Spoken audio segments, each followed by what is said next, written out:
Go live. I'm easy. All right. Okay, we're live. Ladies and gentlemen, what's going on? Can you hear me? Oh yeah, can you see me? You can see me, you can hear me. All right, see? This is what we look like on camera. God, I'm beautiful. All right, yes, fantastic. And we have a very special broadcast today for you folks. I am in the heart of Dublin, Ireland, and we just got done at Trinity College. And we have a really incredible guest here today who's going to walk us through the Revolutionary Tour of Ireland. Would you like to... Welcome, Hasan. And I like the way you say Dublin. That's the way it's pronounced. That's the right way to say it, right? Dublin. The capital of Ireland. Ireland has 32 counties altogether. 6 of them are still considered part of the so-called United Kingdom, but very soon we're going to have a United Ireland. 32 counties all as one. I've spent a long time working on Irish revolutionary history. When I was a young lad, I saw this document for the first time. It's the Proclamation. We just saw this at the Trinity College in the library. It was a very important document to us, okay? And it's the Irish Also, wait, before we're getting ahead of ourselves. Yeah. We gotta introduce you, LORCAN Collins. Am I saying it right? Yeah, that's right. That'll do me. How would you and how would I say it? No, LORCAN is fine. LORCAN. Yeah. LORCAN Collins. 1916 walking tour. That's it. Okay. Shouts out to Dan Lambert, kneecap manager, who set this up for us. Before we get into any of the history, though, because my man said he's a yapper. Okay, and I'm very excited. We got to down these Guinnesses. Get him into you. Yeah. I asked if he wanted to drink. He said, "I'm not drinking on the job." No, and if I have one, I'm gonna have 8 or 10. That's fine. That's fine. Yeah. We're gonna do that too. So if you want to get started with us, you can. This live stream will become completely different. Don't drink on the job. So. He is such a fucking liar. He's lying. Yeah. He doesn't. I think I've seen him lying in a gutter. He doesn't drink on the job. Here, you put the camera down. Let's down these. Okay. We're not supposed to chug them, right? So what's splitting the G? No, listen, lads. Well, can I say to you, that's splitting the G. That's a new thing. It's not real. No, there's nothing traditional about that. Okay. You know, that's like it's marketing. It's young. Yeah, it's marketing. Like just drink as much as you want. I usually take a gulp down to there, maybe the first. Yeah, the first gulp. People say split the G is like just too many gulps. Yeah, well, you see, like that. This so-called splitting the G would be down to there. That's too much to drink. Look at how perfectly poured this is. It's crazy. Well, that's Alan from the International Bar, right? Yeah. So he's a long standing barman here. He must be here nearly 35 years, okay? And you know, these barmen years ago, they did apprenticeships, right? So they did a few years practicing how to pull a pint. Nowadays, you guys could walk in off the street and become a barman now. All right, okay? yeah, so Marge's already going in for it. Sláinte, right? Sláinte, correct, to your health. That's it, he's going for it, you're going for it. I didn't get close. You're a baby. I could have, but he said not to, so. Yeah. Yeah. Right, no, that's delicious. it. That's grand. That's grand. Yeah, it's, what time is it here? It is currently 5:38, Wednesday, December 3rd here, and in Los Angeles, California, obviously it's 9:30. In the morning? It's a little bit early for you guys, much earlier than usual. And the format is obviously going to be a little bit different than usual, because at this time of the day, I go live at 11 a.m. Pacific time. And then I do the news. I do news coverage. Okay, good. From my desktop normally, but and then sometimes after that news coverage we go out. But right now, since because of the time zone, we wanted to do this before, and then I'll be doing some news coverage later. I will be a little inebriated. I can one-hand it. I will be a little inebriated. So what are we doing here? What is the significance of this bar that you brought us to, which is like a private area underneath the bar, by the way? It's called the International Bar on Wicklow Street. It's been in the same family, the Donahue family, for 6 generations, which is an incredible amount of time in a Dublin bar. So 30 years ago, when I decided to set up my walking tour, I met with a lot of resistance, you can imagine. I went to the tourist authority, and I had all these great ideas, wanted to talk about our revolutionary movement and where we are today, and they were sort of horrified by it.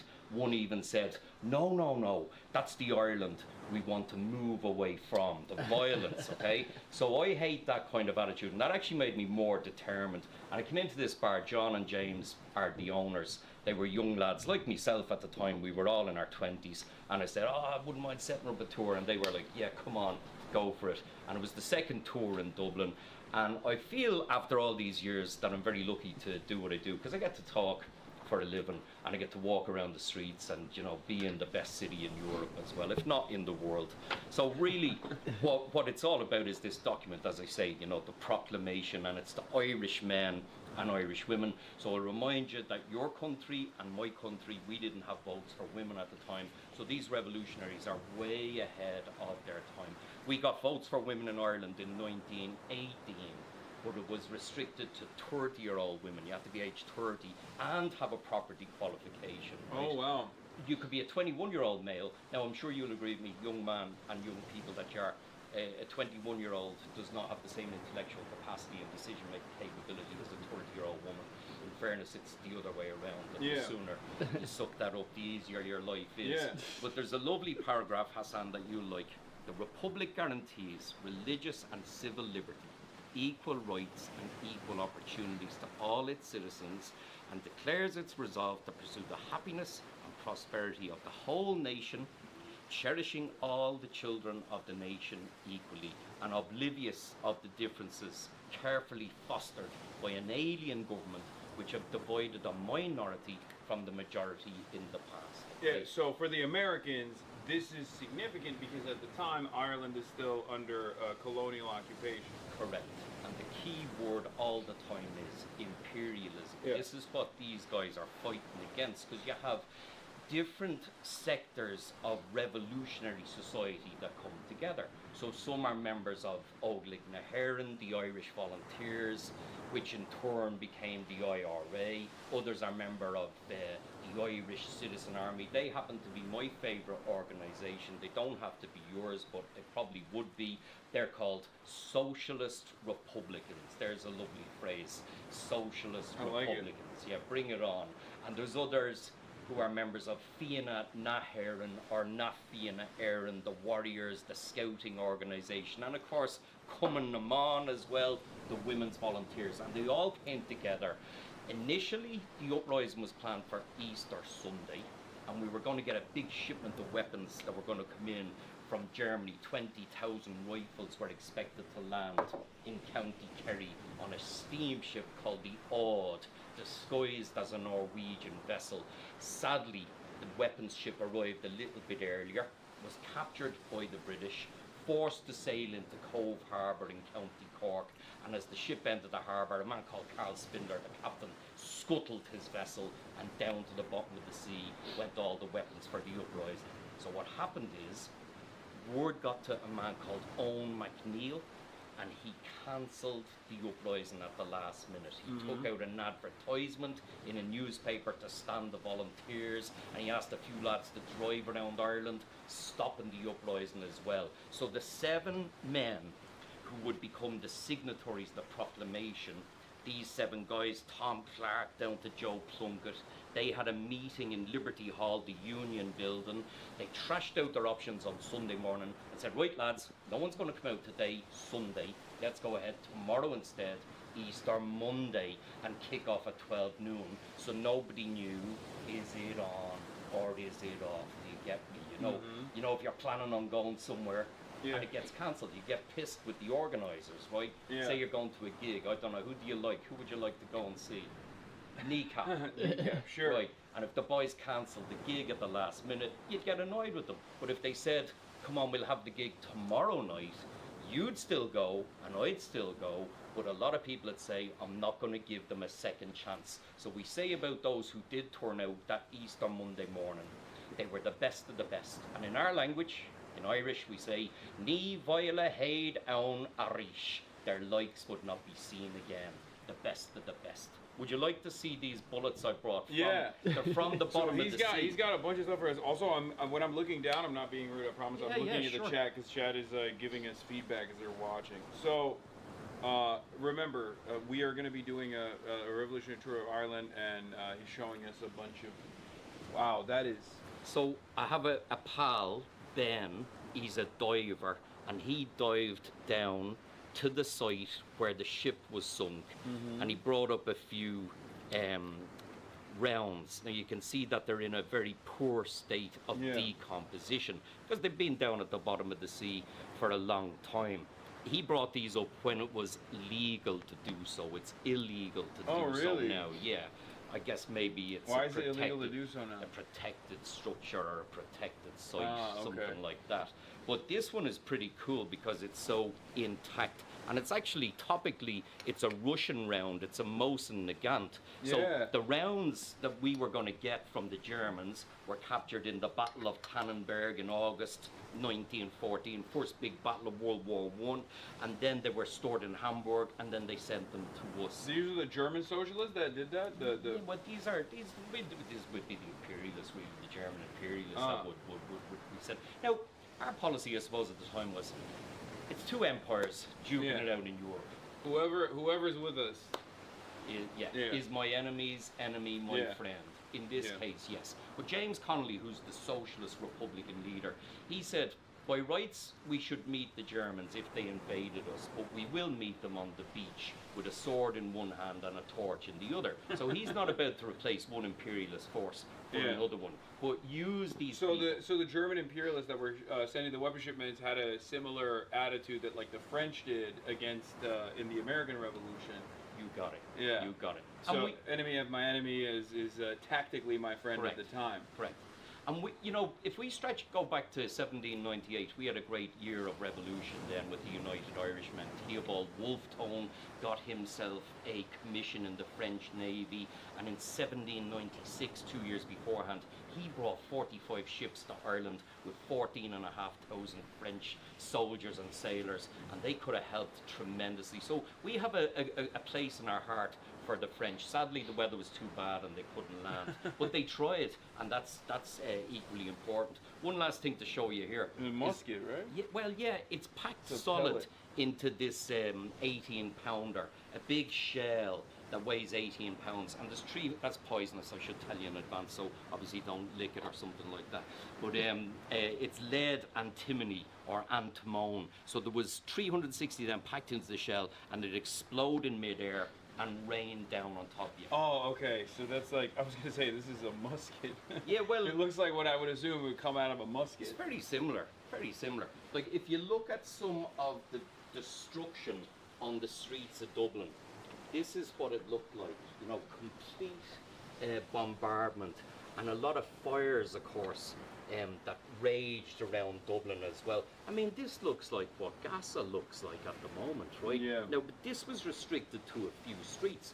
It wasn't restricted. It wasn't the way this it is was happening. Gaza. I'm not. This I'm was not happening comparing in them. 1916. This is 1916. But what all this destruction of the city and the executions of the leaders, altogether 14 were executed in Dublin, and Roger Casement was hanged by the neck in Pentonville prison, and a man called Thomas Kent was executed down in Cork. So 16 executions, and that helped to change public opinion. It brought people over towards revolution. At the Trinity College, they were saying that this was one of the few instances where a failed revolution actually fomented a successful one later down the line. Yeah, see, now, Hasan, I have a little difficulty with the term failed, because I never... It's not my words. No, not my words. I'm sure it's their words. I know it's their words. And I hear other guides, and they say it a lot. They say things like, Robert Emmet's failed uprising in 1803. And then you say, well, where was your uprising? What did you ever do? True. You know what it strikes me like? People who are critics. You know what I just realized? And they never make a movie. It's right here. I was going to say that to you. I was going to say that to you. Yeah, the cross-section of an 18-pounder shrapnel shell, lead antimony balls. That's right. That's from a friend of mine, Kieran McMullen, over in America, who was in the American military. I think he was in the army, so he's very good on all this, and he told me that there's a time device here that you twist, before you put it into the cannon, right? And then it sends a message through the cordite to a bowl of gunpowder down here, and then explodes, and the pressure sends the shrapnel and the balls in your general direction, you know. So, yeah, look, what happened in 1916 was they occupied key buildings, the General Post Office, the GPO, the Four Courts, the Judicial Centre, City Hall. I'd love to bring you up to Dublin Castle and City Hall and show you that at least. All right, that'd be perfect. Also, I can't help but notice you got this cool pin. What's going on there? All right, so this is a little thing I made myself. I call it the Gaza lily. We have a symbol called the Easter lily, which is green, white, and orange, which you wear around Easter to symbolize that you support the methods and aims of the men and women of 1916. So I did a few of these up with some friends of mine who make badges, and we sold them for medical aid for Palestine. Wow. And of course the stamen is blood red, if you will, and it's the Gazan flag. Yeah, colours. it's beautiful. Well, thanks. Well, guess what? I have one for you. Oh. Yeah, how about Okay. that? That's pretty Look cool. at that. That's one there for you, pal. Well, you got some other badges on there But as well. What do that you was got? What another else one you I got? made. It's sort of a ribbon with the same idea. That was actually for the Laji Centre, the Laji Refugee Centre. And this is a commemorative IRA pin, actually. So you might as well have one of them. Maybe don't wear it as you're going back into America, like on Well, your lapel. I say that, but it's really interesting because Americans, on the one hand, are very, they get very upset with anti-colonial resistance movements. Yeah. However, in American tradition and American history, you even had Republicans in America, which is different than an Irish Republican, of course, that would actually have tip jars at bars, at Irish pubs in America, that would then send money directly to the IRA, or even weapons directly to the IRA, right? I think there was a Republican politician in America, you know better than I do. There is a Republican politician who I think was later caught directly sending arms shipments to the IRA at the time during the Troubles. And you might have heard the phrase, like, that was on some of those buckets, maybe a book of bullet, maybe that. Yeah. That's something I heard. Yeah. Here, look, I'll give you a copy of one of my books as well. This is on James Connolly. I spent a long time writing that. He's a great guy. He spent a long time in the United States. He would have known Big Bill Haywood and Eugene Debs and Mother Jones, Bill Troutman, Elizabeth Gurley Flynn. He stayed there from 1903 to 1910, and he was involved in the IWW, the Wobblies, right? So he's a great fella. Now, for your listeners or your What's going on here? You got I just wanted to mark out a lovely phrase for you. Do you want me to read it, or do you want to read it? Yeah, that'd be great. You do it. It's. You got a much better voice. I like your voice, man. No, you got a good accent and a good voice for it. Well, this is about royalty. And you know, royalty is like part of imperialism, and it's part of capitalism as well. And just because you're, you know, not the king, you can be the capitalist king as well. But I just love this phrase. He's so quotable. But anyway, it goes a people mentally poisoned by the adulation of royalty can never attain to that spirit of self-reliant democracy necessary for the attainment of social freedom. The mind accustomed to political kings can easily be reconciled to social kings. Capitalist kings of the workshop, the mill, the railway, the ships, and the docks. Monarchy is a survival of the tyranny imposed by the hand of greed and treachery upon the human race in the darkest and most ignorant days of our history. I mean, if I wrote that one line in my life, I'd be happy, right? But all of his words are like that. Yeah, I'd love you to read that. My version of this is, I call it peasant brain.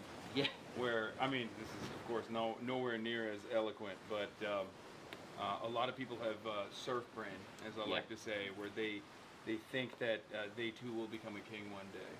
It's this aspirational goal that I think the capitalist system designs that makes working class people not recognize their class position, not recognize their class interests, and then consistently advocate against it. Sure. I think when you're young, we Americans have a lot of that. It's really bad. for sure. Yeah. What were you gonna say? I was going to say, for sure, when you're young, you know, somebody dangles this carrot in front of your face and says someday you could be a millionaire if you work hard. Yeah. Well, you know, freeing yourself from that as an aim in life is what we should all be aiming for. Yeah. Because it's such a useless goal in life. Yeah. This is also another book. Maybe we give this to your partner there, your pal. That's on My partner. partner in My life partner. in crime. That's on the War of Independence, or the Tan War, and I'll tell you about that when we're out in the streets, because the IRA fought against the Black and Tans. Yeah. We're a ferocious group, and actually there's a good connection here with Palestine, because when these marauding people, the Tans, were brought to Ireland by Winston Churchill. They arrived here in March 1920, and when they were done here, they were sent over to Palestine to fight against the Arabs. And it's incredibly interesting. They used to pull down your house here if you were in the IRA. Like Michael Collins's house, they pulled it down, his little family home. And the same trick they did over there in Palestine, and the same thing the IDF were doing to Hamas people. Is that why they say, what is it? Come out and fight. Yeah, come out and fight me like a man. Come out, you Black and Tans. Come out and fight me like a man. It's a show them song. how you do. Tell them how. Tell them how you. Tell them how the IRA made you run like hell away from the green and lovely lanes in Killashandra. Sounds way better. See, now I'm glad I wasn't drinking, because if I was drinking, I would have started singing that song. Okay, now we got to get another. See, speaking of which, we need one more. We need to get topped off here for Sure. Well, do you want to go out and have a look at the streets as well? Yeah, so and you then said, we can end you up. told us that we have to evacuate this area that they so graciously and so wonderfully allowed us to take advantage of for the time being, because there's going to be a band performing. There's some, you see, Ireland's very open now to people from all around the world coming here. Right? So we have a Brazilian band playing here. There's 10 of them or something. I don't know how they're going to fit, but this place is sick. I mean, yeah, show the rest of the. But this is a real bar as well. You know what I mean? Like there's fake bars in Temple Bar. There's two. Oh, that's the one that all the Americans in my chat were like, you got to go to Temple. You got to go to Temple. Every Irish person has been like, do not go to Temple. There's two good bars in Temple Bar. The Palace is a great bar, and the Halfpenny Bridge is great, but the rest of them are all run by corporations. They're massive. Like there's one bar called the Temple Bar, and they put their goddamn Christmas decorations up on the 30th of September this year. Now there's a special place in hell for anybody who puts their Christmas decorations up in September. Yeah, chat. In my experience, they do not play around with Christmas out here. They are in the Christmas spirit. It's crazy. It's a big thing. You'll see. And you know, because we're an immigrant nation, you know, even pre-Ungurta Moor, let's get this right, Ungurta Moor is the Great Hunger, also known as the famine. We don't like to use the term famine because that would indicate that there was no food in the country. There was a natural phenomenon was exacerbated by British government inaction, and I would use the term genocide in the last book I wrote on Mike Quill, the great Mike Quill, who founded the Transport Workers Union of America, great union. John Samuelson's the president of that great union, the man the first union to back, the first union leader to back Zohran. The first union leader now, not union, okay? But anyway, I digress. But the fact is that food was exported out of this country while people starved to death. Yeah. And in that little book I wrote on Mike Quill, I said, this is it, I genocide. heard that there were indigenous populations that were sending food shipments to Ireland, and also the Ottomans as well, from what I... Not to insert the Turkish people in here. You're correct on both counts. But that's what I've heard. That's all I've heard is that there was great respect for, there's like... I'll tell you the name of the people who sent us money. Yeah. Choctaw Nation. Yeah. They sent us $170. Now everybody says it's this amount and that amount. I know exactly how much it is, $170, right? And a few years ago, that's a lot of money for them. They'd only been on the Trail of Tears themselves. Yeah. And they were stricken they were affected by our plight, I suppose. And a few years ago when COVID came, there was a WhatsApp came with a GoFundMe for the Hopi and Choctaw tribe, and at the time they had about 200 grand in it, and we sent them back about $6 million from Ireland. So we never forget a slight but we never forget a kindness either. And that is nice payback. And I believe, but I've never really read this, but I believe that 2 students who are Choctaw are allowed to come to Ireland to study every year on a scholarship. I've heard that. I can't absolutely say that's true. But there's also a lovely sort of a memorial down in Cork, and it's some tall feathers, maybe 20 feet tall, about your height, and they're in a circle, and it's called Kindred Spirits. Isn't that beautiful? Wow, that Kindred Spirits, like they're beautiful feathers, like so they are. Well, look, come on, let's go to Dublin Castle, right? All right, we're gonna get another pint though before we leave, right? You want to get a pint now? Sure, I don't mind. Yeah, come on, why not? Yeah, I told you We'll be quick about it. Yeah, all right, you are quick drinkers, gotta- all right, yeah. Mind your head here. Oh yeah. Because everyone here is about 5'2". You good? Yeah. You'll be all right with another one, will you? Ooh. Alan. Are you going to get him on the live? No, I can. We can show him if he doesn't mind. Can we get 2 more pints for the lads? They're mad for the drink. Do you want to be on the live stream? Yeah, no, it's okay. I'll. You can live stream the pub, can't they? Yes. Yeah. Sorry. Don't get anyone's face. No, we won't. Don't show it. I will. Oh, But you can live stream the pub, but you just don't show people. Yeah, people probably get a bit annoyed No, by that. we're used to that. I try not to put Yeah. anybody's face in there. Do you want to see this thing here? That was Nelson's pillar. If you want me to talk about that, because you already blew that up.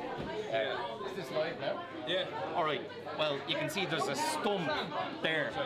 A stump. In 1966, a great man called Liam Sutcliffe put a bomb up the top of Nelson's pillar and blew him up to get rid of him in time for the 50th anniversary of the uprising. And now what's there is the Millennium Spire, the big metallic structure. Did you see that in the middle of the street? It's like 120 meters tall, I don't think so. made of metal. It's got all these nicknames: the stiletto in the ghetto, the nail in the pail, the rod to God, some rude ones, I'm sorry, the stiffy by the Liffey, the erection at the intersection, the phallus at the palace. They go on and on. But one city councillor said it's like a symbol of a drug city, you know, a gigantic hypodermic needle, right? These points will be along the way any minute. We went to at the time we went to Brighton to see where they almost got Margaret Thatcher. Almost. She had to be dodging every day. They only had to get it right one time. Yeah. Almost. Well, look, I can say to you, she's probably one of the most hated figures in Ireland. And even there's a T-shirt for sale.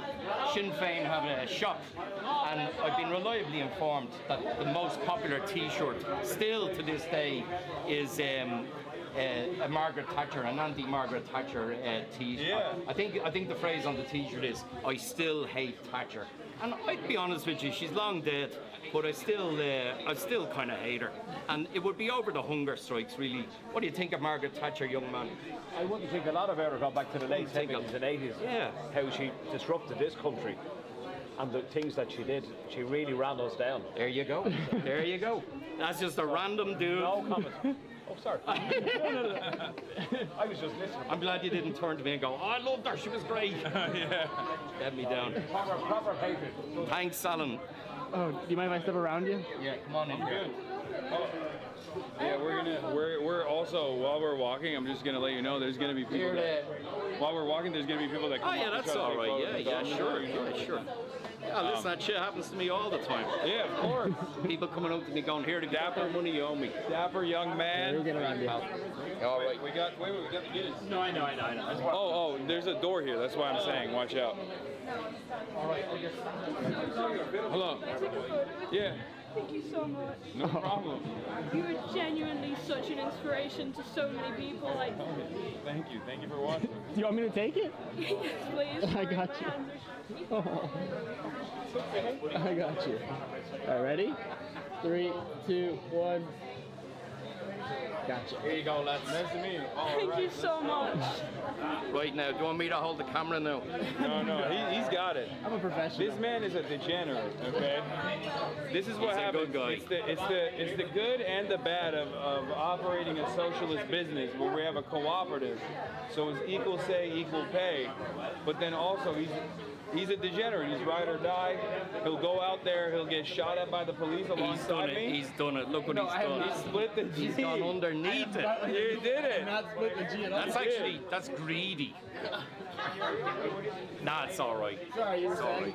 right. So you should see this bar now on a Christmas. It's really hopping. So it's okay. one of the more I'm in the way. popular, decent bars in the city. But you know, back to that Temple bar, right? That's all like Bourbon Street down in New Orleans. This is right? real. This is the real. You might even hear some people say they like Margaret Thatcher over there. You know, some Americans. That's not going to happen. That's not going to happen. What's up, man? You want to take a photo? Yeah, if you don't mind. Yeah, let's do it. Oh, a Uh-oh. lot of people coming. We were on stream, so I'm assuming there's a crowd. Or at least Oh yeah. it might be a crowd. It might just be busy. Are you Okay. watching the stream? Yeah. People tune in. Okay, How are you, pal? Where are you from? All right. Belfast. Are you? Yeah. Whereabouts? North Belfast. North Belfast, Yeah, right. just up from North Owen, you know where the I do know. Okay, don't flex, don't flex. No, It's in poor taste. Come on, there's a line. Oh my God, we got a line. All right, quick. this is actually happening. Are you watching this on live? And you came down? You came down to see me? I forgot to give you a warning. That's all right. Oh, fuck me. You got it. It's all good. It was a real taker for you, pal. Thank you very much. All right, you gotta hit the. Oh, fuck me. Did I hit it on record Yeah, again? you're on record. Yeah. I'll take photos of everybody. We may not get to Dublin Castle at all. Thank you very much. Are you ready?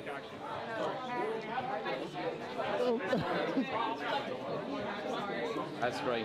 All right, thank you very much, LORCAN. He's a big lad, isn't he? Fucking huge. Bigger than I thought he was. They don't make him like that in Belfast. No. Oh hell yeah! Right, so tiny compared to him, like. I'm a huge fan. I'm actually the younger sister of the Hasanabi VOD. No, you're good. Wait, what? I'm the younger sister of the Hasanabi. Thank you. Yeah, nice to meet you too. Oh my God! Thank you. Oh no way! I've been a huge fan of you for been great so 5 years far. now. Nice to meet you. Photo at signature. Yeah, of course. Do you want a photograph? Trinity I would College right there. actually. Give us your camera there. Is it ready to take a photograph? Chat. Just press this. Yeah. All right. Dublin-based, Belfast, raised. If you guys want someone to show you around or something, just give me a shout. Well, Sounds he's good. busy right now, so. Yeah, but that's Are you ready, lads? I might get some right over. What's your Instagram? Oh my. Oh no, No, don't I'm do that. not on stream right now. I'd rather. Hi, Tyler. You're streaming as well, are you? No, I'm on she doesn't want to say it on stream. But anyway, thank you so much for the coverage you do for my brother.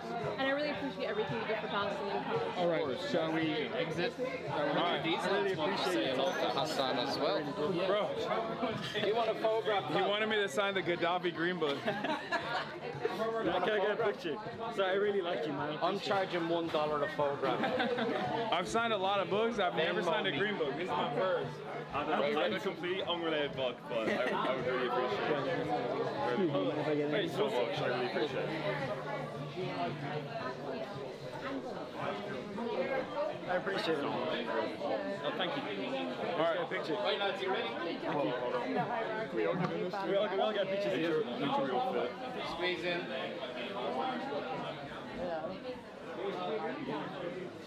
All right. All Now right, yous are on an FBI watch list. You know that. We saw you with the filler and it was so good. Oh, of course. All right. Oh, you guys were there? You guys Yeah, were step Trinity out. College? Yeah. All right.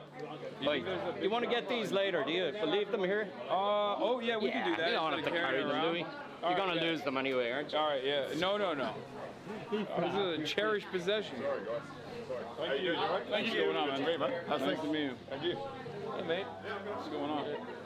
I don't think those guys have any idea who I am. Everybody knows who you are. Apologies, I've got no idea. Oh, I'm a political commentator. Oh, okay, good to meet you. Good night. That's my friend Matt there. Sorry.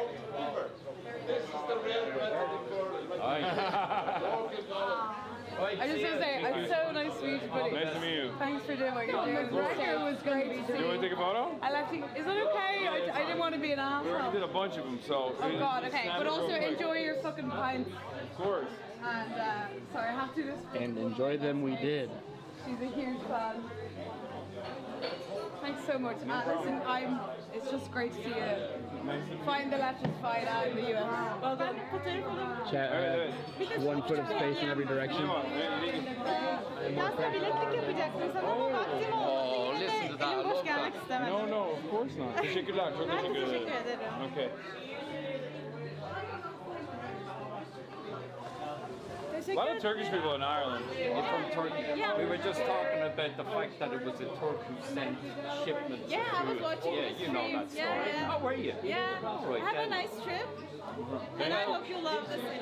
Oh, it's amazing. Yeah. I hope. All right, let's do it. Let's get a move Right, on let's go, yeah. before we cause a riot over here. Before we cause an international Who's this guy here? Look. I can breathe. Oh, look at that. Do you know this guy? Yeah, I don't know that guy. Donald Buffoonery Trump. in action. Laugh out loud. Oh, so there's comedy here Yeah, happening this as place well. had comedy for maybe 40 years now. The Comedy Cellar, which is upstairs. That's one of their jokes, I guess. Like, so Dublin's great in the Christmas lights as well. Yeah. We're very we're kind of mad about Christmas. I was going to get back to that with you a bit. A lot of that has to do with us being an immigrant nation, right? Yeah. So the one time we come back, everybody is for Christmas. So I lived away myself for a few years in the 80s, as most people did. Also, you want to take a photo? All right, let's do it. Nice to meet you, man. March. Of course, yeah. Even the camera dude is more famous than me. Well, he's not a camera dude. He's like I said, he's a See you, pal. incredibly important part of, I know of he is. everything we're doing. Look Here's at that. Santa He's got a horse Claus. and Santa and Grinch. What the hell? Collaborating.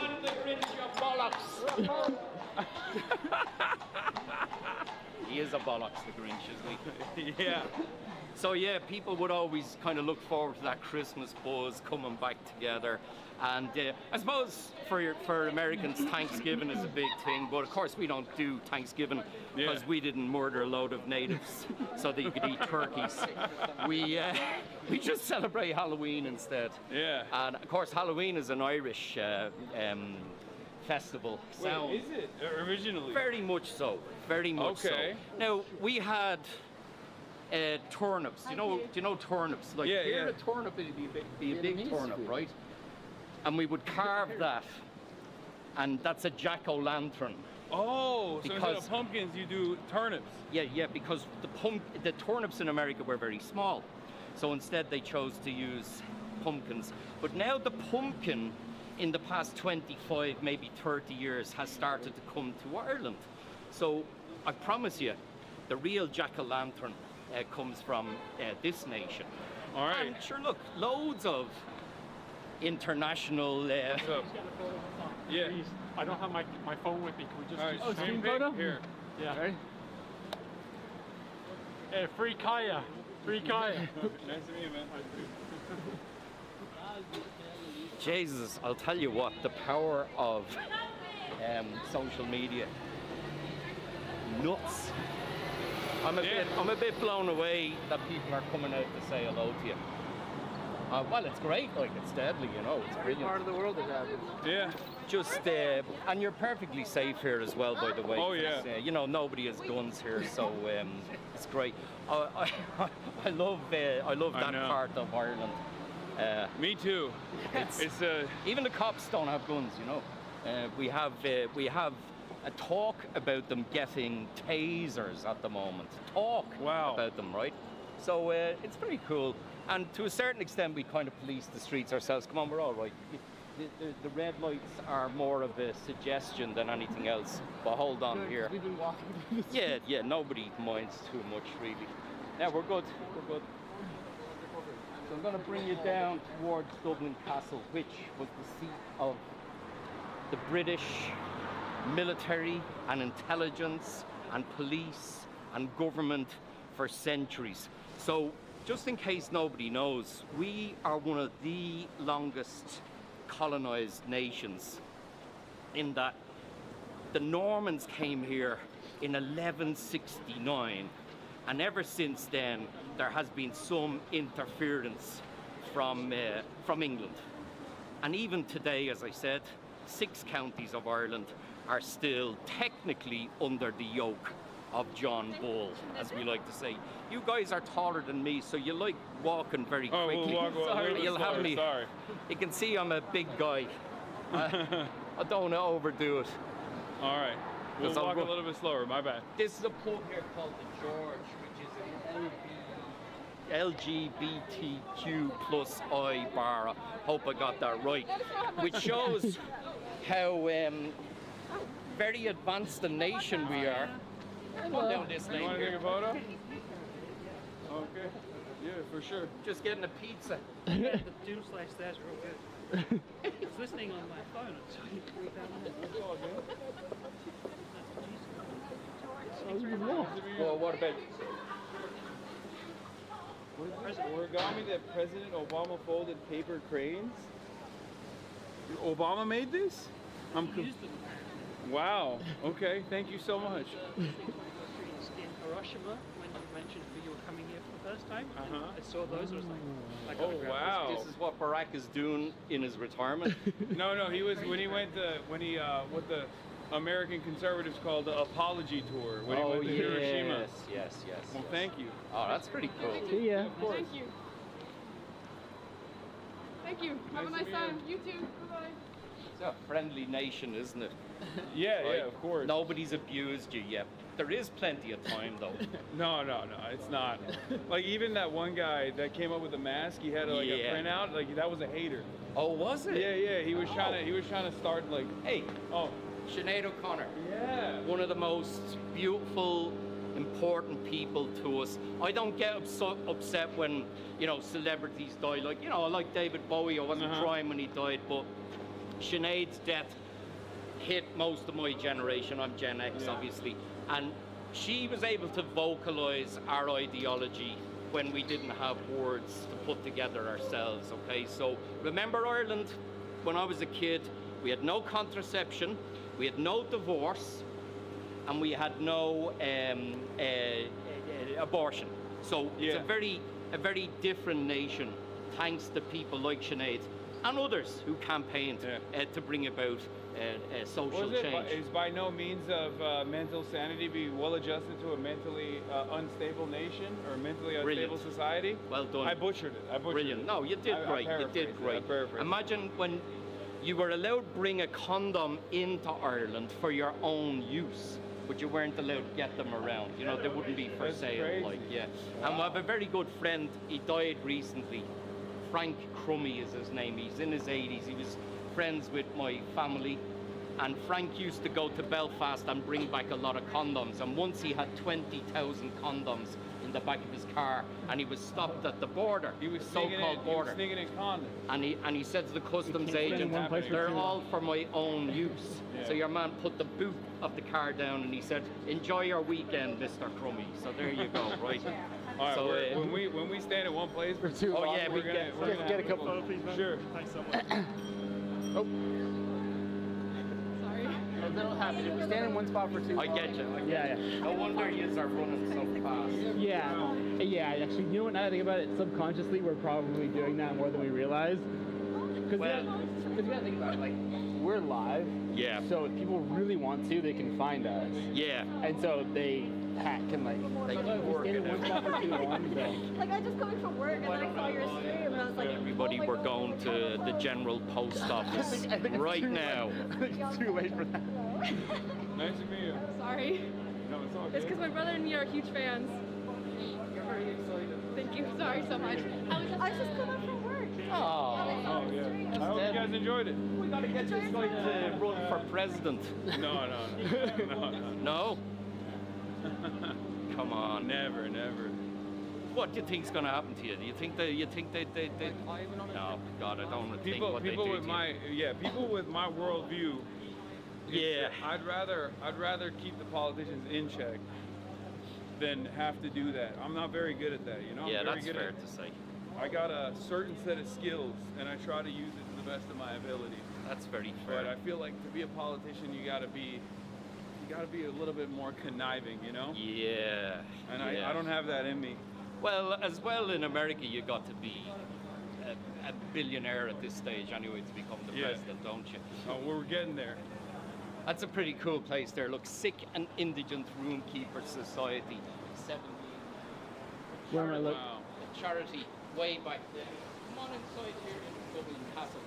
And again, stress to you, there's a sort of a mix of buildings in here. You've got the very modern, like this is this pretty ugly asbestos-ridden type monstrosity. Thank you very much, Sweden, for all you did for the world. ABBA and this kind of shit building. But this is the great one over here, you see. That goes back to 1229. Now, they start building it in 1204. Then there was a very bad fire and a lot of the rest of the other towers all fell down, they were knocked down and what have you. So when they went to rebuild, this is what we call the period. Now, as an Irish Republican, I hate the fact that we name epochs in our history after British royals. But Georgian, Edwardian, Victorian, they're very typical things. That's the Chapel Royale that they tagged on. Now, I used to be very annoyed with that, but now I'm kind of glad because I see that they buttressed the tower there by joining it. So there were three men who ran Ireland. You've got the Viceroy, the King's representative, and he lived in the Phoenix Park in a lovely house, which our President of Ireland now occupies. Catherine Connolly is our brand new president. Your viewers might be more familiar with the previous one, Michael D. Higgins. But what's beautiful about them taking his house is the other guy was unelected, but now the person who lives in it is elected. And across the road, the neighbour is the residence of the ambassador from America to Ireland. And that used to be occupied by the British, the second in command here, the chief secretary.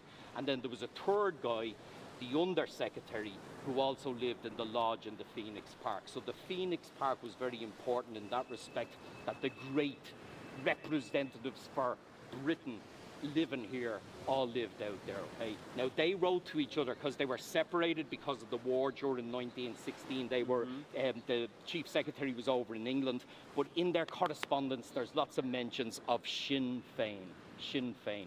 So they say things like, the Sinn Féiners are up to something. So Dublin Castle was quite aware that some sort of trouble was coming about in 1916. They just weren't exactly sure what was going to happen, but they did have an idea that trouble was brewing. Do you get me? So Sinn Féin, before it was an established political party, was a movement. It was an anti-colonial, anti-imperialist movement. Do you know what? In 1905, when it was founded first, it was just a very small political party who wanted a Buy Irish campaign. They weren't into violence in any way, but they got the blame for the uprising and rose phenomenally. Now, to give you an example for America, how small Sinn Féin was in 1905, imagine the Green Party of Texas, 1974. You get me?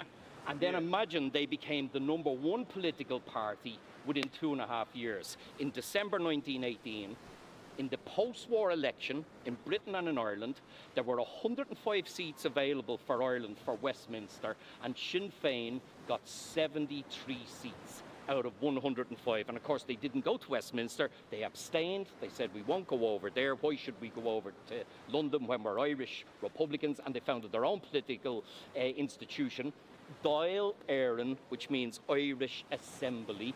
And of course, the day that sat for the first time, the 21st of January 1919, happened to be the same day that Dan Breen and Sean Tracy and Sean Hogan and Seamus Robinson, a man who had fought in the GPO in 1916, they jumped out on 2 policemen and shot them dead, thus starting the War of Independence.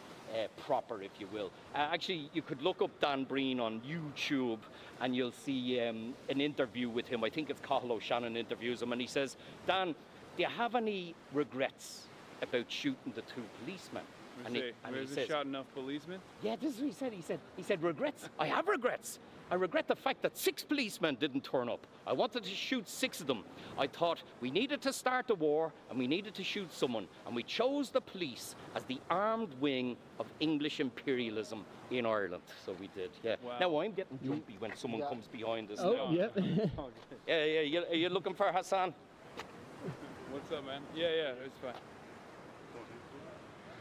How did you know we were here?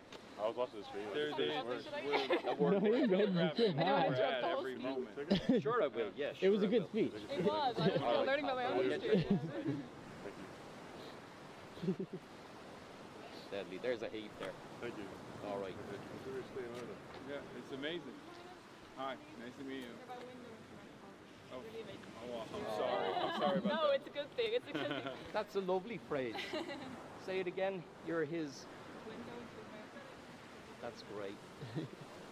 Love it. Nice to meet you. Where are you studying? Minute. Minute, Yeah, fair play. yeah. Knew you were studying all right. I just got off work. Keep up good work. Thanks, man. Nice to meet you guys. Thank you for watching. You got one? Nice to meet you on me. Hi. Nice to meet you. How are you? Oh, okay. Can I get a photo, please? Sure. Yeah, here.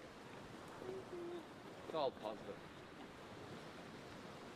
So are you a student? No, I work. Where do you work? Don't want to say. Don't say. Yeah. Probably for the best. Yeah, we know. Remember Happy days. Nice to meet you. Yeah, we Send know. us some money. This is also a scene from a movie called Michael Collins, right? Now, Michael Collins is kind of a sort of a popcorn introduction to Irish Revolution, okay? Because that movie has Julia Roberts in it, and most movies that have Julia Roberts in it, with the exception of Erin Brockovich, tend to be, you know, a little bit. Yeah. Because you're providing them with data. Except for Pretty Woman, because that's my favorite movie. Okay, I love I gotta the get a shot of this. beautiful message to sex workers, you know, hang in there, baby. Someday you're going to meet a rich millionaire. And that's true, of course. You're missing gold here. I'm missing. No, I'm telling you. No. They Because can when still he hear moves that. away, because it's a shock No, mic, they can so still hear it. When he moves away, it's just like you can barely hear it. So look, you'd recognize this movie because there was this so-called, and I don't like this phrase, handover when the British give Dublin Castle back to the Irish in 1920. Why don't you like the phrase? Because they actually brought Mick Collins in here and some of the cabinet, showed them around for 20 minutes, and then the lads walked back out. This is January 1922, and then they don't really hand it over for months after, right till really August, okay? Now, They were just holding on to it for a little bit longer. and also, there was no handover of Ireland when 6 counties were still held onto, you know?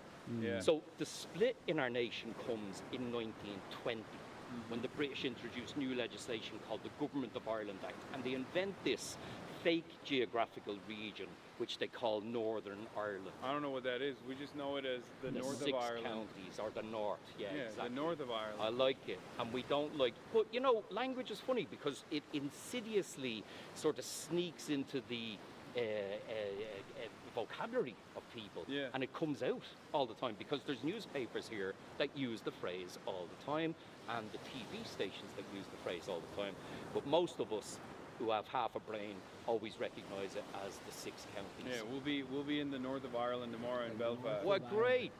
Yeah. Well, I'll talk to you about some people to talk to as well, okay? Maybe off Let me off get a shot of camera. this real quick. There's a statue up here of Justice, and you can see she has her back to the people of Dublin. And there's a great phrase about her, a great poem. The statue of Justice mark well her station, our face to the castle and our arse to the nation, that there would be no justice to ever be expected from here. And if you look over there in the middle row, in the middle floor, there's a room in at the back called the Connolly Room, where James Connolly, having been wounded in action in 1916 in the shoulder and in the ankle, was brought to be looked after by the British Army, doctors and nurses, and they had a trial around his bed, a courts-martial, and he was sentenced to be executed like his other comrades. And even though he was wounded, they brought him up by ambulance to Kilmainham Jail on the 12th of May and strapped him to a chair and executed him. It's a 12-man firing squad. Now, I'd like 12 men in my firing squad. I don't want one man, because that's going to, he could miss or he could hit you in the arm. So a 12-man, it sounds awful, but it's actually kind of better if you think about it. But 11 of them were given live rounds and one had a conscience round, because nobody wants to be the fella to shoot a wounded man or anybody. So no one knows. It's a way to abdicate the moral responsibility of being the person that commits the deed. You got it. So when you're lying in bed at night, you want to say, well, there's a 1 in 12 chance that I was not the one who shot that great man. But what it did for James Connolly, in my opinion, was it elevated him massively. He became a Labour martyr. And we did love our martyrs. I still love our martyrs, and maybe martyr is an archaic phrase for some people, but to me, that was the phrase people used at the time, the 1916 martyrs, the revolutionary martyrs and what have you. So Connolly, his works were published en masse in the aftermath. Photographs of him and others were circulated in postcard format, and he became, with Patrick Henry Pearse, the symbol of the revolutionary struggle from then on. You know, Patrick Henry Pearse is named after Patrick Henry, the Virginian, you know, who uttered that immortal phrase, give me liberty or give me death. But Patrick Henry had slaves. Now here's where we're going to lose all your Virginian supporters. No, they're woke. Maybe he meant to say, give me liberty for male, middle-class Caucasians. Property owners. Or give me death. But still, it's a great phrase. So Patrick, don't hold it against our Patrick Henry. His father named him after that. His father was an English Protestant. Let's get this straight. It wasn't about religion. It's all about freedom, equality as well. What's that you're eating there? Snuff or something, is it? Yeah, snuff. But it's like snuff. It's a zin. And there's but look at this. Do you recognize this image? I do recognize that image. Yes, I've seen that faked footage. The fake footage.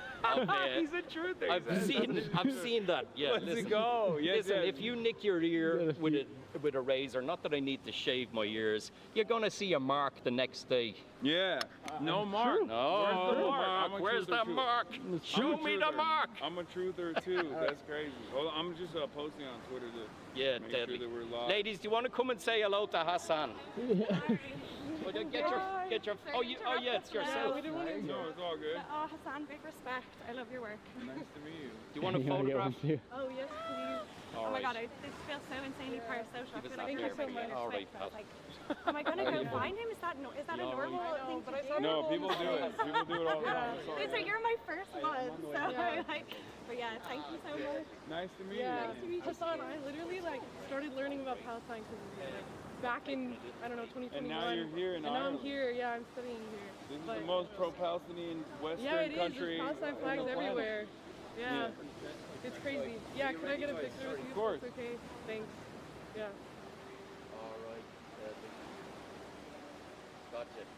Thank you so much. All right. Nice to meet you. Yeah. I'm a huge fan. Hi. I'm so nervous. Sorry. Can we take a picture? Yeah, of course. I'm a huge fan. Yeah. Down. Massive fan. Yeah. Alright, side quest for a sec.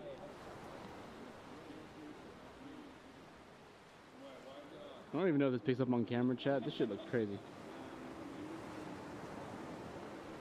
That was just a trip seeing buildings that are more than 20 years old. Yeah, with the lads, and going to Belfast tomorrow. No politicians. Nice. Daddy, where are you? I'm from Galway. You're Galway, man. Whereabouts Galway town? I've just been on Inishmaan for 2 weeks, writing a little novella. If there's any great publishers listening, 30,000 words. Can we just get a stream photo? Oh yeah, let's do I like that. those. Actually, here, shake my hand. Here we go. You're rocking the Dracula fit today. I Oh, gotta really? say, yeah. Okay. You are as tall It's as cold. I expected, though. Yeah, it is cold. Yeah. All right. Next time, come in summer. A bit like the traffic will be less bad. Yeah. All right. Cut us Nice to. to meet Cut you. us to. Oscar, volume during. Ah, Mahu. Mahu. Say hi to Isha for me, Hasan. Okay. Please. Son. So that's interesting because we were talking to a bunch of kids at Trinity College, and they Yeah. were saying that like, first when we first came into Ireland, Yeah. when we landed, Irish is mandated on all of the signs. Sure. The As it Irish should be, language.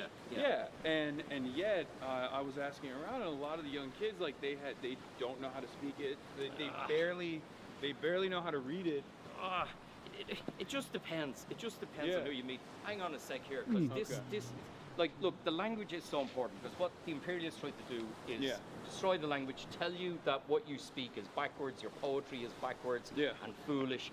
And if they destroy the language, they destroy your soul. And it was Pierce who said, Tirgan Chonga, Tirgan Anam, a country without a language is a country without a soul. And what did they do when they went to America and to Australia? They destroyed the language and the culture and made people speak the common language of English, which, you know, it's great that we can communicate, you and me, all right? But it's also important that we try our best to hang on to our language, because if we lose the language, we lose everything. Right? I know That's the very point. few. I know only a little bit. I know the is it Slancha, and then Slancha, I know Chucky Arla. That's all. Our time will come, and cheers. That's all you need to know. That's mate. all you need to know. If you're going to Belfast, you've got it down to a T. So you see this building here is City Hall, and it was occupied by the Irish citizens at 12 noon in 1916. A great man called Sean Connolly, now no relation to James Connolly, but he came leading his men and women around the corner. Remember, they're the Workers' Defence Force. There was a policeman standing at the gates, Constable James O'Brien was his name, and he was shot dead. And about an hour into it, Sean Connolly was shot dead, and a man called Sean O'Reilly took over, and he was killed. And then a woman called Dr. Kathleen Lynn was the one who had the honour of leading the garrison and surrendered them after a day and a half. Now, Dr. Lynn is a Protestant, and obviously she's female, and she found it very difficult to be accepted as a doctor. She had to go abroad to study, but she's also gay. She was a lesbian. Herself and her lover, Madeleine French Mullen, she fought in the Rising as well. So there are lots of women, especially, who may not have kind of fitted into the into society at the time. So it's very important to recognize that we know now that people obviously were gay at the time, but you know, they weren't shouting about it, if you will. But again, they'd be attracted to the radicalism of James Connolly in City Hall. It's no surprise to learn that most of those people were associated with the Irish Citizen Army. As you're standing underneath our flag, very important to point out, it comes from a great man who was in America later on, Thomas Francis Marr of the Sword, from the Battle of Antietam and bloody Friedrichsburg. And on St. Patrick's Day, 1848, he hoisted that flag up outside the Confederate Club in Waterford. It's green, it's his invention, green for national sentiment and Catholicism, white for peace, and orange for our northern brethren, the Orange Order, the Orange Men, the Protestant. So it's a flag of peace and reconciliation. Now, a month later... That's why orange is the color the Unions used too, right? Correct, Still. correct. Because of William of Orange from the Battle of the Boyne. But a month after that, he was over in revolutionary Paris, you know, the Second Republic. And the French women sewed him up the flag of green, white, and orange, and he brought it back and he presented it to the mayor of Dublin. Wasn't it a French woman for the American flag too, or initially? Well, most republics' flags are based on the French colours, the tricolour. But now we're going to get bogged down in a discussion about whether or not America is a republic, and it's a very difficult decision, because you have to start talking about different things then, don't you? You know, a confederation of states or whatever. But most other republics, a lot of people think that Gandhi chose the colours for the Indian flag over our flag. That's not true. Gandhi's flag is saffron and the land, you know, orange, and the land is green. However, it's a nice story, but God help anybody from India who comes here, because they'd be cornered in a bar by people telling them that Gandhi loved Ireland so much, he chose our colours. footballers. Like, Gandhi's a great bloke, don't get me wrong. There's plenty wrong with him as well, though. I mean, sleeping with your nieces is a little bit fucking dodgy, if you ask me, even if he is just trying to test himself. But, you know, that's wrong. Let's get that across to people. It is wrong. But other things about him were quite good, weren't they? I want to know what you would be like if you had a couple pints in you at this point. This is crazy. No, it's All right, you guys want to take photos? Speaking of interruptions, I was going to say, pouring in the bar, I was just saying to these folks here, we maybe just take quick one, so not take up too much of your time. No, it's all good. Thank you very much. No, it's fine. You can do it. You can do singles. It's all good. It's okay. No Okay, problem. keep rolling. All right. So my friend Elaine is watching. Here, will I take a photograph for you? That'd be great. Oh, if you don't mind. Hassan, she's after drawing a lovely card. That's way better than us. How do I read 1,000 welcomes? Yeah, How do I read it? Show chat. Keep me falcha. Keep me falta. And inside's written in Irish It's and also, English. you cut this out? Yeah, Did you I make drew this it. yourself? Yeah. No, I look should at have been that. studying, but... Wow, this is sick. This is beautiful. Thank you so much. Welcome. All right, who are we doing? Okay, let's do it. Ready? Don't want to be mean around, but what did you bring for me? Sorry. My love and appreciation. Oh, thanks. I'll take them. These look great. Yeah. No, I'm getting them. I know Nice you to were meet out. Oh, I'm about a Donald Fallon. Oh, are you? Say, Yeah. I met you once with Donald, maybe. It wouldn't be impossible. Yeah. You look like a Donald Fallon. I look like a Donald Fallon type. Let's give Donald Fallon, who has a great podcast called Three Castles Burning. That's a great podcast. I have a podcast as well called Revolutionary Ireland Podcast. Revolutionary Ireland. I see you two are great listeners, avid listeners. Of course. Yeah. Thank you. Number one on the Spotify On your rap. Spotify rap. Yeah. Today, all right. Who was your number one Tour. band on your Spotify rap?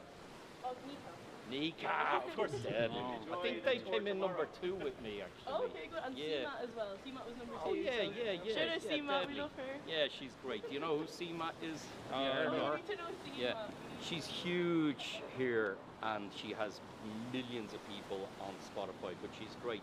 Irish people are some of the best musicians in the world. Yeah. And it's part of colonialism because there's an expression of artistic endeavour comes out. It's no surprise that Joyce is from Ireland, the greatest writer in the world. And that was a vote. You guys weren't around in the millennium in 2000. Well, you're probably around, but you know, you didn't. There was a vote, Yeah. and we Joyce. didn't participate. You didn't vote. Joyce was named the greatest writer of 1,000 years. Okay, we've got Beckett, Samuel Beckett. We have Seamus Heaney, Yeats, and modern writers as well. So it's to me it's a fallout from colonialism. Do you want to come around the corner? Because I'd love to show you a All right, place let's do where it. 3 men were tortured and murdered by the British. That's a crazy switch off. Yeah. Yeah. Joyce is the greatest writer. Well- also, let's go check out the place where 3 men were tortured brutally. Welcome to my ridiculous brain. So All right. come on down this way here. See these cobbles? They're set stones. We call them cobblestones, but the proper term is set stones. And the old streets of Dublin all would have had this sort of rickety style.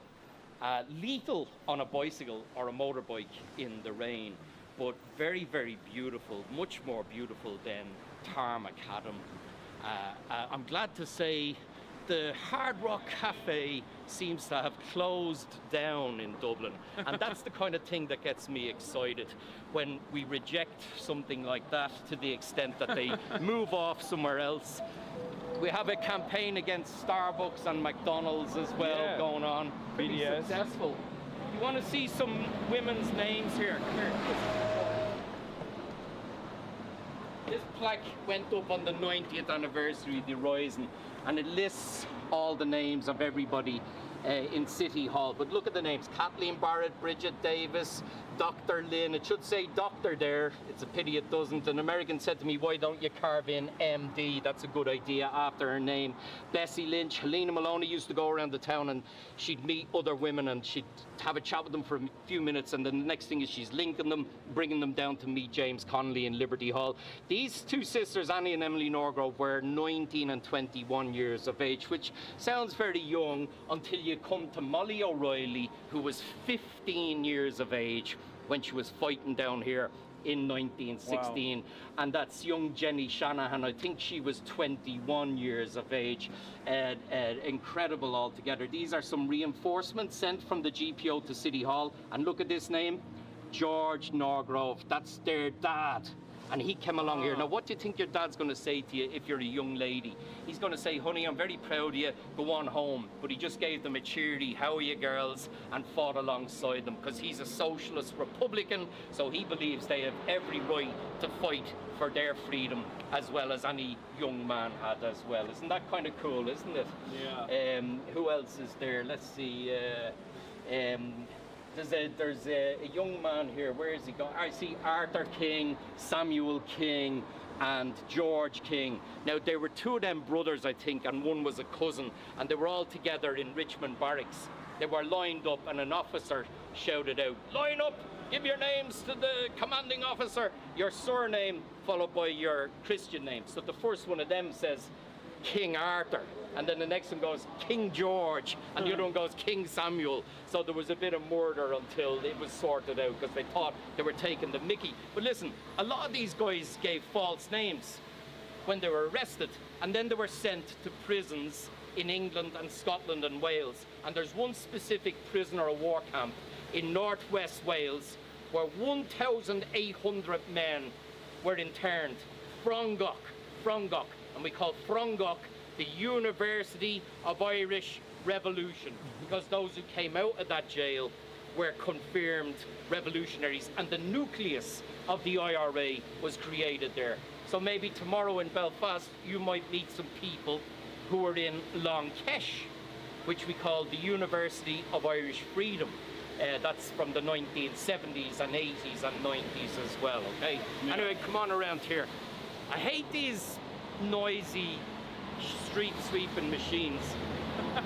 I'm old enough to remember when there was a man with a cart and a brush, and he swept the streets whistling a soft tune, and now someone came along and said, I can make that more imposing and noisy and efficient as well. Yeah. Look, guys. Which way am I going? This way? On through here, yeah. Excuse me. So if we just go down here a little bit, we'll come down to a plaque. For a moment there, I thought that crowd were for you, Hassan. I thought you were going to be mobbed.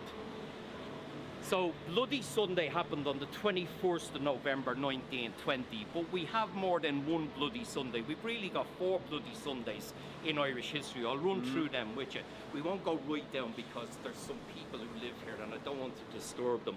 But there's a plaque, the 3 men, Dick McKee, Peter Clancy and Conor Clune. Now McKee and Clancy were top IRA volunteers. They were the brigadier and the vice brigadier. You're standing a foot above me there already. It'd be better if I stood here. Now we look like kind of normal. I look normal.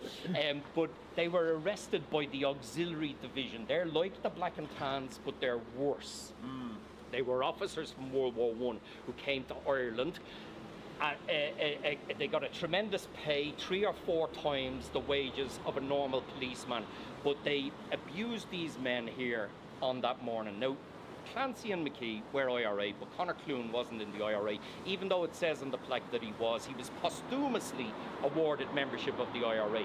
But the same day, the IRA shot 19 British spies and agents around Dublin, 14 of whom died.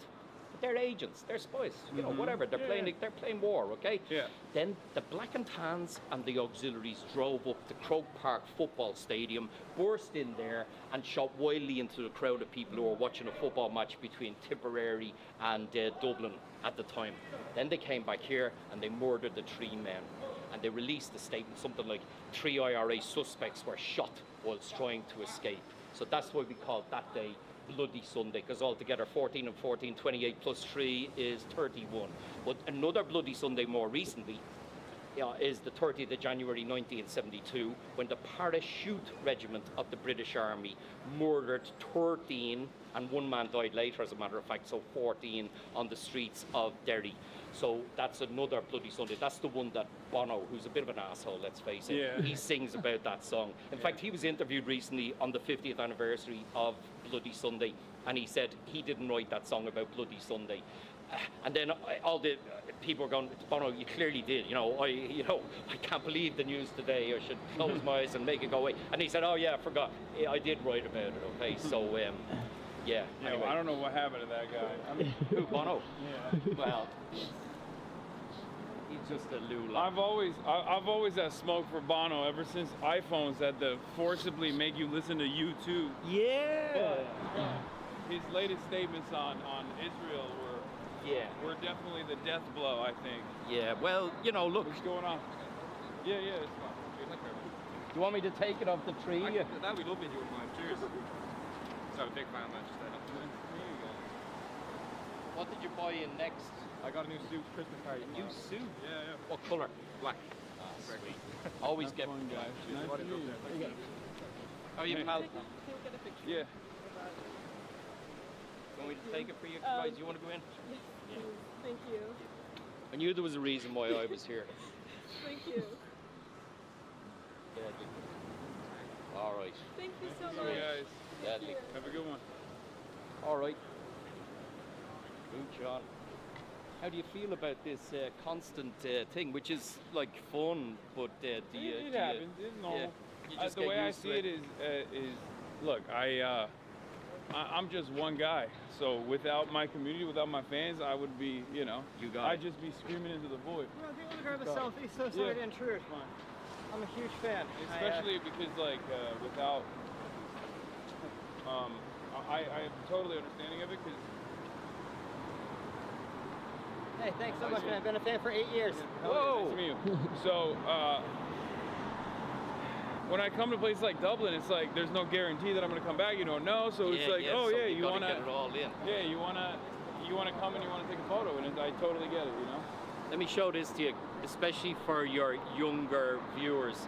This is a thing called a mailbox or post box.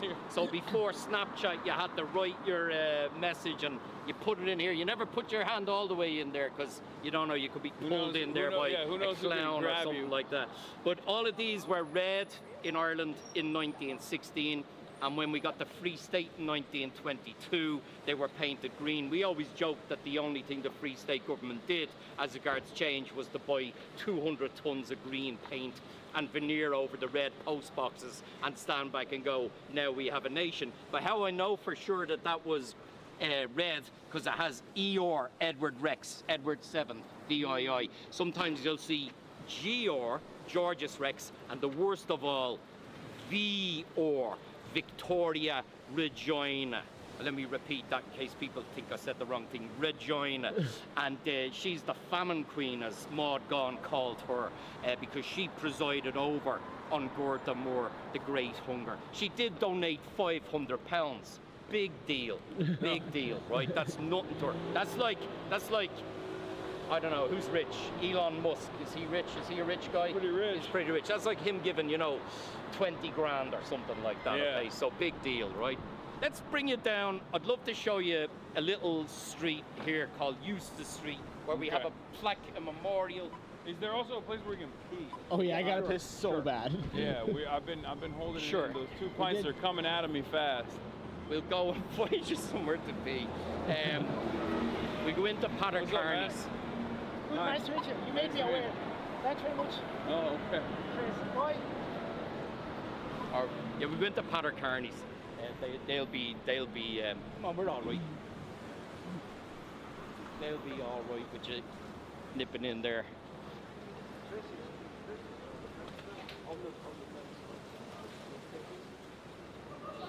Do you need to pee too? Yeah, you can go first though. Just leave the camera with me and I'll just keep talking. We'll switch off. We'll switch off. We can switch off. We can switch off. Well, come into the pub anyway and see how they react. I'm not gonna point the camera at anybody's face. Here, you can turn off the light probably. Yeah. Just for now.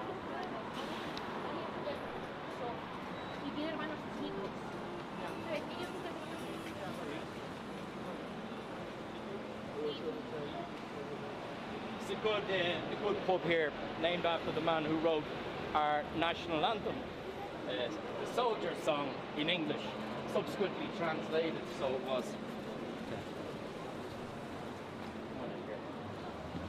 Pointing the camera down, chat, as to not disrupt anybody. We'll get another Guinness. If you want to get one, that's fine. All right, we'll get it. You want to get another one? Mark, you want another Guinness? I'll take it. Or do you want to come back? We go around to Eustace Street, show you the thing, end the live stream, and you can come back here. Well, we're not going to end it. We're going to go and meet up with Dan. You're going to keep on going? Yeah, we're going to meet up with Dan after this. All right. All right, you go first. Yeah. Who are you meeting up with again? Sorry. What's up? Do you want to go to the toilet first, and I'll get your points, right? No, we'll get it. We'll get it fine. Where's the gents?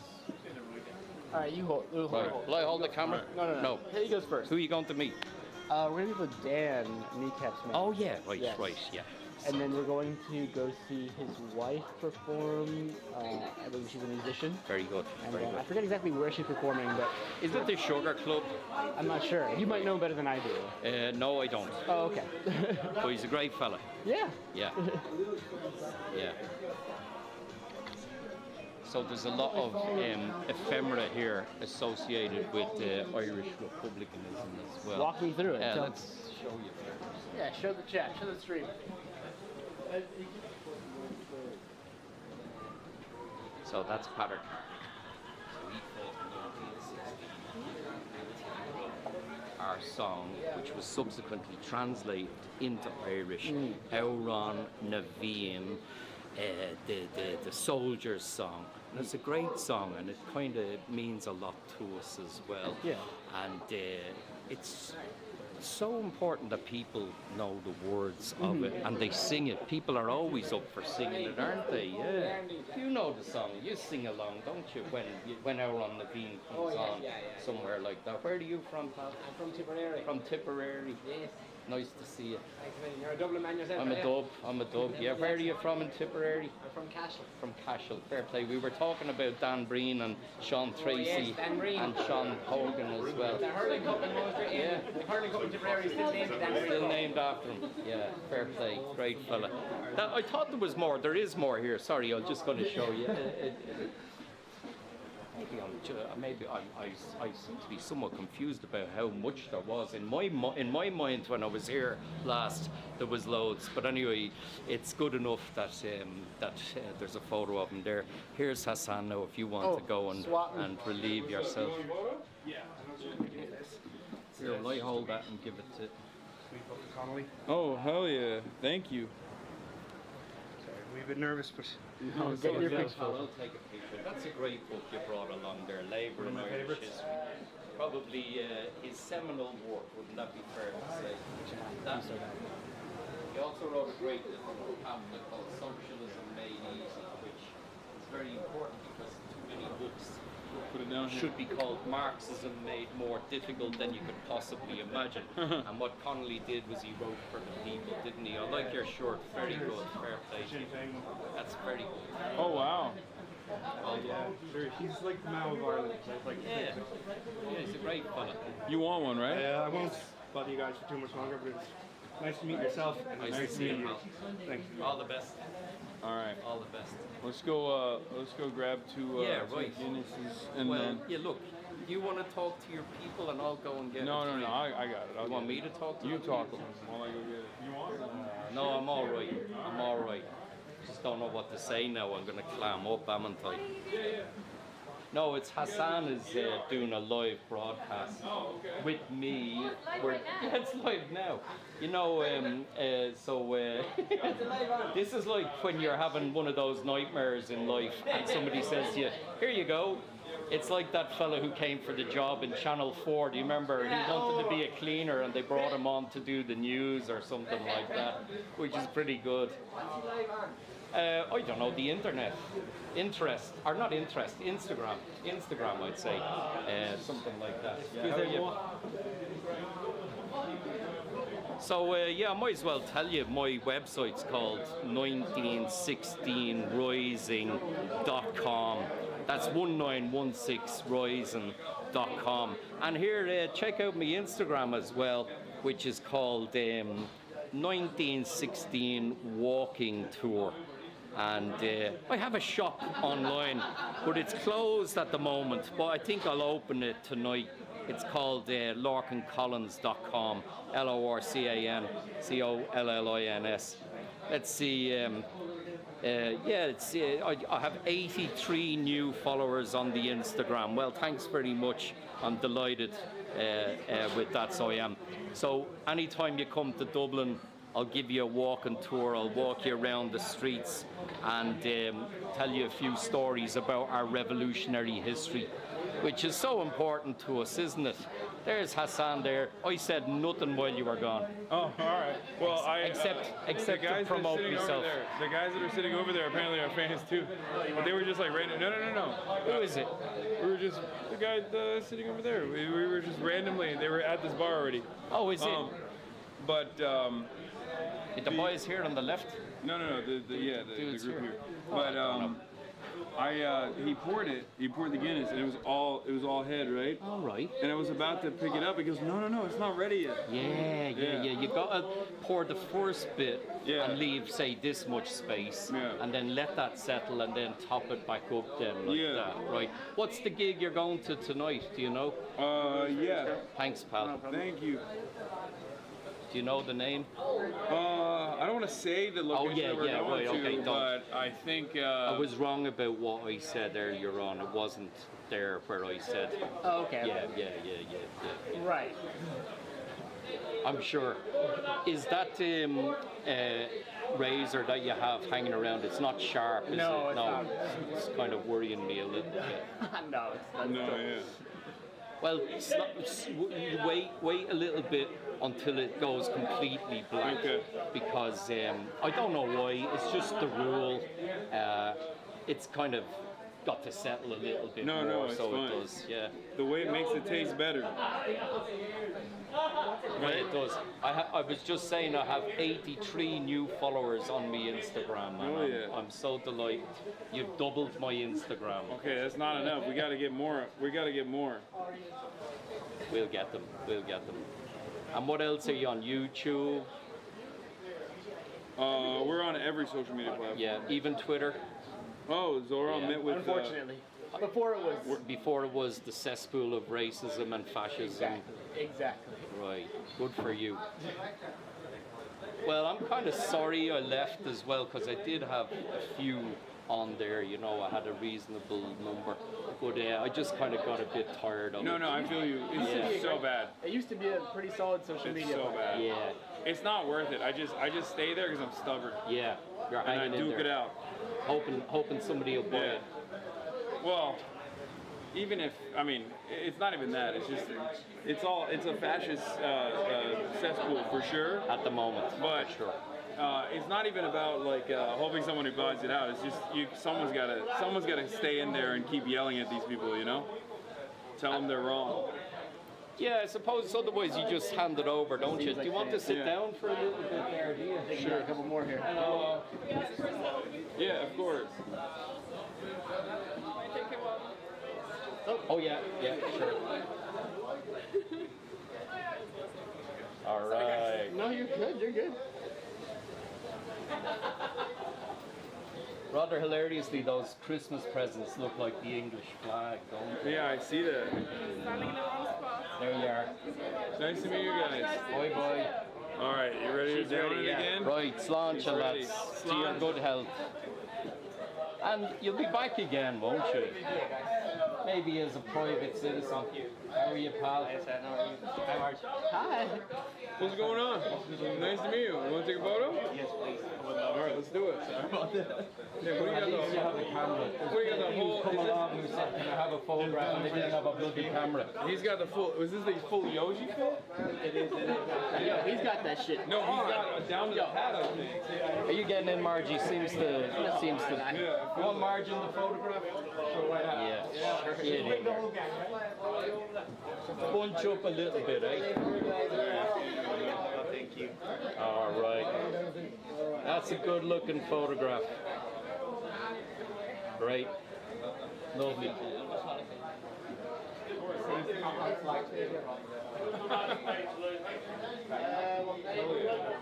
to meet you. Thank you. I did some selfies for you as well, pal. Thank you very much. I know you're too shy to ask for a photograph. Nice meeting you, man. I'm love to see you too. I'm sorry you came. We got to Trinity. We tried to see the film. Taking a wing for class. Yeah, it was slammed. It was crazy. That's awesome. You want to get a picture? Yeah, of course. Thanks. Let's do it. I also have a gift for you after this. Oh, yeah. You're gonna love it. I promise you're gonna love it. All right, the two of you together? Are you going in, Marge? No, only if they explicitly ask. All right. Explicitly ask for Marge or I'm going to come. But I have a gift for you real quick. He still didn't get I it. carry this around because a good friend of mine gave it to me a long time, a couple years ago. What is that? It's a woke mob card. And I proudly walk around with it. I want to give it to you. 1621 Cancellation Boulevard, San Francisco. Is this a real phone number? Yes, sir. Yes, sir. It is a phone number for a certain university. A certain university that we don't want to expose them, but like, are you still on the street? Yeah. Oh wow. Okay. Sorry. Hi everyone. I'm sorry. A certain university I don't want to expose, but it's pretty fun. I hope you appreciate it. Thank you. But yeah, it's great to meet you. I appreciate you. Thanks for coming out. Love Dublin. It's awesome. Enjoy. We're gonna grab a drink. Is that? Yeah, go ahead. Awesome. Thanks. Did they ask you if it's okay? He just, I don't know. He was just like, which way is it? You know, the great thing about this is I now own your man's phone. Like, he just basically left me with Wait, his did phone. he leave the phone? Yeah, so I'm just going to... I need to ask you what the moral situation is. Should I return it to him or will we go for it? What's up with you, dude? Hey, dude, I'm sorry. Is that my phone? No, this is mine. Oh, man, please, I just lost it. No, I'm kidding. I appreciate it. Thank you so much. You want to take a photo? Point to the stream. It's got a screenshot. You can jump in as well. Yeah. Let's do it later. Here. I think that's long enough on stream now for me. That's true already. But thanks a million. Nice to meet you. Wow. Everyone's so nice. Wow. No, Ireland. Yeah, I'm delighted everybody is nice. And I mean, the majority of people in this town are bang on. They're deadly. They're cool. And the nation, you know, I'm so Dublin-centric, I'm sorry, but... well, the thing is, like, we know this is... Oh, you're oh. Thank you, sorry. We got, oh, there it is. There's the proclamation. So you know you're in a good bar when the proclamation is up. Yeah, exactly. That's good to know. And also if you go into somebody's house and the proclamation is in their hallway, it's the kind of a good house. I always feel more relaxed in somebody's house when that's hanging there. So that little proclamation I gave you, you got to put that into an A5. I'm gonna put it up. Thing, stick it in your, just above your bed, eh? Yeah, I'm gonna put it in the entrance. So presumably you have marks and angles above your bed, though. I have a bunch of stuff. Yeah. But yeah. I should tell you, and my wife will kill me for this, but we have a massive, massive portrait of James Connolly above our bed. And I must be the only Irishman who gets away with that in the bedroom. Why don't you come over tonight and we'll do a live stream from my bedroom. Might be, we got some other stuff. You're busy. You're busy, eh? Yeah. Okay. All right. Are people still tuned in? Also, oh yeah. We have to go to the other place too. So let's finish on. Let's finish with me. I'll show you this plaque to Frederick Douglass and just tell you that because that's a pretty important. Yeah, no, absolutely. I'm very proud of that plaque as well. I think it's a cool thing. I never saw two lads to drink so quickly. In all fairness, these are great. Yeah. What were you going to say?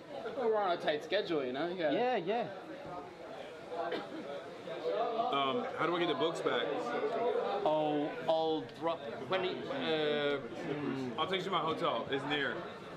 Yeah, it's by where we were at. We'll work out some. Yeah. I have your number. See, I didn't forget. Yeah. I'm still on it. Are you coming back to Dublin?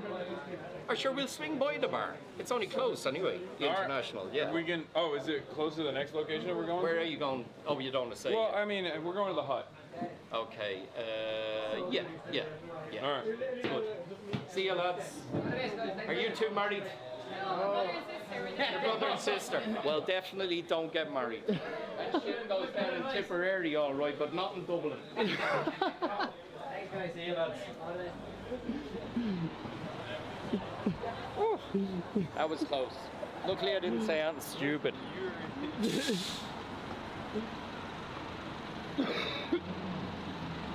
You got a real knack for this streaming thing, this live streaming thing. Well, you're very kind. I don't really realise how many people are watching. I'm hoping it's about 100 or something like that. And 20 people. 20 people, that's good. Yeah. So that's just like doing a tour. So come on, left down here, down Eustace Street. And I'll very quickly tell you this because I know you're under time pressure. We are now in the hell of Temple Bar, but there are some cool things here, including the Irish Film Institute, the IFI, who have very avant-garde movies on. This is where, look at this plaque here, look, this is where the Society of the United Irishmen, the Dublin branch, were founded in here in 1791. And look at the name of the pub, the Eagle Tavern. It's great that they were founded in a tavern, like a boozer. It wasn't a cafe or a restaurant.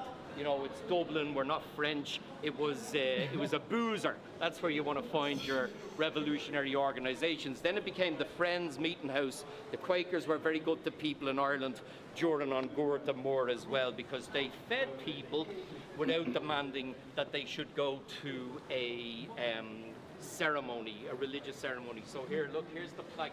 It's very new as well, went up in 2022 to Frederick Douglass, who all your readers will know is a great guy who campaigned vigorously against enslavement and spoke so eloquently and wrote so beautifully as well. I think he wrote 4 books. I only read one of them. I only read Narrative of a Slave. But in the Irish edition, there's a letter from Belfast where there's now a statue to Frederick Douglass. Oh, wow. You'll see that tomorrow, I hope. But he wrote about the great welcome that he had in Ireland. And he said he came here for 3 weeks, but he stayed for 4 months, okay? So however long you may be here, it would be great if you'd extend it. I hope, you know, you might feel welcomed here as well. Right? But Frederick Douglass, I'll just tell you this one lovely story about him. When he was on the boat coming over from America, the passengers asked him to speak, and he said, I will if the captain allows it. And 3 plantation owners said to Douglass, if you try and speak, we're going to throw you overboard. And it was a big Irishman who stood between Douglas's aggressors, and he said to them, if there's any swimming to be done on this voyage, you 3 are the first to get wet. So isn't that beautiful that that Irishman stood between him and maybe saved them? But he had a great welcome altogether. He said, I felt for the first time in my life in Ireland that I was truly a free man. Not once did anybody say to me, cannot come into this establishment because of the colour of your skin, which is very cool, all right? So look, I should shut up now, eh? No. You've been doing an amazing job. Yeah, but you gotta go somewhere else in now, right? In my experience, with my limited experience at least, like I joke about this because I saw the Obama, the gas station dedicated to Obama, but like Irish people are very they're very white, but they're very white on the outside, but inside they resemble a lot of qualities of people from the global south in many respects. I like that. Oh. You've been standing there for 5 years? Oh my God. You want to take a photo? Want to do a screen photo? Screen photo. No, it's screened. I'm sick right now. Oh. Okay. What's wrong with you? Is it your ears? Oh. Okay, it's just a little joke. I'm sorry. Okay. Bye. Sorry. I don't know. Look, you know, look. No, you're a riot. You're great. I did whatever it was. I hope it wasn't catching anyway, because you know, like. So let's hope it was for years, because that's it. That's what we're gonna get picked up in originally. Serious thing, yeah. One of those. A Land Rover. No, but the Garda one that the Kneecap Boys have. Oh yeah, the Range Rover. Yeah. We definitely have to take a cab there. Oh, it's far? Yeah, it's a bit far. It's a 10-minute drive. How long is the walk? 35 minutes. Yeah, you won't walk. Well, you won't walk. Okay. Well, here, look. Let's go get your books, will we? And Okay. then we'll show you where to hail a cab. Okay. Or jump it. Or you call Yeah, a we car, can- call yeah. a car, and it'll come to you at the international bar and pick you Okay, up there. let's Isn't do that a that. good idea? Sure. Knowing you two, you probably have another pint. Maybe. Man, you should be sponsored at this stage by the Guinness Yeah, Corporation. you're right. Yeah, let him know. Or Diageo, as they call themselves now, because they're They got owned bought by- out? Yeah, they got bought out by some scum organization with heaps of money. So what's the new beer then? Wait, well, so, no, it's still Guinness. It's still called, I'm saying instead of Guinness, what should we be drinking? Yeah, what's the? I is don't there- know any other drink. Whiskey. That's crazy. Whiskey So is like good. the original. I mean, Guinness is like, it's got a long tradition, right? Yeah. Look, there are drinks. Well, but was like- it Guinness originally? They were. I don't know. I just saw the Netflix show. Oh yeah, that Netflix show was an abomination. It was the most disgusting twisting of history to show Were the they originally- Fenians attacking a funeral. Fenians would never do that. Yeah. Funerals have always been sacrosanct. And I was 2 minutes into watching that shit before I realized how awful it was. Absolute abomination. And you know what? Hollywood or whoever made it can go and, Tell them. go. I'll tell it straight. Look at it. It's just awful. It's such a letdown because I was hoping it was going to be something akin to The Sopranos or Breaking Bad. There's so much potential with a great show like that, but they screwed it up so they did. Can I get a photo? Yeah. You want me to take it? Yes, While you're please. talking about the Fenians who would never attack a funeral, there's people that were snapping pics in the background. All right, let's do it. Apparently, a car crashed into the store a week ago. Yeah, that's right. There's no door. She has sweets. I knew she had I got sweets. potato. Oh! It's like traditionally Irish. Show them what that is. You're right. Oh, cheese and onion. Listen, that is great, but so is King. We gotta Let's rip be it. fair here. No, potato is better. Cato I'm gonna appreciate pull it it. right Some in other front good of you. stuff. Kyo's are good. O'Donnell's are good. Let's give them all. But that is the number one. Yeah. Cheese and onion. Ooh. Do you know? I happen to know a little about the history of how we got taste onto potato chips, as you call them in America, and it was the Tato Corporation. Well, they were a small brand at the time who invented the way of getting the cheese and onion onto it. Then they sold it to Lay's Corporation in America in the 1950s. So without Tato, you wouldn't have that shit flavor called barbecue flavor, which is as big an abomination as the Netflix documentary on Guinness. I mean, why do you get something brilliant like flavor for crisps and you put barbecue on it? That's my biggest problem with America. Not Trump, not global rampant imperialism. It's Lay's and Want their some barbecue. potato chips? Are we gonna? No, thanks, no. They're shit. I'm joking. Here, look, that lady wants a photograph. Can I get a Do it. picture? Yeah. Want a photograph? I got more shoes as well. Margaret, I got you. Yeah. Thank motion, you. motion.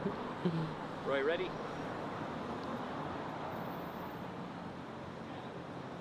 And look what's behind you there. Look, full of.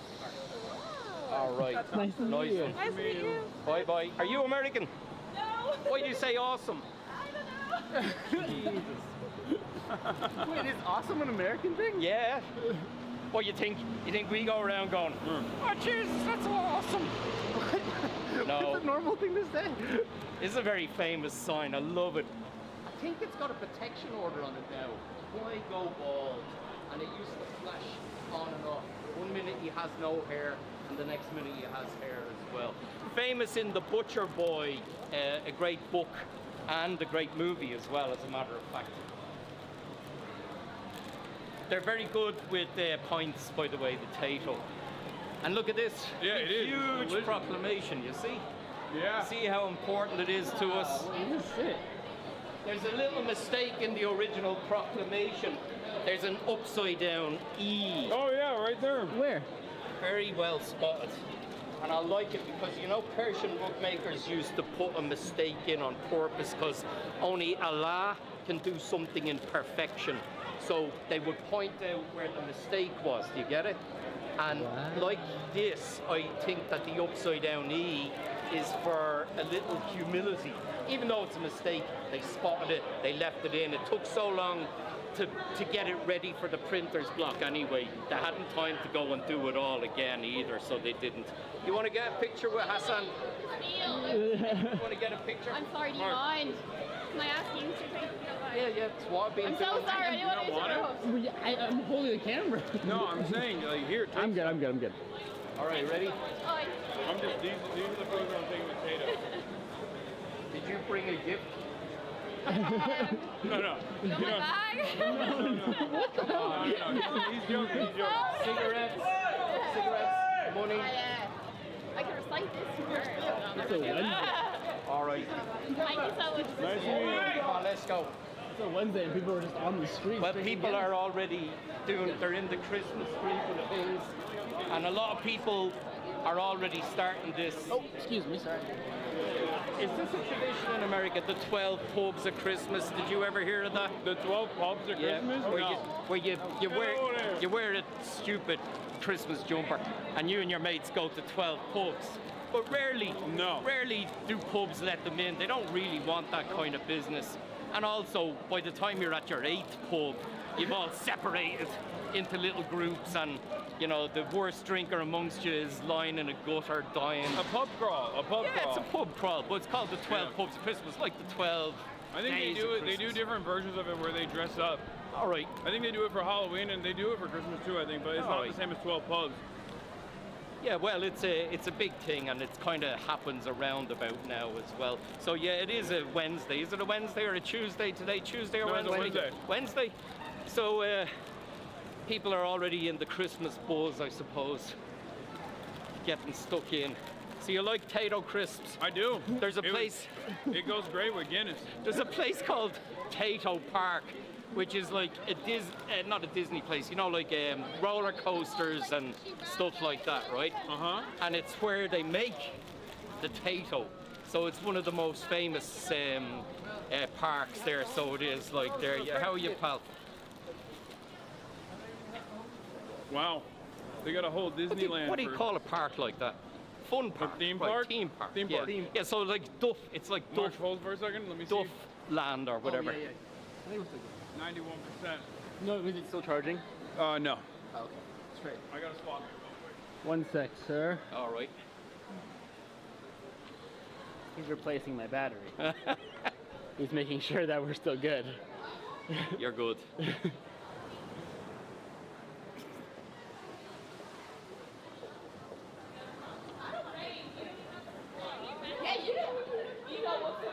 So I meet you about 5:30. I've been going on for a long time. I'm sorry. Holy shit! No wonder your batteries. No, you've been great. No wonder your batteries are dead. I've reached the magic 100 followers, new followers. 100. The 20 people in chat have been loving you. Where can people find you again? Say it on say your Instagram. My Instagram is 1916 Walking Tour. 1916 Walking Tour chat. Yeah. Go follow him right now. That's it. Thanks, pal. And if you're ever in Dublin, yeah, check it out. 1916rising.com it's a much longer tour, yeah, right? it's than a the one you longer gave us. tour. We're doing an abbreviated version right now because we're rushing over to go to the hut. thing. Oh no, you're not going anywhere near the hut. Sorry. No, it's fine. It's fine. We already said it. Here we are coming up to the International Bar. There's Santa Claus out looking at all the kids, making sure they're good. Oh my God. He does that shit. He comes out looking around, making sure everybody's good.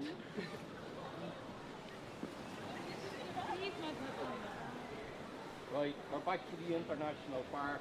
Grab your the books and then we call the cab, right? Hello. Right. Hello. Okay, I'm gonna point the camera myself to not film any of the patrons. Of course not. You want to pee again? I'm good right now. I can wait. Man, that guy's the man. Yeah, it's awesome. This is why I said, like, when I met the Kneecap Boys, I was like, automatic. You rarely ever meet someone automatically, and you're like, oh, they get it. Irish people, they get it. They get it from the start. Their starting position is getting it. Many Americans, unfortunately, they don't get it. You got to work them into it. All right. Oh, on the floor, give me the cash. Here we are, the Irish Republicans in Dublin City Centre. I don't know this. You got the hat that says New York on it? Hey, come here. New York. Look, I'm wearing the New York colours today. Actually, in honor of dead Zelensky, because he just got killed there by the Irish government. Don't say that. So, don't say that. In case that happens. Anyway. Anyway. Right. Oh, come here. I'm going to give you the thing. You know the Dubliners, the first ever time they met here was in this pub, the International Bar. My father introduced Luke Kelly and Ronnie Drew together in this bar. And Ronnie turned around and goes, I don't play with phobies. And Luke was, my dad says, you have to listen to this bleeding tune. And that John Malloy, wasn't it? Yes. Yes. John Malloy, actor Dublin. Yes. Yeah. Matt's and father. you've got to realise, my grandmother was born next door. My grandfather a door after that, 1881, 1883. My family lived on the street since 1790. He's fucking 50 years of age. You're more than 50. I am, I'm 50. Well, I'm 56. How do you look like fucking 8? Oh, I look like better than Lorcan. Look at this. I wouldn't have said a day over like 40. This is the real president of Dublin. Now listen, folks, when you come to the International Bar, you won't meet Matt because he's going to be barred now, aren't you? How dare you? How many times have you been barred over here? I've never been barred. Have you not? I've been asked to leave, which is a respectable... Being asked to leave a respectable way of being barred in Dublin. If you're asked to leave, you're well respectable in an Irish bar, but you have the honour to impress everyone in the bar and have the respect from the bar owners to be allowed to leave with drunkenness and stupidity and honour. Slán volume of Cora. Right. Nice to meet you. See him now, see him do you want to have another point or get the fuck out? We can step out. We can step out. Because we'll probably have one at the next place anyway. Matt's a legend in Dublin. A legend. Yeah. You want to take? Yeah. Screen it. Hell yeah. You got me in the politics. Hell yeah. Oh. Nice to meet you. You enjoying Ireland? Yeah, it's been amazing. Oh, yeah. Okay, hello. Hi, all right, let's start with you. Hassan, I'll call. Are you going to call it? Nice to meet you. Hey. All right, let's do it. Would you bike over here? No. Want me to take Oh, yes. Because those selfies Thank you. They're always great to go home and look at them. Oh, you're good-looking guys. Oh, thank you. I mean, Look at him. Hi, Nice to meet you. You want to get in there? Yeah. Sure. Ready? Oh, with me? Yeah, love it. Love it. All right. No worries. How are you, pal? What's happening?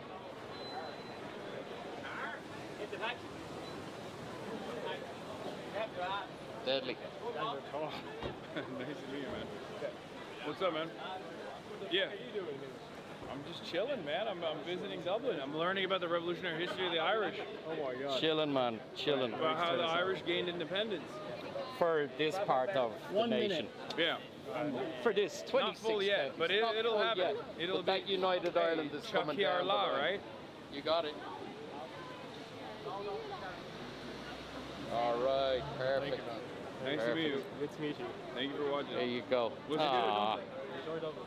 Oh, I'm happens. enjoying it. Nice to meet you. Oh no, my forearms are strong. We're going to Belfast tomorrow and then leaving Strong on as nuts. Friday. Okay. We got a See ya, pal. award ceremony. I'll hold this through protest.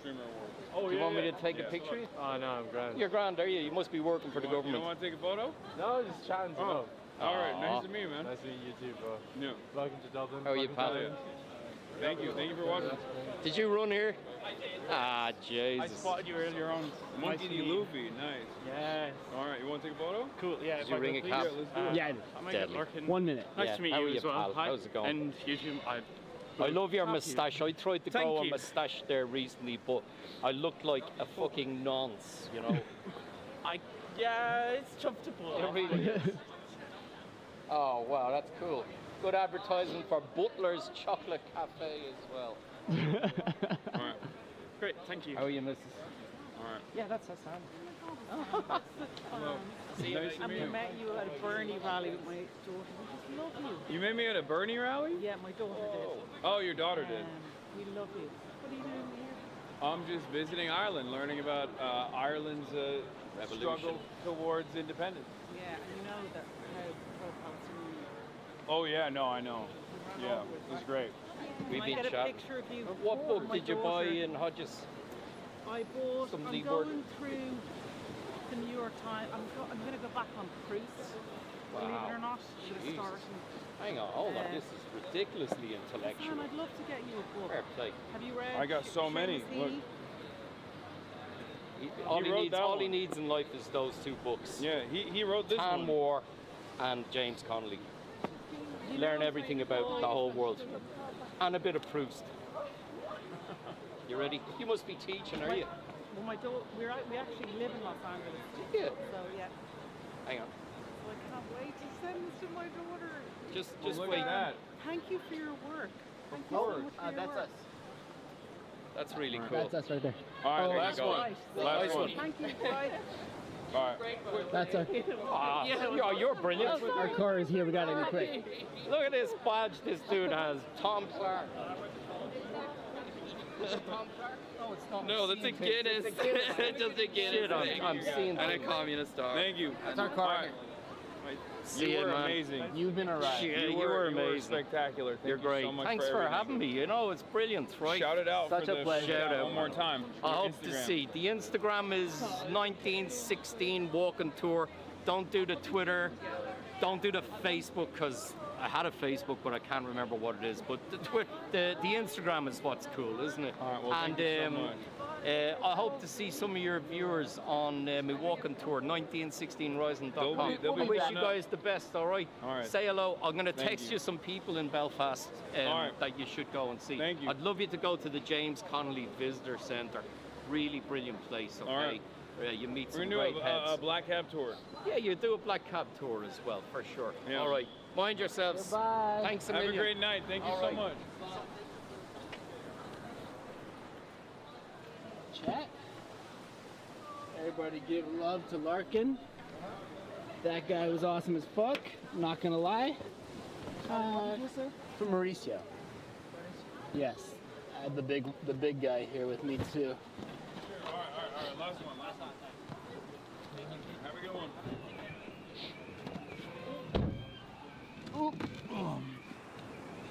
Okay.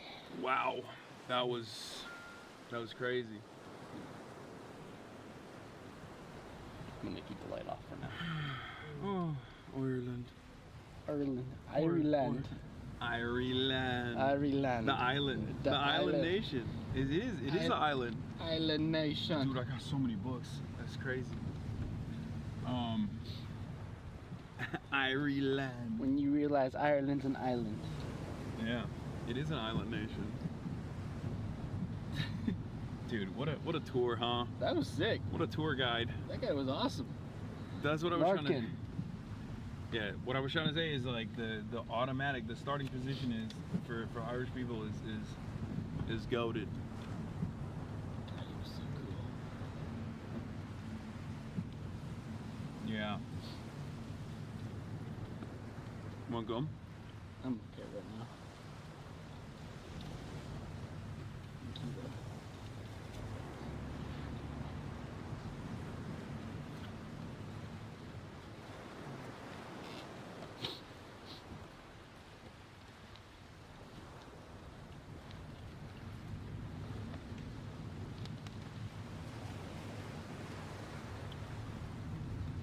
Irish Guerrilla Campaign. 1919 to 1921, Ireland's War of Independence. By LORCAN Collins. Wrote a whole ass book. He wrote, I think he wrote multiple.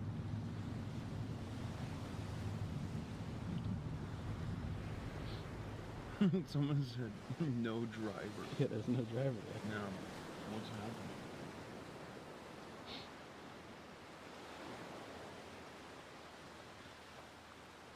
It's another British holdover. Driving on the wrong side of the road.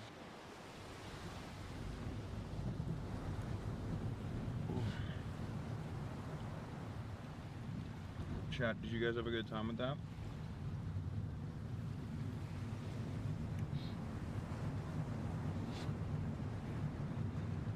We can see your iPhone. It's fine. Now where are we going? We're gonna go get some. We're gonna go listen to some traditional Irish music. I'm gonna pee again.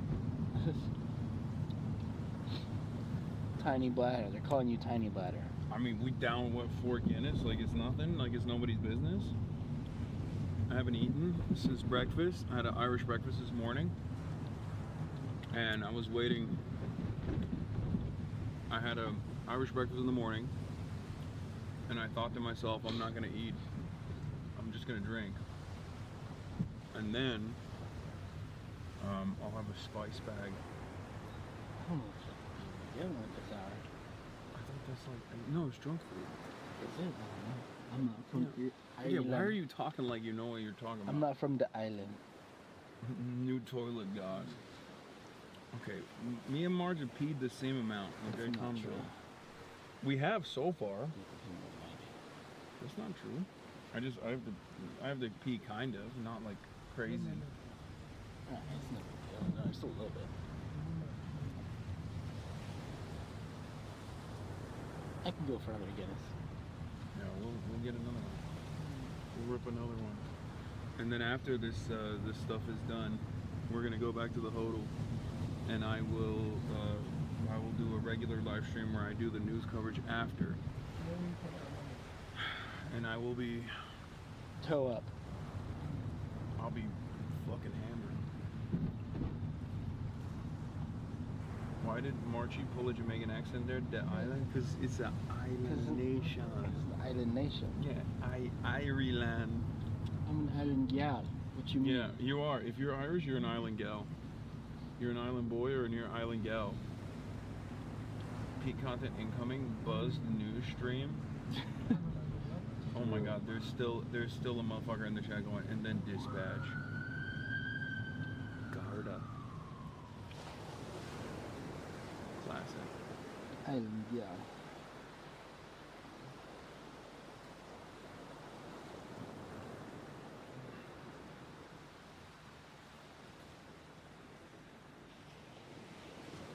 They're saying fuck the peelers.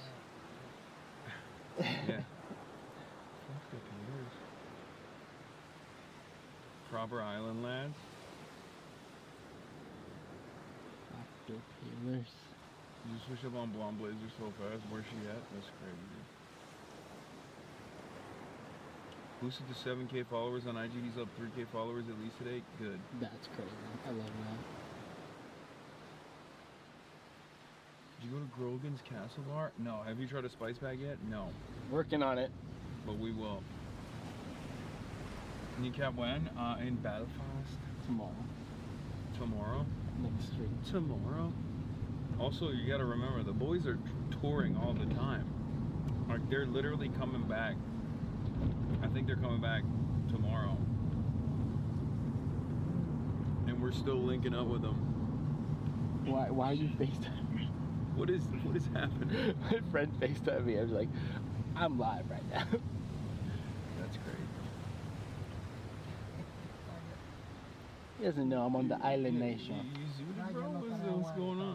What do you mean? That was behind the lens. Nobody saw anything. You're a little hammered? A little hammy poo? That's what my boy is. He knows better. He said, oh my fuck, I just missed you. You should do a tour led by former Iron members in Belfast. Who's to say that we won't be doing that tomorrow? Well, it's an interesting suggestion, Chatter. Perhaps that. Maybe there's an early stream tomorrow too. Perhaps that may be in the works already, and it'll be a much earlier stream tomorrow actually, because tomorrow we're going to do a Black Cab tour, and we have an incredibly special event for you guys. It's going to be at 2 p.m. Belfast time, so that is going to be like 6 a.m. or even earlier than that LA time. So wake up early. So wake up early for that one, and the reason why we can't do it later is because unfortunately Belfast is a little bit trickier to do that kind of live streaming in at nighttime, or at least the places that we're going to be going to, and therefore we won't be doing it at nighttime. We can only do it in the daytime. So it's probably going to be 6 a.m. or something like that. What's 2 p.m.? Around like 6 or 7 a.m.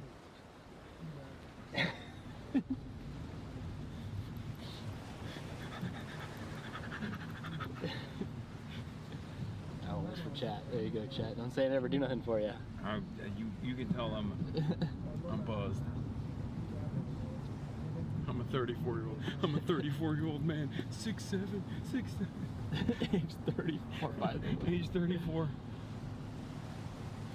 Okay, he's drunk. No, I'm just having a good time. Fuck the peelers. I think that's just an ambulance. No, it's not. It's Garda. Yeah, Downing 3. Guinness will do that to you. 4. And we're about to hit our 5th when we arrive on location. And can I say it tastes better out here? 6 Pacific, 7 Mountain, 9 Eastern. Oh, the Guinness? Yeah, it does. Because they know how to pour it. They don't pour it shite. They pour it right.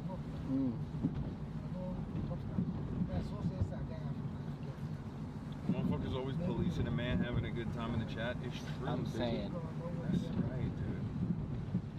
You need to fucking chill.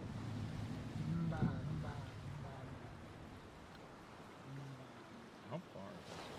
We are so... Yeah, is that bad? Okay, to be fair, we're late because of the person that set us up with the other person, so they can't be that mad, right? Yeah, hopefully it's not really.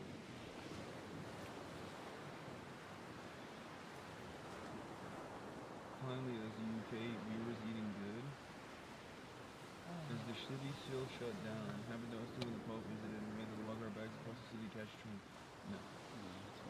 Dude, I can't wait to get the fucking crazy Zins out here. They told us at Trinity College the students were all Zin heads too. There were Zinners, there were Zinfidels. And they told me that they have Zins out here, like Zin branding. But it's like up to 15 milligrams. Dude pulls out a fucking nicotine patch, or nicotine pouch. And he's like, this is a level 3. And it was 11, it was 10 milligrams. I couldn't believe it. You seem to run late a lot in the UK, Ireland as well. New England Guinness isn't the same as Ireland Guinness, so enjoy whilst you're there. It does taste better here. It does taste better. It hits different because it's free. It does. You know, Yeah. it hits like you can get the revolutionary taste.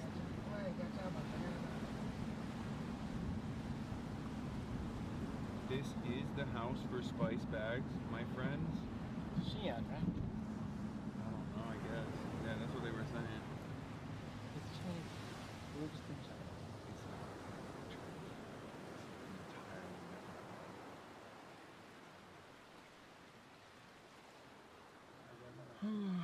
Let's see.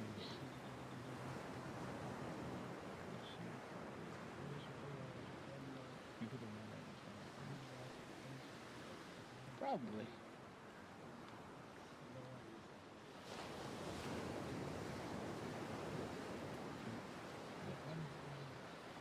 You're not wrong on this one. This was not walkable. This is the first time that it's not walkable.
have zins without pouches too. Don't try chatter. Zins without pouches. That's crazy.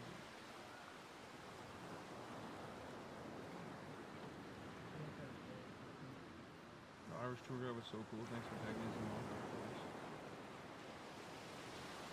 Can this be the format of the show forever? Fun stuff first, news last? No.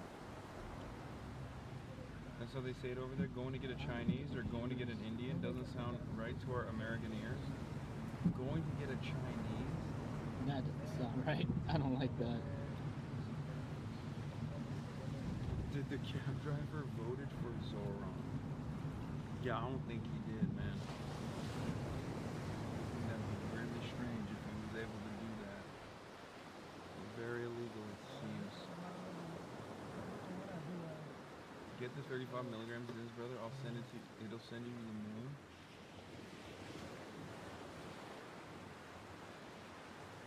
Where are we going now? We're going to another bar.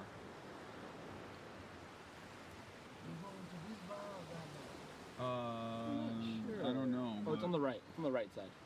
So you can just drop us off wherever and we'll walk across. Yeah, thank you. Oh. Yeah, we can get out here. Yeah, if you want us to get out here. Oh, what? No, we can get out here. We can get out here. Yeah, we can get out here. Thank you so much. sir.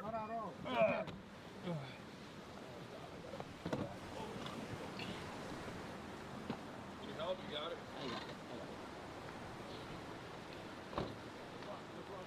What the? I gotta grab a bag. What do you mean? Oh.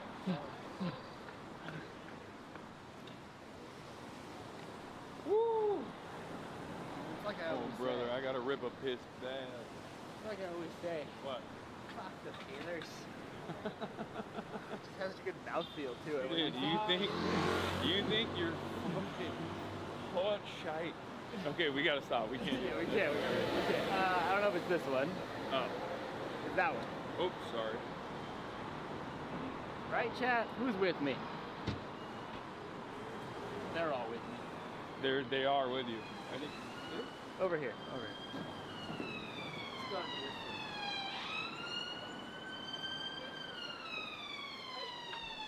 Thank you. Oh, it is.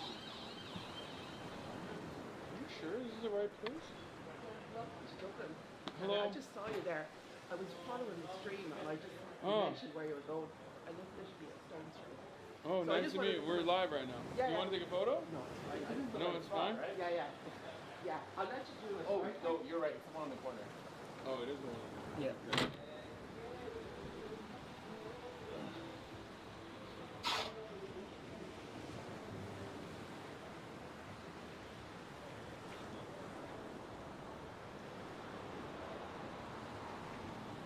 Wait, why would it be? But he told us a different name. No, it's the please use the air door. Excuse me. What a spicy boycott. Here. Is this it? I mean, it says the one on the corner, which is...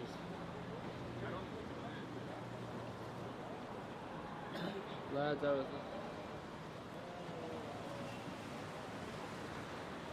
Okay, so it's this, but it's the whole building. So it is where we were? I don't know, it's a little confusing. It's over here. Okay. Oh. It says in the snug. Where's that? Maybe it's a different... I don't know, but I have to be so bad. Oh, there he is. Crack, man. Good to see it. What's good? Welcome to Ireland. Hey there. Oh my God. Hello. It has Hey, been man. incredible. March. Nice to meet you. Yeah. It's all sweet. Check with me. Got All some right, good perfect. stuff. Oh, I got so much. I've other stuff for you as well. This pub is like, these are Victorian pubs. Ah. Okay. They all look the same kind of style.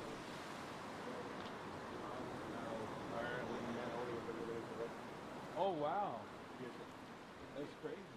Well, I have to pee real bad. I'll show you where it is. We are 4 Guinness deep so far. I don't know if you are. I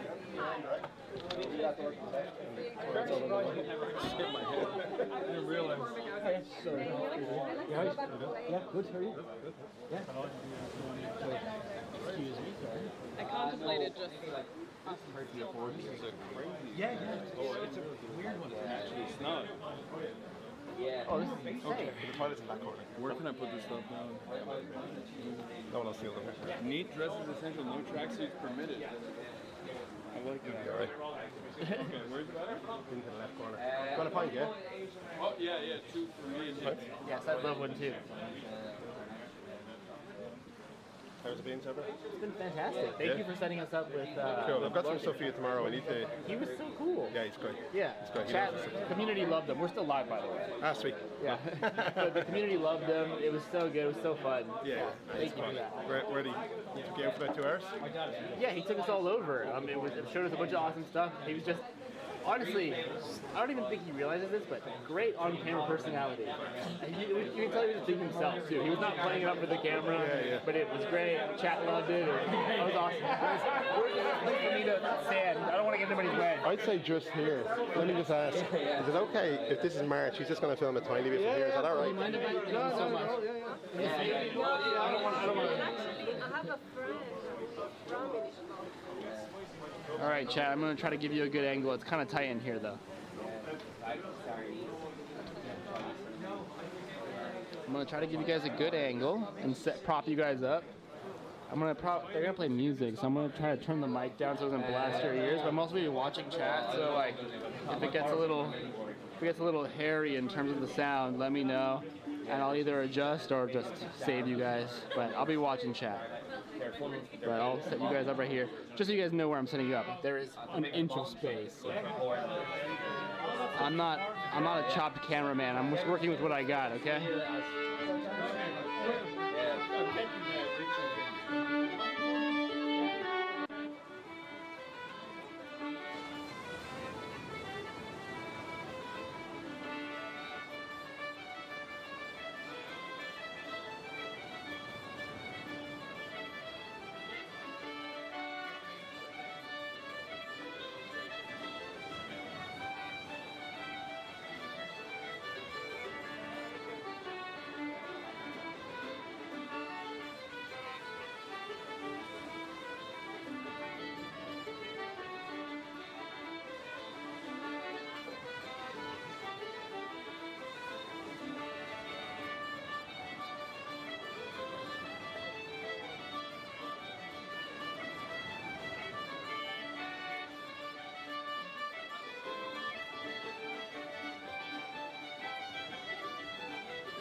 it.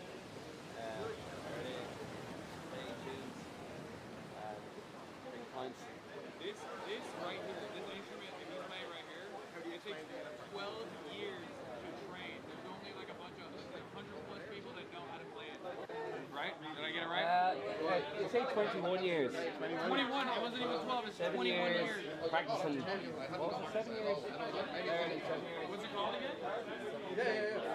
Illinois. That's the most insane thing. I've never seen something like that before. Sorry, I don't want to be in your way. I'm just like trying to. Oh yeah, what's What? What more do you know about the Illinois? They're like the inside version of the bagpipes, but there's more harmonic options to regulate or something. So you can do chords. So what's happening here right now tonight? So it's just not the session. The idea is that nobody's paid, everyone can come and play. There'd be how many songs would people know? Thousands, hundreds? Yeah, well, depends on the person. Thomas McCarthy has a few thousand, but most people would only have a few. Some people know thousands of songs, and then it's all ages. There's at least 6 different instruments. Sometimes the singing you might have to sing. You sing? No. No? No, not even a little bit. Really? Breno can sing. Do you sing?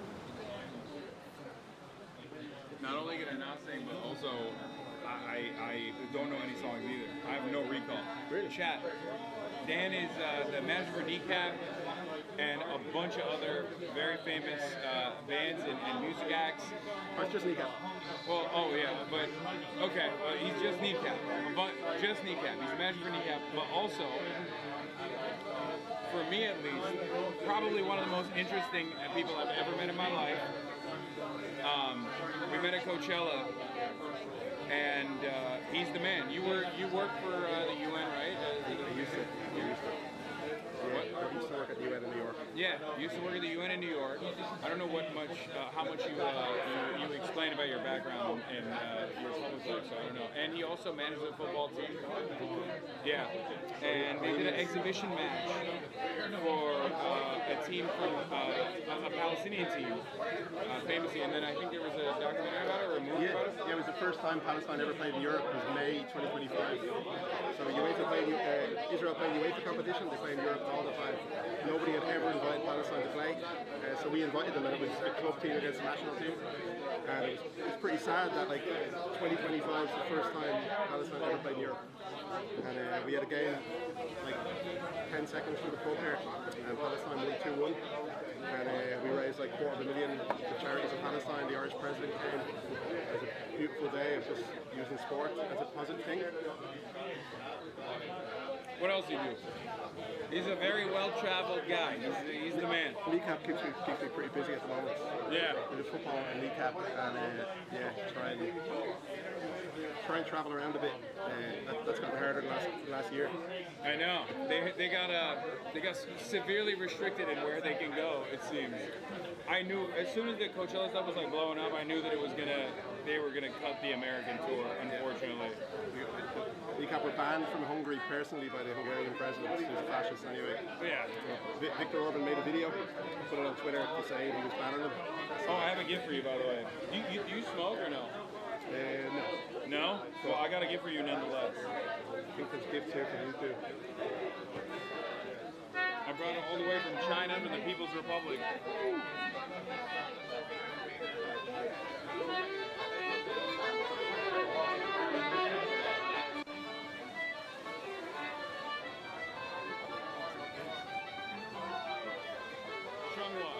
I'll take up smoking just for this.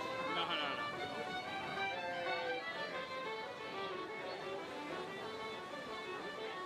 For me?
like tomorrow in Belfast, like or how we're gonna do it.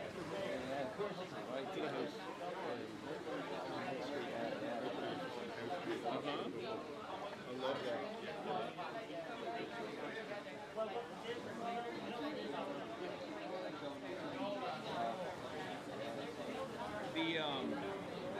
The instrument Dan was telling me that they're playing in the middle that looks like an accordion is called the what concertina.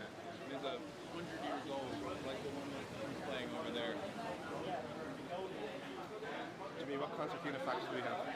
What kind of, oh, I don't know, there's a German style and an English style. They play the German style in Ireland. English style, it might be like the same notes in and out, so it's for like singing songs and learning the same song. Yeah.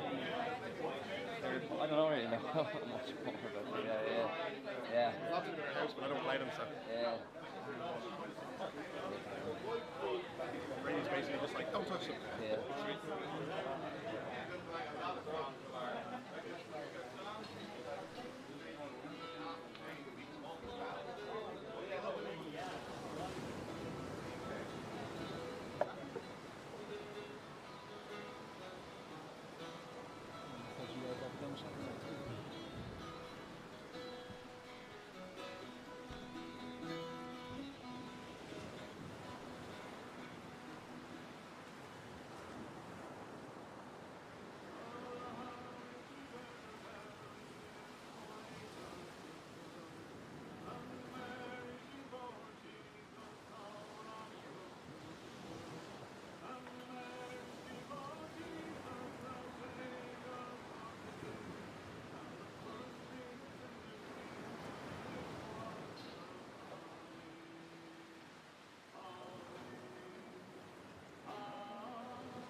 here.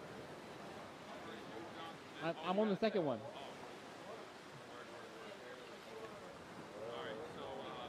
Hold on, give me a second. I'm gonna turn the volume up. One second. Longer. But after this, maybe we'll get a spice bag. If not, we'll probably we'll see what Dan is doing. But we might just move back to the hotel, and I'll start doing my political commentary and a little bit of chatter. Stick with us. Like I said, this is a very special occasion. I know a lot of people make fun of me and say, "Hasan, you don't listen to music," but you get to experience something that is very unique and not exactly a thing that you would see. Drunk news coverage? I'm not drunk. I'm not. I'm just a little buzzed. You know? Dispatch later? Slancha. You're doing dispatch later?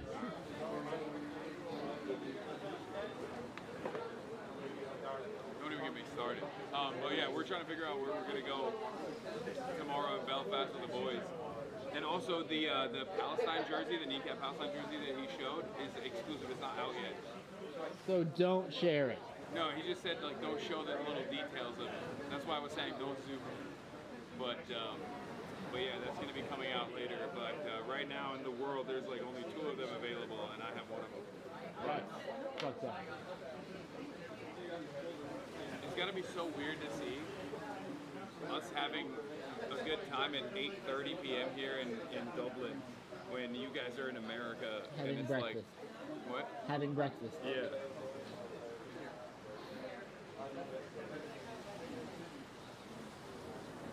Reach out to People Before Profit, the largest Ireland social party. I know they've reached out. I talked to a bunch of the members at Trinity College as well earlier today. Yeah, we didn't even get to talk about that. Trinity College was fucking amazing. And there will be a vlog. Yeah, and we filmed all of it, and we're gonna do a vlog of our experience so far. I've been vlogging like crazy, so we're gonna have an exclusive Hasanabi in Ireland vlog out as well. Anyway. It is so sick how like their jam session is just in a pub. Yeah. Yeah, everyone here is a musician and like a different instrument or whatever as well.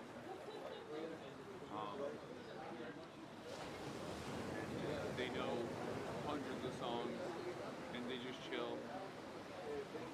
And slam Guinness and fucking and rip sometimes tunes. sing and yeah, sometimes play songs. It's fucking amazing. Awesome. Yeah. There's a baby in the bar, by the way. I don't want to. I want to show the baby because it's so cute, but I don't want to film the baby. Yeah, and the baby's sleeping. It's a sleeping baby, and it's the cutest baby in the world, but I don't want to put the camera on the baby. Yeah, the baby was sleeping and also bobbing its head. It's crazy.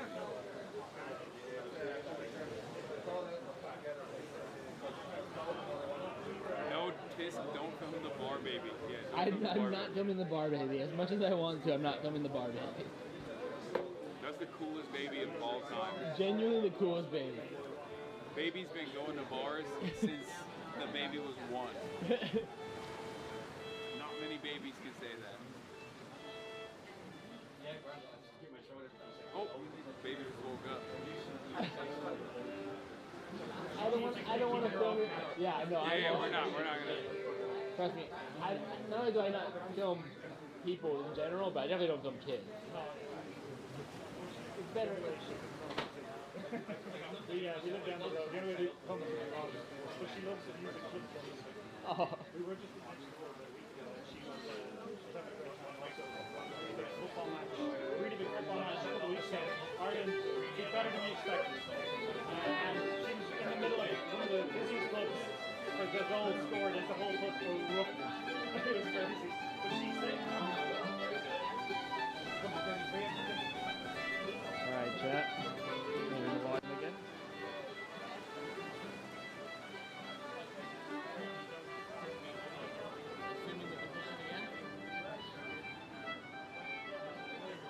And there we go. And there it is.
Like I always say, fuck the peelers.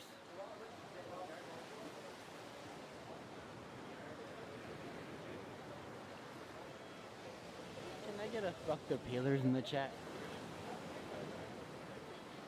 I'm watching you right now.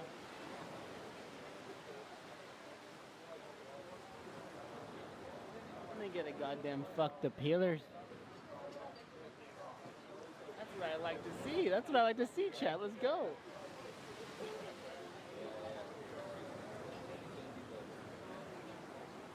Aw, you guys make me proud.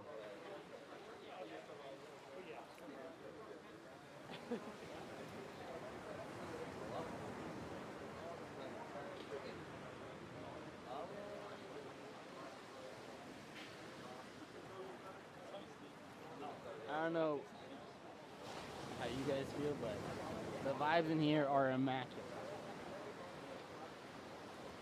I'm in the tightest Irish pub ever, listening to some Irish tunes, surrounded by a bunch of homies. 5 Guinness deep, and it tastes better out here.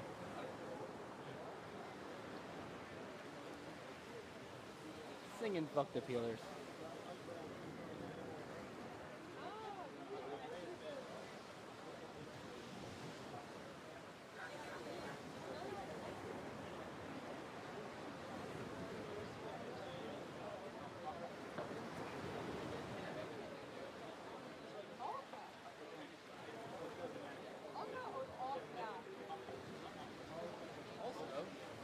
Side note, look what I got from Kneecap's manager.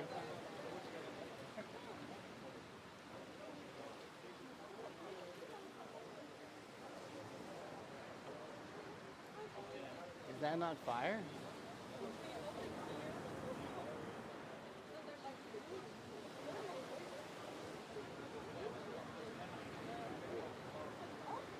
I cannot wait to go to Belfast tomorrow and hang with the boys.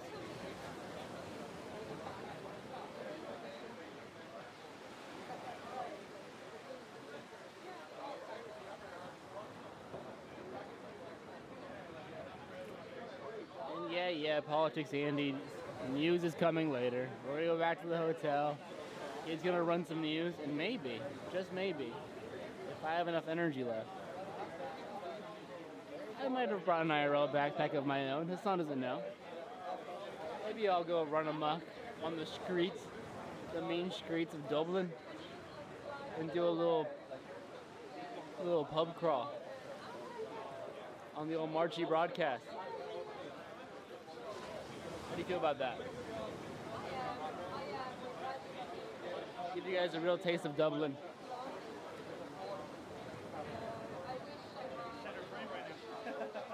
Yeah, he's pissing. Somebody has to watch the stream. He's pissing.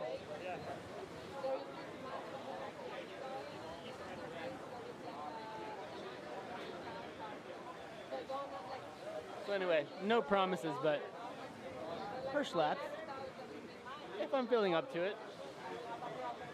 If I get my second wind.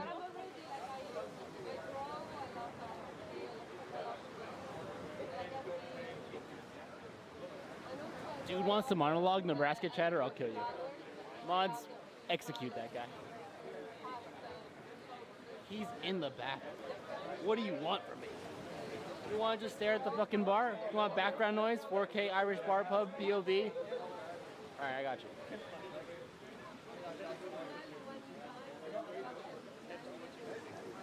Oh, I know. I saw her.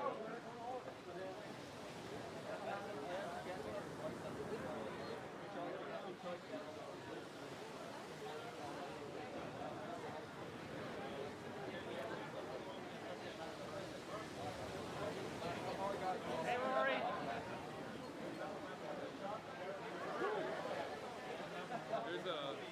There's a bunch of fans waiting right outside of the. Yeah, we might have said where we are. Well, you know, it is what it is.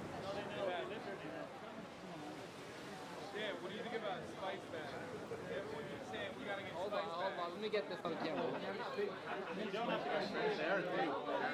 They are a thing. Their spice bags are a thing. Spice bag and a chicken fillet roll. Not my thing, but big thing for Irish people. Yeah. I gotta have one before I leave. I'm thinking about having one after this. What do you think of a spice bag, Jimmy?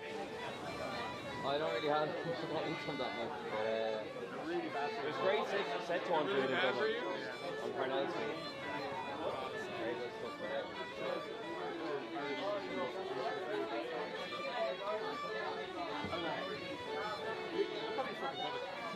Probably.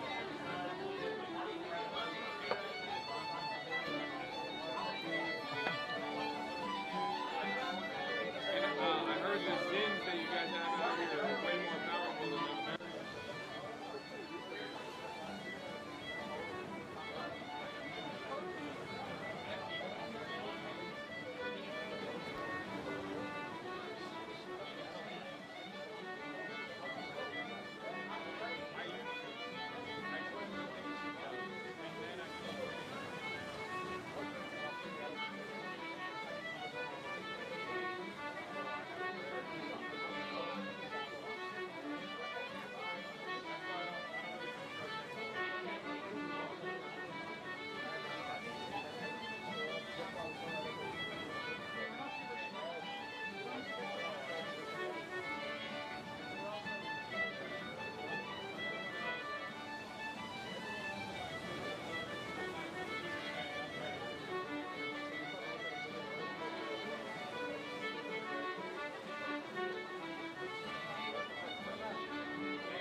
this goes. Can I get Brandon to speak up more? Yeah, no, that'd be great. Yeah, it goes to about 9. Yeah, so this goes until 9, and then afterwards we'll probably head over to get a spice bag, even though Dan doesn't approve of the spice bags. He says it's too much sodium.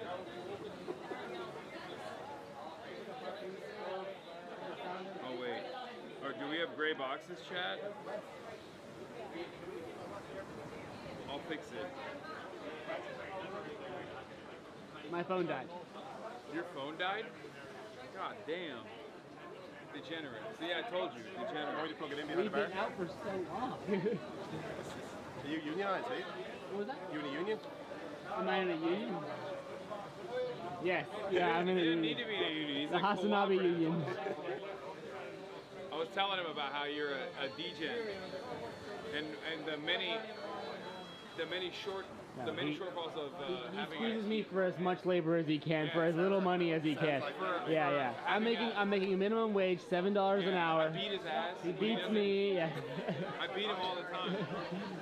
I get nothing. No benefits. No holidays off. I get nothing. I'm gonna leave a tip. I said there's no one else that would get shot at. But Yeah. There's just you know. And for getting shot at, my pay is No hazard pay. no hazard pay. I'm scraping by. I'm scraping by. Free Chinese cigarettes? Nope, not even that. Not even that. Oh yeah, okay. This motherfucker went to Japan after I got back from China. He's still. We've been traveling so much this month though. It's been crazy. We went to New York for Zoran, and then DC, and then we went back to LA for a little bit, and then flew to China. Went to 5 cities in China, then came here. So it's like I don't even know what time zone I'm in anymore. Surely this beats China. Yeah.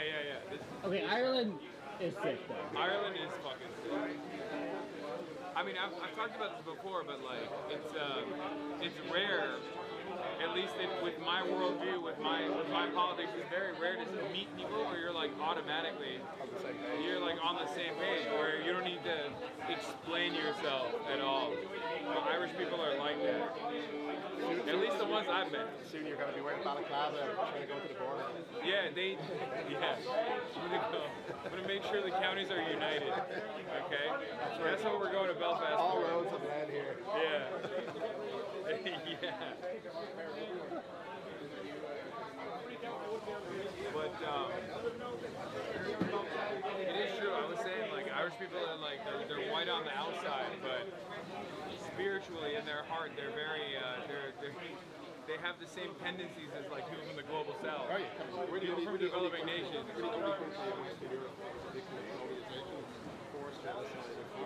Yeah.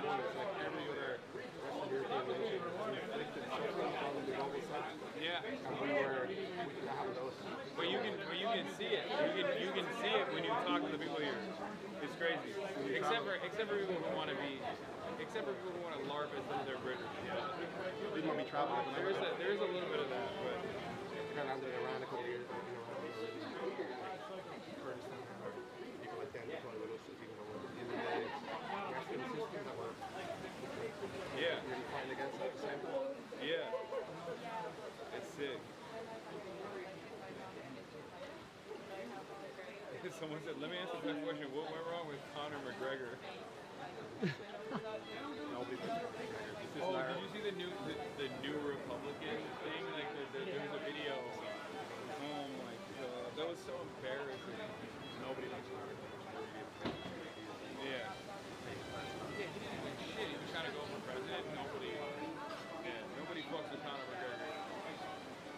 I gotta pee. I'm setting it up again. All right.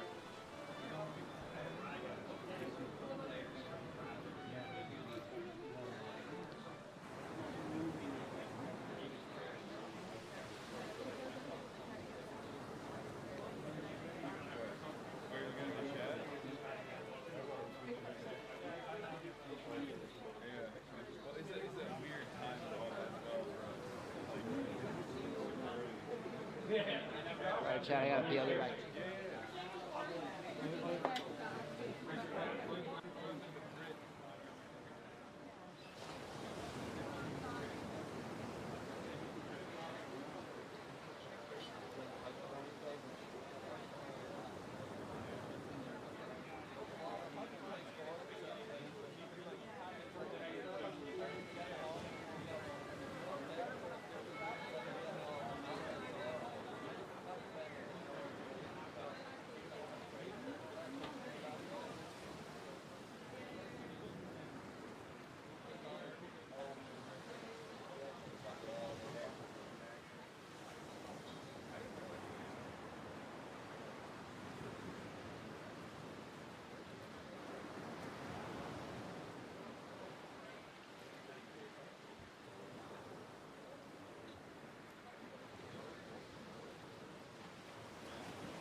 Hasan. Wait, you're just back. You're live.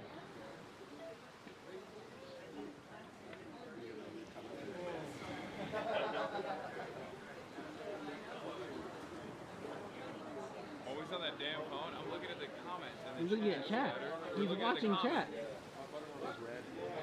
Oh, they're clapping because we were just clapping, so they're also clapping digitally. Digitally Yeah. clapping. Yeah. Hasanabi the whiskey. No, I'm good. I don't even know how many Guinnesses I've had at this point. I've had like 7. No, I'm good. Because I'm gonna do after this. I'm gonna go back to my hotel and do political commentary. I can't be too wasted. I haven't eaten yet. I had an Irish breakfast. I had an Irish breakfast. Spice bag will heal you. Yeah, they were saying that there's a spice bag place near here. Lemon tree. Yeah, What's it called? lemon tree. Lemon tree. What about Xi'an? What do you think of a spice bag? What do you think of the spice bag as a phenomenon?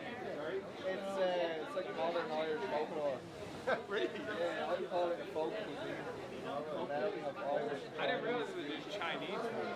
Yeah, it's from Xi'an. Chinese, Irish, Yeah.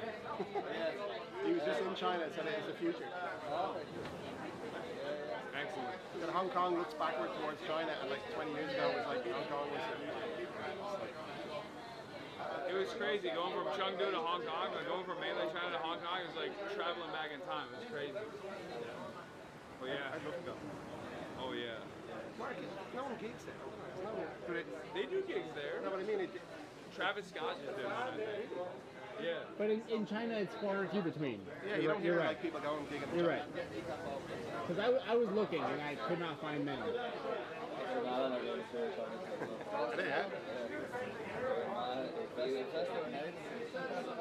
Christy Moore's doing 7 nights for the Chinese New Year. Yep.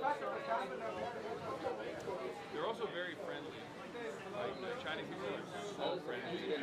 Chengdu. Oh, fantastic. Yeah.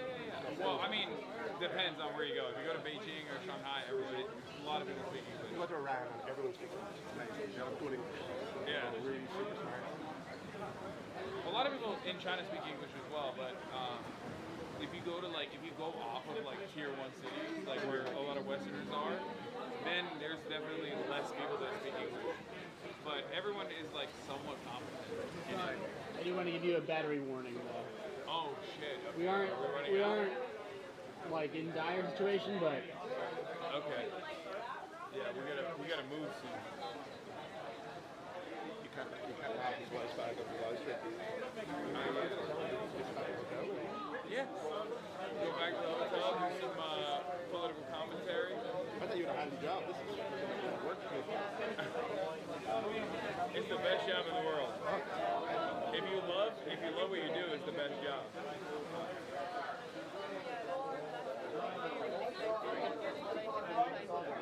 But this was an amazing experience.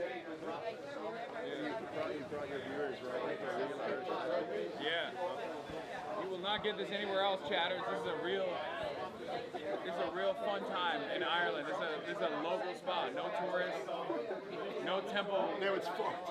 Yeah, now it's ruined. Everyone's gonna come here. But they can't. oh yeah, it's too ruined. small. It's fucked. Burn it now. You fucked it. We just showed it. I'm gonna be, if they're disown me, then it's really rough. It's so sick. So this is like the female part of the bar, originally. Originally, Sloan's going to be down there, and then we just got there, and we're going to park, and then you see that Sloan's around the place. Because we're willing to drink without parking. Up until 2018. 2019, I think. 2019. Yeah, before woke. Before woke ruined it. Who the fuck would want to go to a bar and not be around women, though? I don't understand that. I feel like that's like kind of the point. A big part of it, at least, for me. Where does the word come from? Snoke? I'm not, no idea. See the door? Yeah. I thought it was because it's a snug fit. I don't know. They always have a hatch. You don't have to walk around. You just... Yeah. They serve, the same bar serves both of the bars. Yeah. Yeah. That's sick. As far as like late 1800s, That's crazy. Wait, what's the name of the place? Lemon Tree. Like, he swears by Lemon Tree. What's the name of the place again? Lemon? The Lemon Tree. This better be good. I'm trusting you. How long did it take you to learn that? I've been playing on and off for Hassan. 20. Which is closer, Xi'an, Xian, or Lemon Tree? Go to whichever one's closer. Have you ever eaten at Xi'an?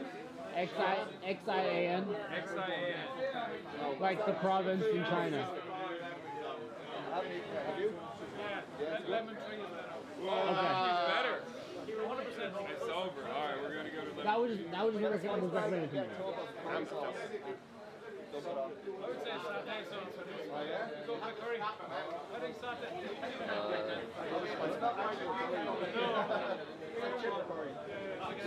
Is this the place, Lemon Tree Tavern? Yeah. Okay. Honestly, like I know a group of people and they did the test the spice bag, they were Chinese. Wait, they were not Chinese. Went to one place. Yeah. Oh, it's like... Yeah. Well, it doesn't have any kind of five spice on it. It's kind of like garlicky. Only cash only. Oh, it's cash only. I hear there's a Chinese somewhere in like fucking Sanchi or something that does chipper chips in it. Oh, I don't know whether that would suit it or not. They'll give me one. That was your one curry sauce. Wait, is it cash only? No shot. That's good. Wait, hold on.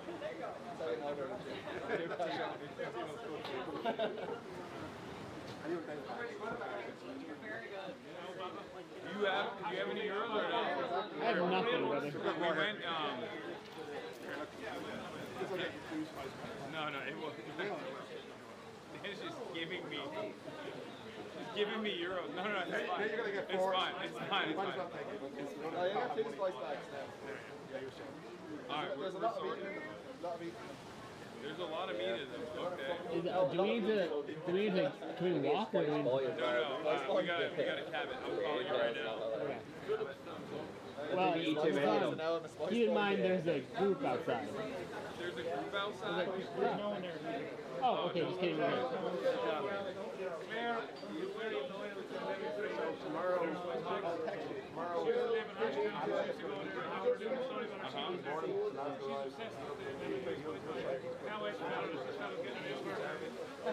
Just to go to the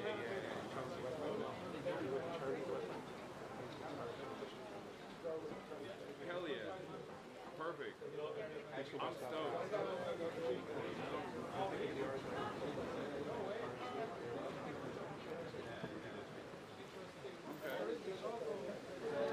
I'm stoked. I'm very excited to see it.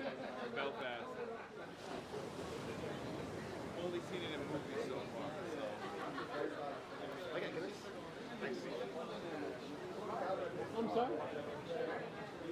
We're leaving right now. He just was asking when are we streaming till? Oh, that's amazing. Alright. You're not coming to Belfast tomorrow. Was it live? Alright, Yeah. so this is the last. Alright. We'll be back. We'll be back in Dublin. Yeah, I'll drop you to the airport when you get there. Shall we? Alright. Great to meet you. I'll see you on Friday. Thank you so much. Thank you for everything. This was amazing. All right, Jay, and we're off. I got you. I appreciate it. Thank you. It's on. Oh yeah, let's do it. Ready? 3, 2, 1. Thank you very much. All right. Here we go. Yes. Excuse me. Sorry. Excuse me. Oh yeah. Here we go. Also, chat, my phone's dead, so I have no way of reading you.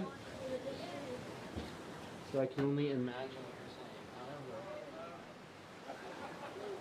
saying. Real chatters know I have a symbiotic relationship with chat, so I know exactly what you're saying all the time. Woo. Damn. Hi, chat. Yeah, no, it's fine. Can you hold this for a second? You got a beanie, right? I do a beanie, but I'm not cold. Sorry, I've been a fan for a really long time.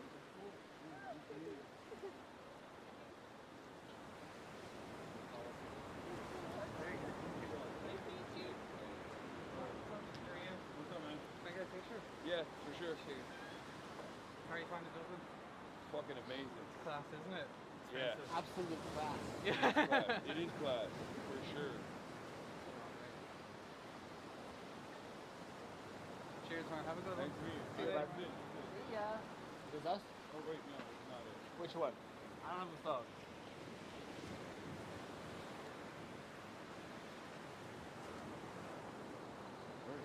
I don't have a phone, so I'm gonna need you to lock in for once in your goddamn life. Lock in. No, I don't know where.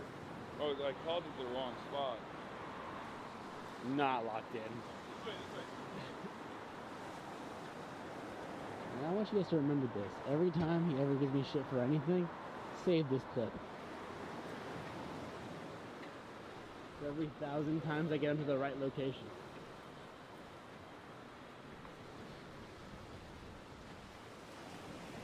What do you mean, bro? We got free money? you robbed our guide, yeah. Here. I robbed Dan. You robbed Dan. One sec. Please wait, I have a backpack on me. Oh, God. Don't. You're fucking... I'm hammered, dude. I've had... You're drunk. I'm microwave. Crazy. There's that guy in this bed. It's 9:12. Oh, got it. Seatbelt? Oh, the door. Gotcha. That's crazy. And Yeah. seatbelt. Gotcha. That's crazy.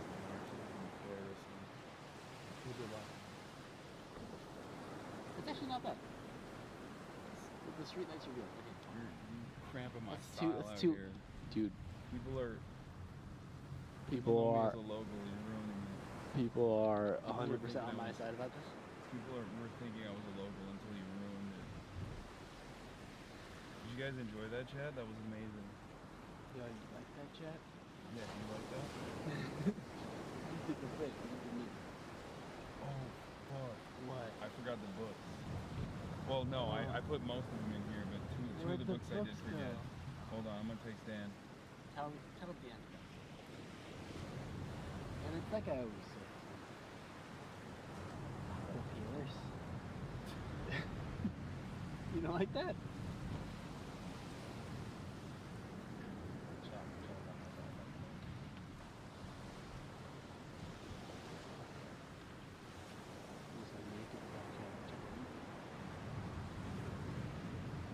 We have half a battery left. Wait, really? Well, That's crazy. Why are we burning through it? the bag and the camera are on the same battery. That's crazy. We'll see how long it takes. We're only at 4 hours. We're not even at 4 hours. We're 3 hours and 26 minutes. Why do you think that's the case? Well, the Wait, what's the battery on this though? yeah. Oh, that goes could for a run while. We could run it. I'm gonna disconnect it, let it run on the camera for a bit, and then. Then I want it to out. Is it cold? No, it's not cold. I don't think it is.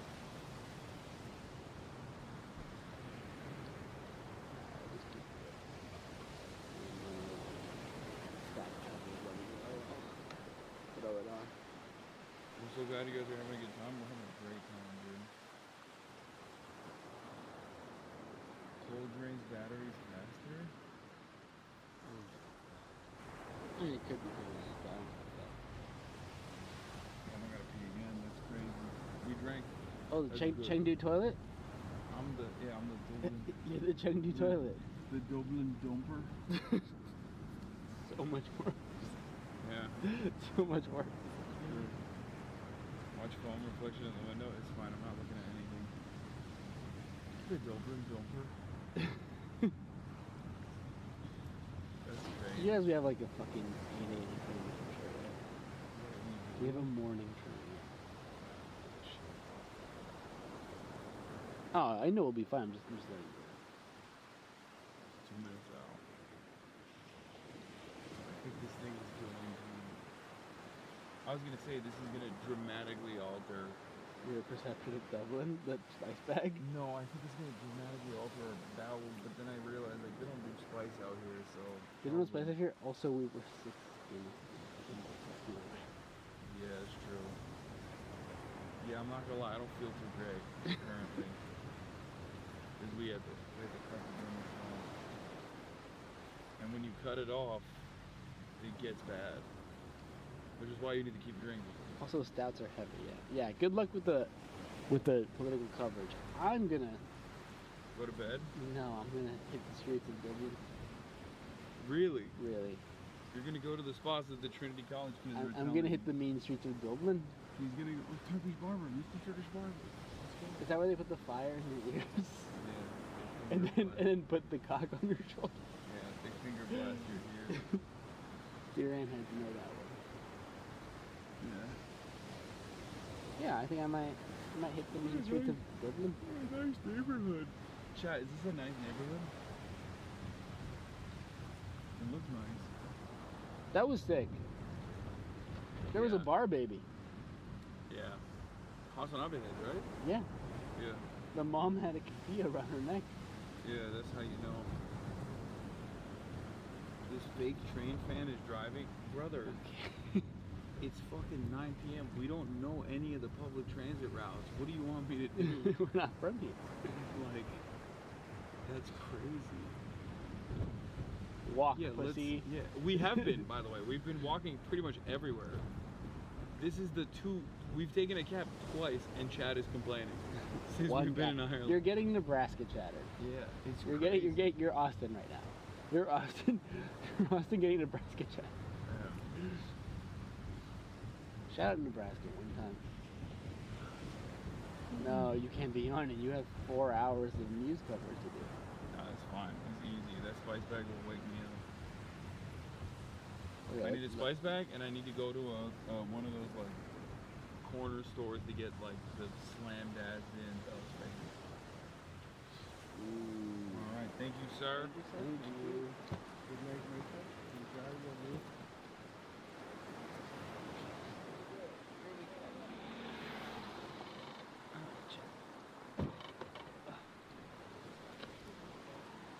This is some real.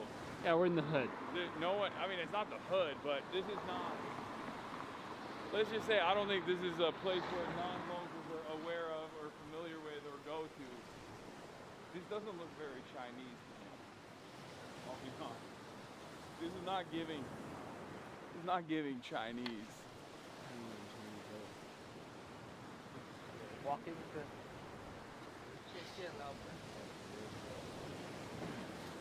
Hello. We've never had spice bags. We heard that this is it. This is the place you get it from. You got highly recommended. Okay.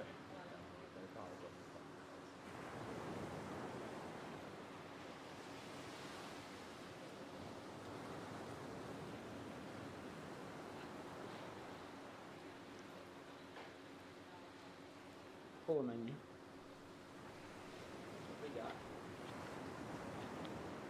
Is Thai and Chinese takeaway. We would like 2 spice bags, whatever the most popular one is. Just okay. two That's just what it's called? And 2 waters. Wait, we don't know if we have enough money for that. Because it's cash only. Okay, how much money is do you... 2 spice bags? Okay, So our friend 18. gave us euros so we could pay for this, so I don't even know. She does not care at all. I don't even know if Just we let have us know enough. how much okay, you let's have. see. I don't even know how much we have. Let's see. This is pathetic. 10, This is 20, this is rough. 25. Oh, we're good. Oh, we're chilling. Okay. Yeah, we're good. We're good. 25 covers the 2. enough? Yeah, we're good. We're good. Yeah, and then Okay. 2 waters is like a couple of And bucks. 2 waters. 23, 25. Give her 23.40? Give her 25. March. Don't give her any change. She doesn't want the change. No, I want to not take the change. I don't want to have the change. I'm giving her the coin. She just took the fucking. 2, 3. Okay, this is pathetic. 4, 5, 6. So that's €6. Okay. 23 you said? I'm trying to get rid of the smaller current. Okay, 23, and then a 2340 you said? Okay. She wanted this interaction to be so over that she cut. No, we got a discount. Let's go. She was like, please just go away. Yes. Vegetable? Yes. Yes. Okay, I love vegetables.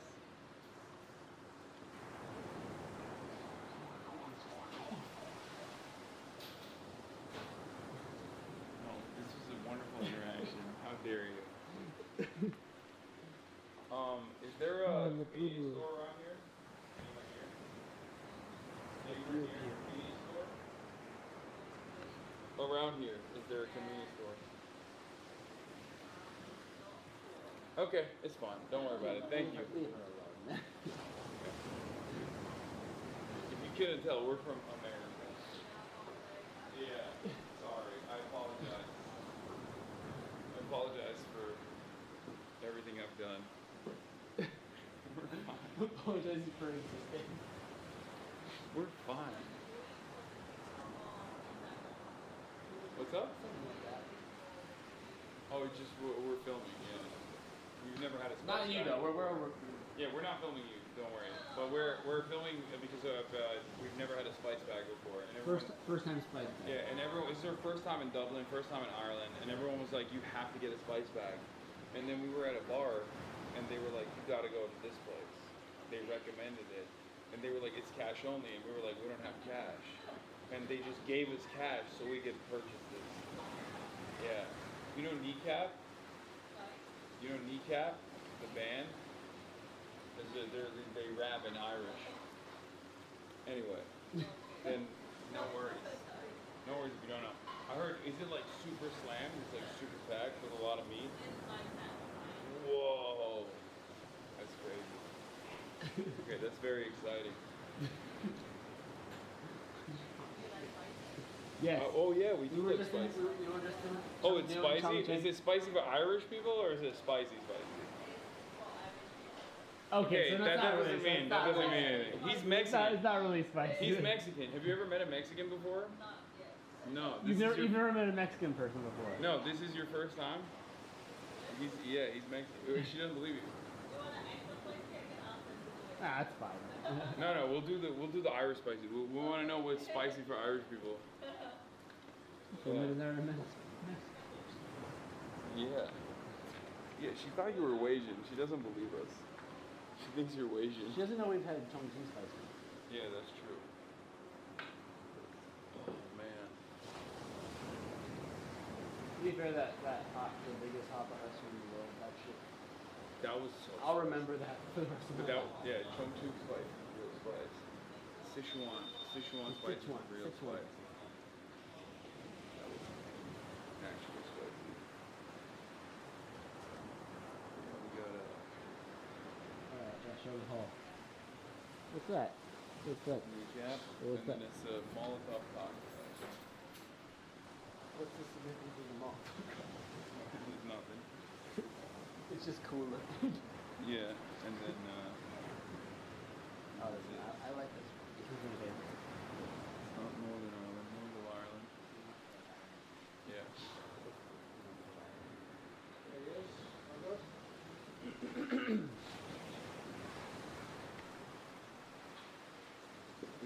I got a big haul, dude. This is sick. Wait, did you get the pins too? Or no? I got the pin. Okay, good. That's Ireland. Try to have some real island spice right now. Yeah.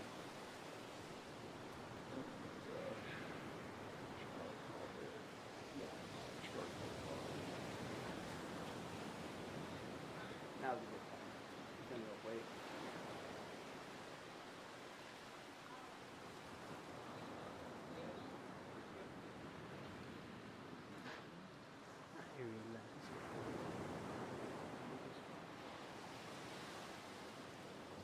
It's the Dominican Republic. Do you hear this guy, Chad? He's out of fucking control. Put 6 beers in him and he's just going crazy, man. St. Babby's Day.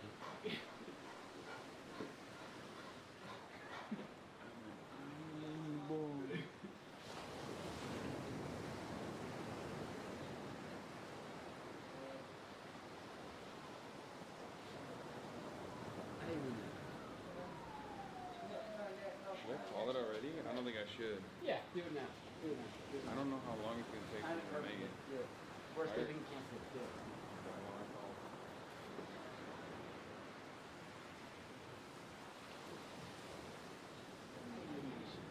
This is the. Smells good. Smells good. Smells like a fun place. You've met Ireland at a very Chinese time. What is it?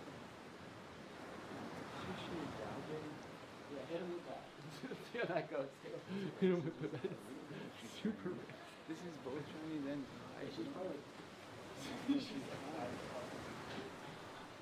Make sure to get curry sauce. No, I'm getting whatever she gave me. Yeah, we should ask for extra sauce. Curry sauce and sweet and sour? I'll ask her. I just asked for extra sauce if every time. Elimination.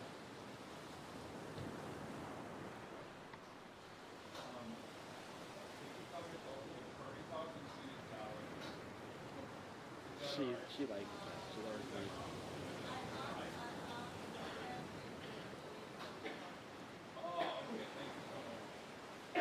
He's harassing the workers right now. He's harassing the employees. Currency in the tip jar. Oh, that's very sweet. No one saw it on camera, so you can just make Yeah. it. Yeah, I just made it up. It's not for real. I didn't do that. I'm just trying to get credit for €4 of tip.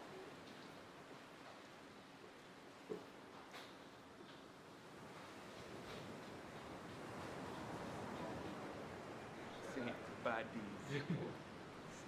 Baddies. Oh, we're ready? Told you. Told you.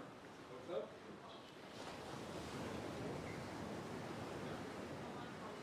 Yep. Oh, someone call. Oh, God.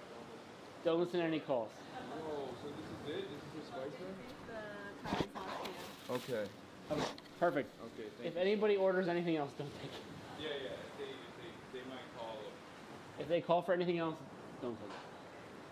Thank you. Thank you. Can we get utensils?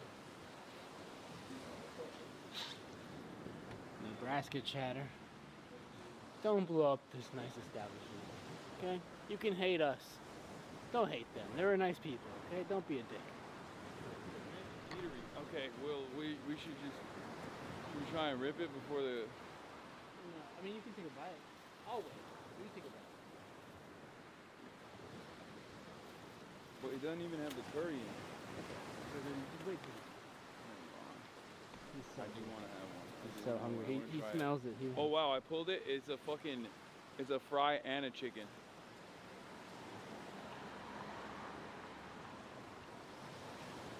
Tread lightly. There's a lot of different flavors at play here. Pretty good. I'll think of pretty good. It's strange. Here, try one. Yeah. It does. It do be tasting like that. It's actually spicier than I thought it would be. Yeah.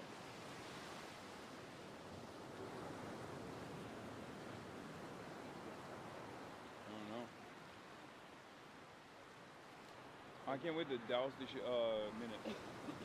Is Centra a grocery store? I can't wait to put fucking curry on this shit, though. Because I feel like that's gonna be the real deal. What's the ETA? What's the ETA? I have a chat to my phone. I can't see them. They're all thanking you. I know. What's the ETA? What's the ETA? Mm-hmm. 1 minute. Mm.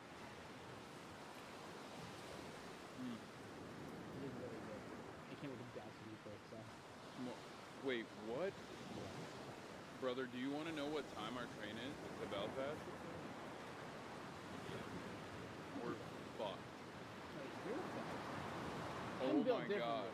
See, I'm built differently. You're fucked. I'll be fine. That's so crazy. The shit that we do for you motherfuckers, Chad. Oh my god. You guys don't even appreciate it. We could just literally fucking come out here, have fun, not film anything, just enjoy things, experience the world for what it is. But here we are, eating spice bags. On the side of the road. I can't wait. I'm assuming that's us. No. It's good fucking. It's actually fire. I cannot wait to eat the rest of it. Well, support this establishment.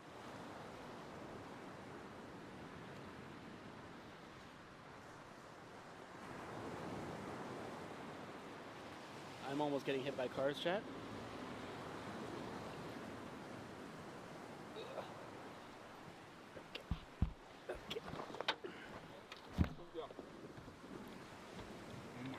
Sorry, was your mouth too full of shit? Bro, every time. Close the door. There's so much going on over here. Every time I get into one of. I have 16 things on me.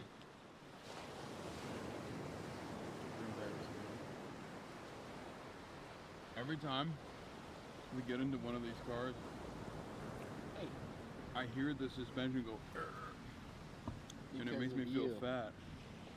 He says you lick your finger. Yeah. Oh, it's still open? It's still open? The door's open? Or is it my door? Okay. Oh, it's closed. Okay, so it wasn't my door. Okay, good. Good to know.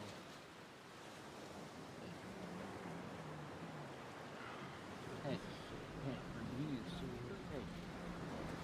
everything gonna be irate. Everything gonna be irate. Everything gonna be irate. Oh my god. Guys, chat, don't cancel Mark. He's nice. Yeah, I can say. He's close enough. He's close enough. No, he's not Caribbean, but Centra is a convenience store. Yeah, that's what I assume.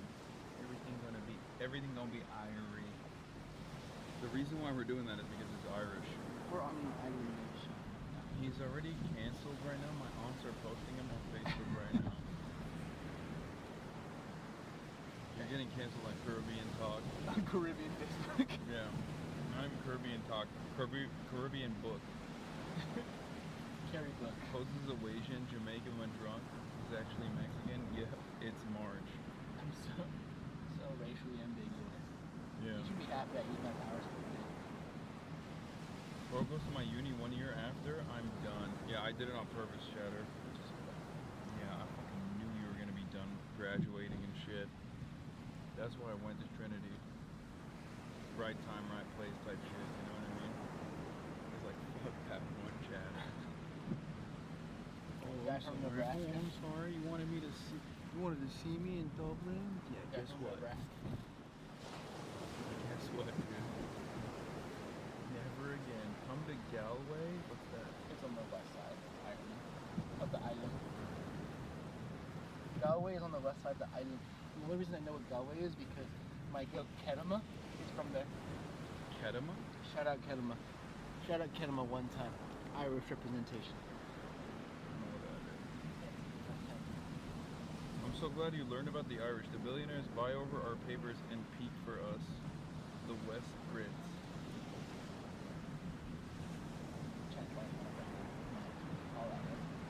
No. They're saying you're drunk. Which is true, he is drunk. Not me though. Kedem is coming to Seattle next year. W. How many Irish population in your cities from Galway?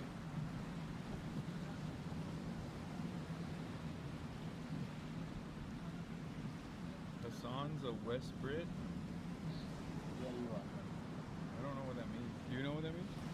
Say what that means. You don't even have a Seems clue. derogatory, so that's... You don't know that. Pronounce it Galway. Also, never forget that we're the second biggest trade partner of Israel. Wait, what?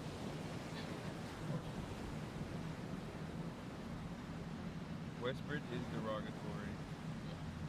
north of Westbridge. Can I just say, What's the crack? if tonight was any precursor, I cannot wait for tomorrow to go north of 2 months from now. Yeah.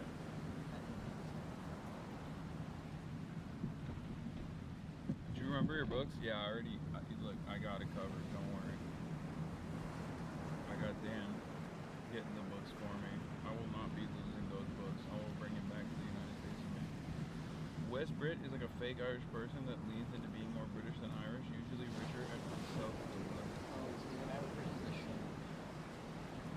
I definitely can see that as a real archetype out here. There are, dude, being Irish is so cool. It's like the Latino who like tries to be in the in group.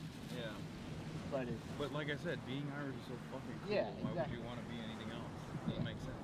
There are like 80 million American the people. conservative Latino. There are 80 million Americans who fake being Irish all the time.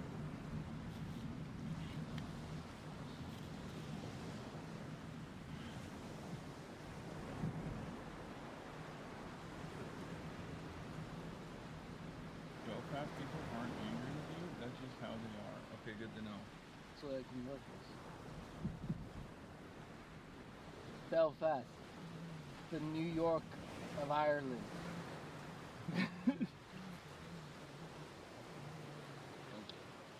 The only thing worse than being Irish is not being Irish. My dad says I'm Irish and we're 6% Irish. Yeah, exactly. You gotta come back. Yeah, I will. Dublin. We love our island nations, okay? Dublin is the New York of Ireland. Ireland. We're on the island nation. Is he drunk? No, but I am bugged. It's like sobering up in your policy. I'm gonna hit the pubs. I'm not gonna lie. I'm genuinely. What time is it? It's only 9:30. I'm hitting the pubs, yeah. Which pub are you hitting? I'm gonna go to that street that those students told us about earlier. And I'm gonna hit the pubs. I might even go live, you don't know. I don't want to take the route. Thank you. Gotcha. I might go run amok. I'm only in Dublin. People.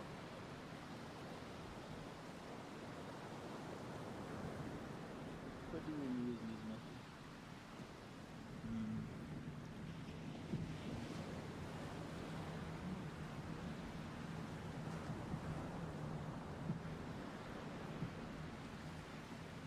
Shout out for LORCAN. Yeah, that was dope. I'm gonna be honest. Spice bag trash? Did I put this come out of your mouth? No. I thought it was great.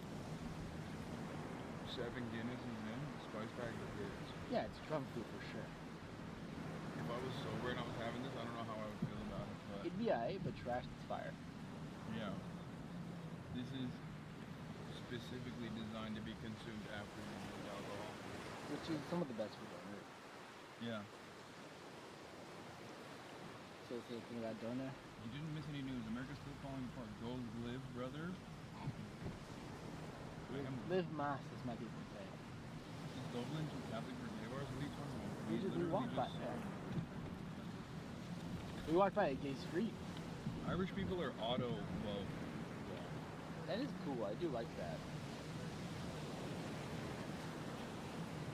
I just ate an onion. Are you eating out of both bags? No. Just the right. You're fucking my bag, aren't you? No, just the right one.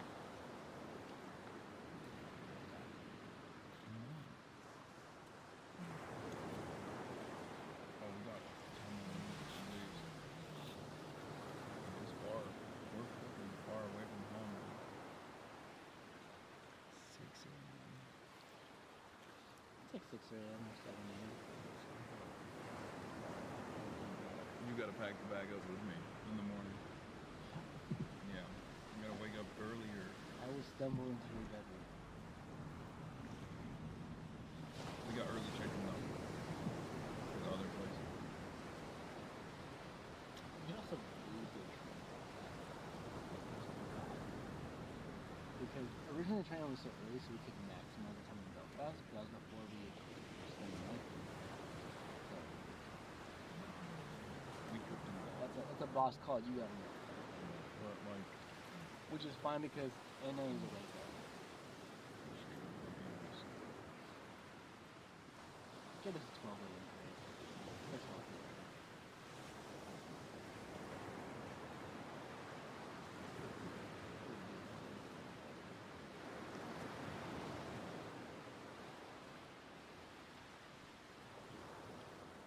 what's going on? I'm good, yeah.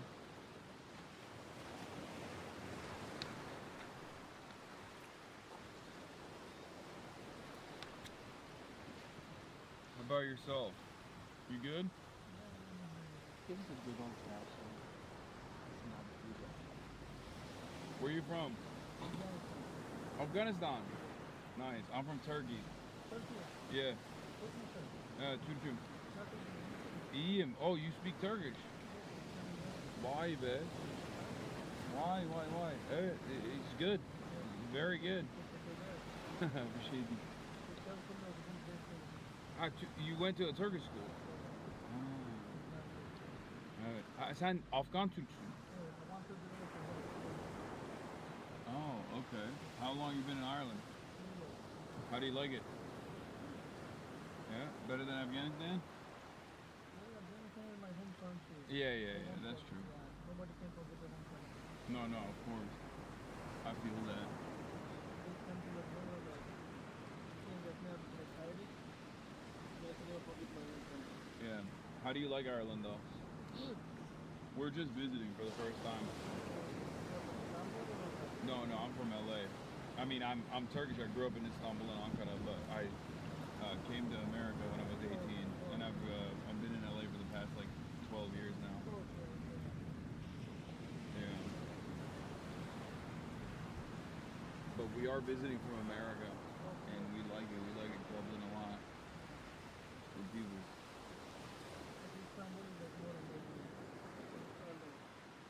Istanbul's more amazing than Ireland? Yeah, would you agree, Hassan? Probably. I mean, it's a beautiful city. A lot of culture, a lot of history. And I grew up there, so it's hard for me not to. I'm a little biased, you know? But they don't got spice bags in Istanbul. What do you think about the spice bags? Yeah. Spice bag means like They do like, I mean, we got them right here in here. It's got like chicken, okay. Chicken, French fries, peppers and onions. I think it's Istanbul. What? I think it's Istanbul. They don't have spice bags anymore. You want me to give you a chicken? You ever had one of these? Are you sure? Alright. Wait, why not? My man's driving. He's 9:30. Maybe he's hungry. He might want to. Not a crazy hour. It's very reasonable. Oh, you're going. Oh, you just got out now? That's crazy of an hour. All right, so you don't want a spice bag. All right, it's all good. No problem. He's also no. He's Mexican. I'm Latino. Yeah. I'm from Mexico, or I'm from California. Yeah, he's also from LA, but he's Mexican. Not a lot of Mexicans out here. Have you met a Mexican man before? Oh. Oh, okay. Yeah, you ain't special, bitch.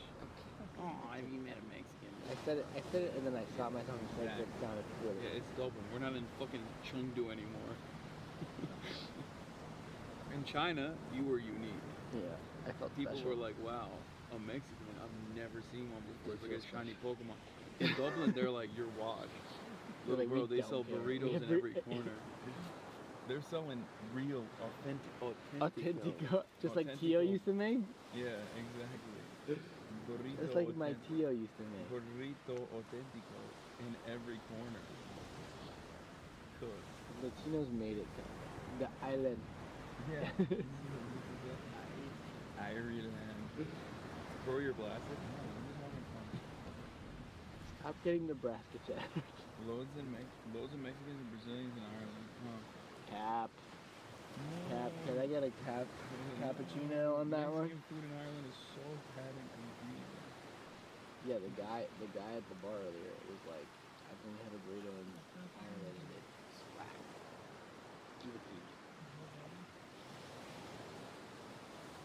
You were in the land of the dark. The inspiration for the Chinese girls is not near me.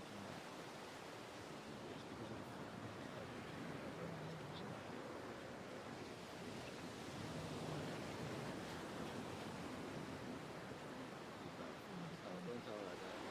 Don't deserve anything like that. And you know what? We're gonna keep it. We're just gonna take it. No phone, no camera, no photos, just us on the train. Okay? Yeah. And guess what, chatters? You can thank that one chatter. We were gonna film it. Yeah, we were. We were gonna film it. Because of that one guy. I was gonna give you a review of the Irish high speed rail. Because of that guy, we're not Because of that one guy. How does it feel? You just ruined it. Yeah. One guy just fucking ruined it. There wasn't going to be a train stream anyway. There was going to be a train video. Yeah. Not anymore. I really wanted to do it. I really should have. That's what you were trying to. Yeah. That's what you were trying to do it. I could tell that's what you were going for. Many people wanted me to do the train show. I should have done the train. Nebraska Chatter. Fuck you.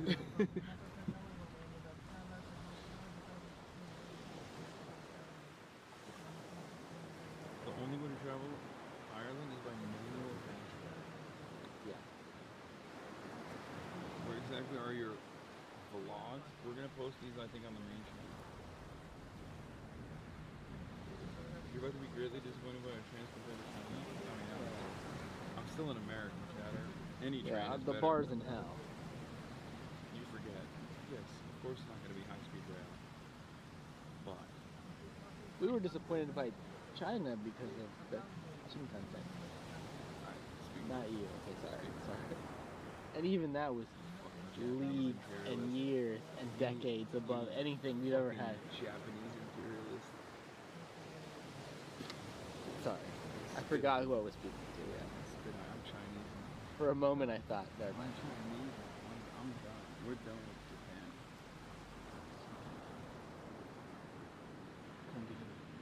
Come back to Lawson.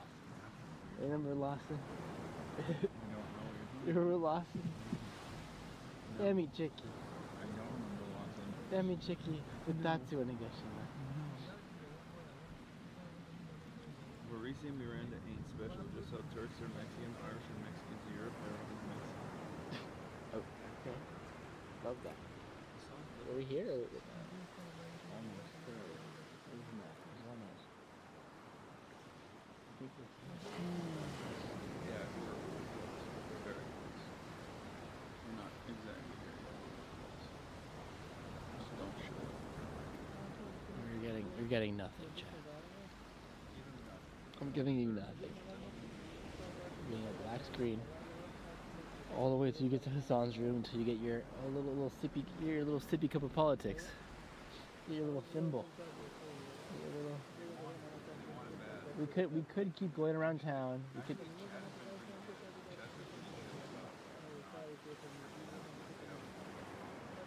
Yeah, it's because what we've been doing has been awesome.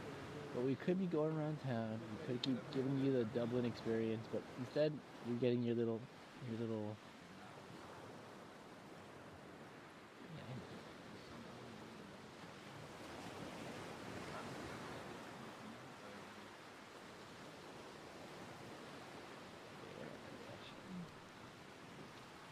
We did almost 5 hours of IRL, like straight up, and honestly, it wasn't bad. It was pretty good. There's like 20,000 of you that want this shit. You show them actually approve it. Break it down. The focus is so up and down. I'm a professional. Did you hear about the Herzog part? Yes, I did.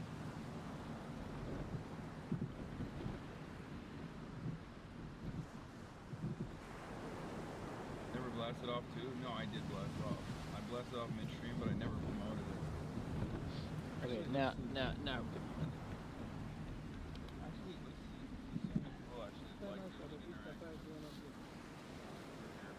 Get it on your side. Alright, chat, you're getting chest cam until we get back to the hotel. Thank you, sir. Have a great night. Oh, good night. Thank you so much. Grab your shit. I'm going on your side. Yeah. Thank you so much.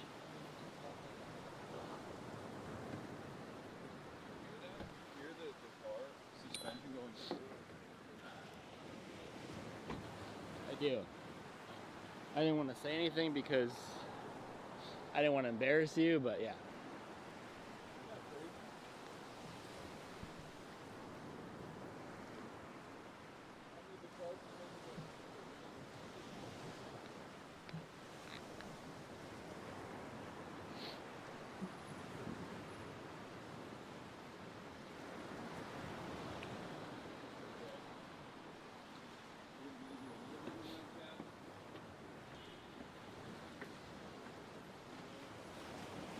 Hello.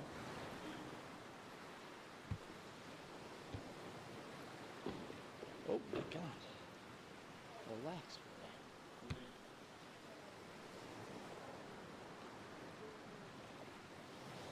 Bro saying hi to everybody like he's a celebrity. Don't nobody know you, bro. Don't nobody know you. We got motion in Ireland, man. What do you mean? Do you think you had more motion out here than Young Lean? Yes. That's crazy. I'm confident, Yes. Well, only because when Young Lin went to Trinity College, when Young Lin... They can hear you. When Young Lin went to Trinity College, he wasn't as confident, apparently. So you're saying today he might have more motion?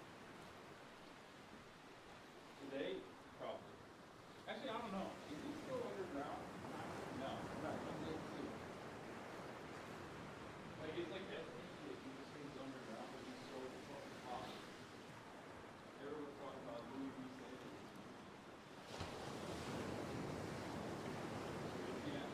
I'm gonna hit the pubs. I'm gonna go live in like an hour and hit the pubs.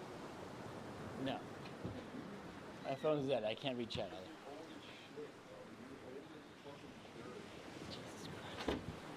They're still live. They can hear you. Washed. Unk. Just kill myself. Unk.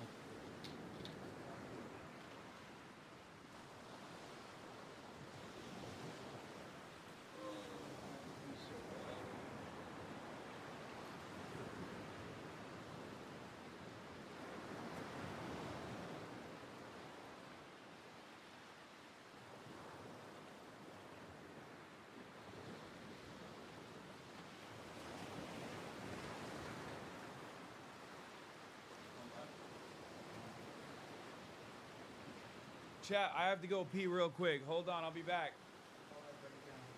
While March breaks down. I'll stand in front of the camera so they can have something to stim them visually.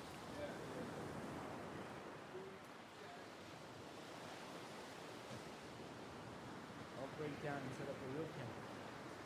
Finally, I can see chat. I haven't seen chat in fucking hours because my phone died. It's like I always said. It's fuck the peelers.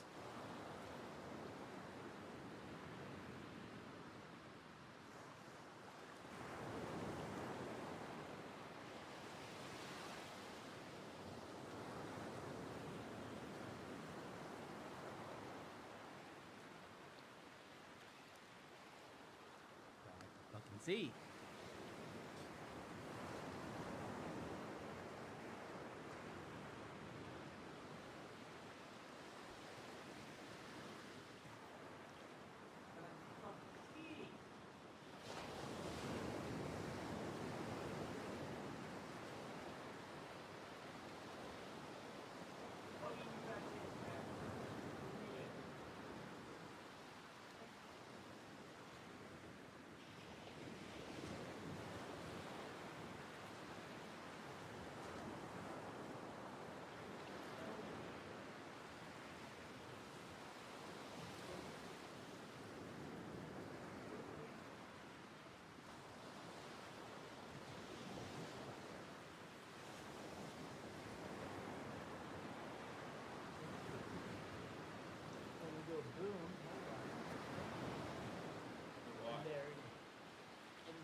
yeah.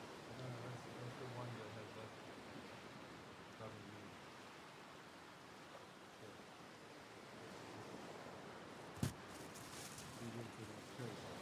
Wait, no, I'm gonna give it to you in a.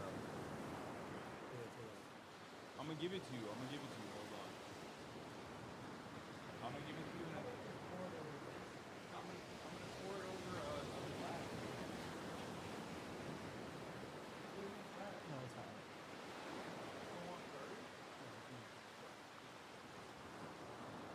I need a fork that's in there, by the way.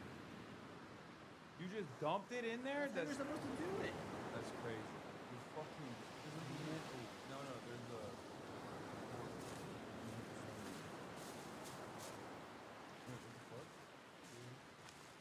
Is the one in your room? No, there is, yeah. I don't have any forks in my room. No, there's.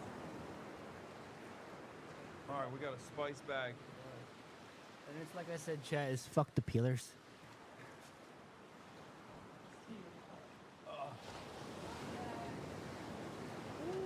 God damn, that was crazy. That was a crazy ride, huh? Oof. Why is Hassan's camera guy so fine? What's his name? His name is March. Will you be IRLing tomorrow in Dublin? No, I'll be IRLing tomorrow in Belfast. Tomorrow we're marching on to Belfast, gents. Pete Hexit ass news coverage. Why? Because you're saying I'm drunk. Is that what it is? Are you going to Streamer Awards? Yes. I am. Please change your shirt. Fame potential is high.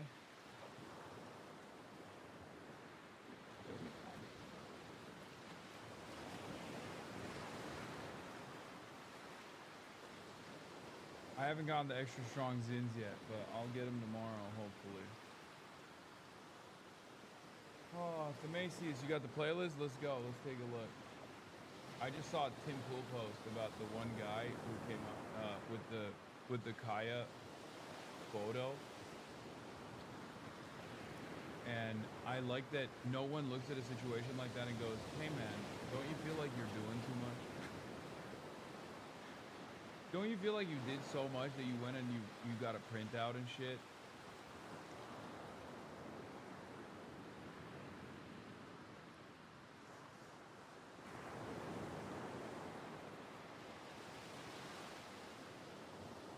Same potential, more like risk taker for content. Thank you. That's the way I like to think about it. They all muted the part where he responded, nice to meet you. Oh, they muted the VOD where he was like, nice to meet you. I mean, I don't really give a shit. Yeah, whatever. It's a fucking cool printout. Who gives a fuck?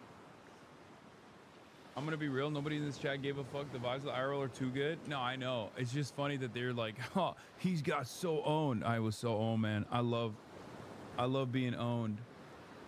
I always like when you roll with the crazy people, it disarms them. I know. Yeah, they look super cool. LORCAN was amazing. Yeah, he was the man, dude. What a fucking dope experience. Holy shit.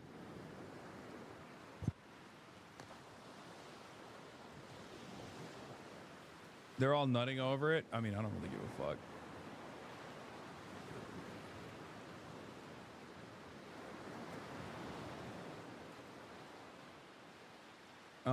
Plot twist, TPOSA will address the conspiracies and they invited Candace onto the show. Oh my god, that's amazing. I love that that's what right-wing politics is now. All right. We're gonna get to some politics right now for all the politics enjoyers and politics demanders. We're gonna start with Tennessee.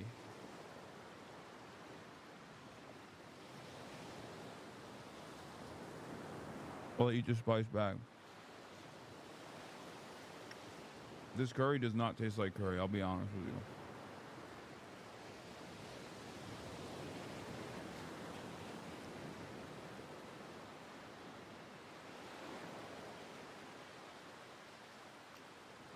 The push by Democrats to flip a Republican seat in Congress fell short in Tennessee. Republican Matt Van Epps won that special election. It was seen as a local referendum on the president's first year in office. Nicole Valdez is in Nashville with all the latest on this story. Nicole, good morning to you. Good morning. A big win for Republican Matt Van Epps in a district that has historically been red, but this time around the election was surprisingly competitive. The first-time GOP candidate won last night by single digits over Afton Bain, a Democratic state representative here. This result is much closer than what we saw play out a year ago when President Trump scored a 22-point victory here. It's the reason Democratic officials now say Republicans should be, quote, shaking in their boots. Sad regardless.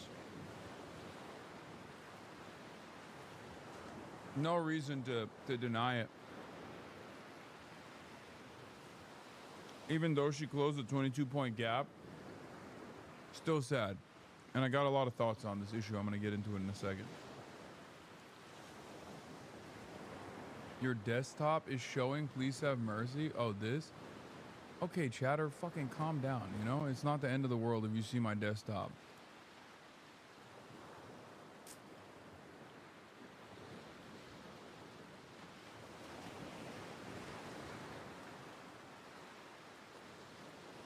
Yeah, from 22 to 9 points. Pretty good. Ahead of next year's midterms.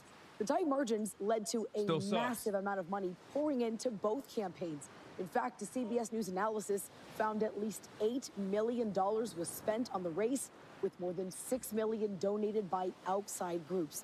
Van Epps received more than $1 million from President Trump's super PAC, and support for his campaign surged after getting the president's endorsement back in October. Now, Van Epps last night said that Trump's endorsement, quote, made all the difference. He will be finishing out the term of retired former Representative Mark Green, but will have to run for re-election again in 2026. Nicole, thank you. Overnight, there was a special election for an open house seat in the state of Tennessee, and the Republican candidate won. And a win is a win, right? Well, still, Democrats seem to be smiling this morning. Why? Because the margin of defeat was much slimmer than Republicans have been doing in that district. With us now, CNN chief data analyst Harry Enton. Let's talk about the numbers. Let's talk about the numbers. Republicans should be running for the hills this morning because the blue wave is building, my dear friend, Mr. Berman. What are we talking about here? Well, Matt Van Epps, the Republican candidate, he won it by 9, but this is a district that Donald Trump won by 22 points, 15 points, 17 points. This is a 13-point gain for the Democrats in terms of the margin, and excuse time for Republicans is over, because I hear all about these special elections. Oh, the turnout's so low, it's not representative of what happened in the midterm election. The turnout last night in Tennessee's 7th district was equal to the turnout in the 2022 midterm election. So the blue wave, it seems to be building right out of center of Tennessee. Interesting. I mean, so in terms of the numbers, the turnout looked like a regular midterm election, not a special election. Exactly right. Exactly right. And of course, we have, what, about 11 months? All right. What have we seen in terms of trends in all the special elections the last year? Okay. You know, I wouldn't necessarily give a hoot and a hollering about one special election in Tennessee. I love the people in Central Tennessee, but Central Tennessee is nothing special compared to the rest of the country. But what we see happening is, take a look here. Okay, 2025 U.S. House special elections. Dems outrunning Kamala Harris. A lot of blue here, a lot of blue, which is what I think the nation might look like a year from now if these results hold. Arizona 7, you see a 17 outperformance of Kamala Harris. 23 points in Florida 1, 16 points in Florida 6, 13 points in Tennessee 7, 28 points in Texas 28, and then 17 points in Virginia 11. So we've seen it throughout the nation, whether you go from the suburbs of Washington, D.C., all the way to the southwest in Arizona, whether you're looking at Texas, whether you're looking at Tennessee, whether you go down to Florida, we have seen the Democratic outperformance of Kamala Harris happening across the political map. What happened last night in Tennessee ain't just staying in Tennessee. It is spreading itself throughout the nation. As I said, to me, looking at these results, it looks like a blue wave is building. And it's not just that it's blue, it's that it's double-digit blue. It is cases. Exactly right. It's double-digit blue. I will note, I looked at the stats. If, in fact, you had a 13-point shift like we saw in Tennessee, and you applied that to the 2024 presidential map, we are talking about a gain for Democrats of north of 40 seats. All right, in terms of the history, what does this mean as we project forward? Okay, you know, so we're looking at these special elections, you know, we're sort of applying these hypothetical numbers, right, in terms of, oh, Democrats would gain north of 40 seats if, you know, you moved everything over, you know, 13 points from the 2024 presidential result. But we actually have his... How's the spice bag? It's pretty good. But then again, I've had alcohol in my system.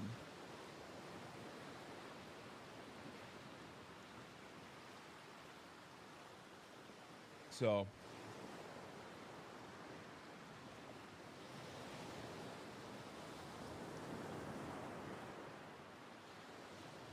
but yeah, I get why people like it. That room's so cozy, bro. I know. It's grandma's room.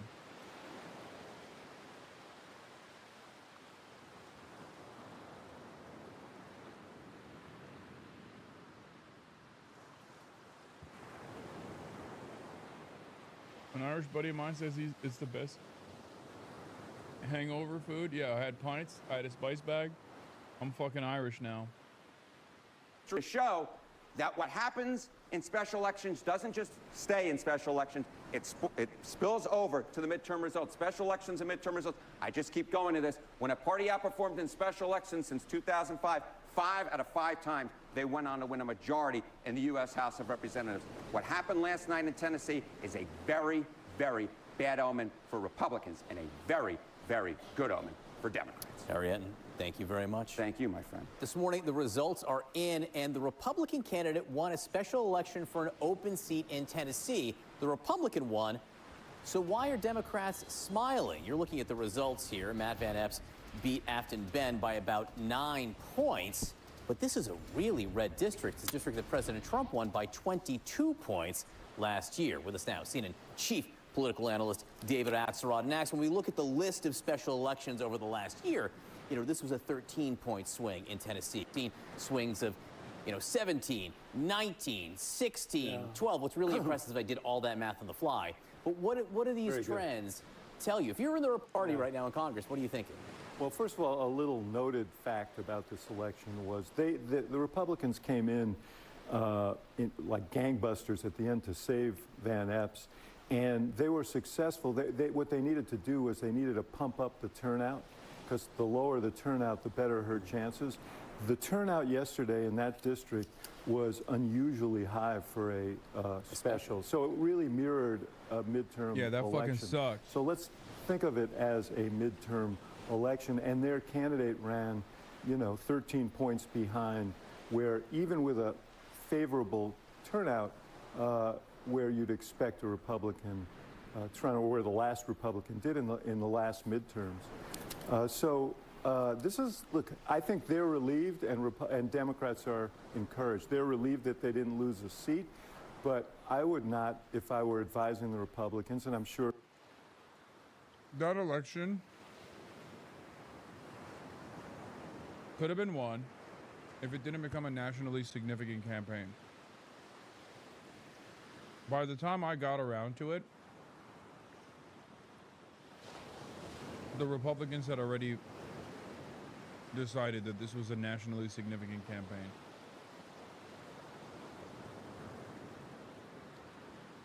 When you look at Zoran's election in Tennessee special, it looks like Trump was really able to activate the Republican base vote when he intervened in these specials. I don't think we can ever count on that happening again.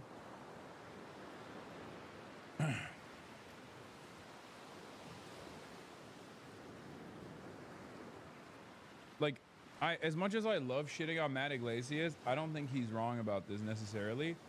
I think he's wrong to shift the blame over to, like, liberals who were excited about the race.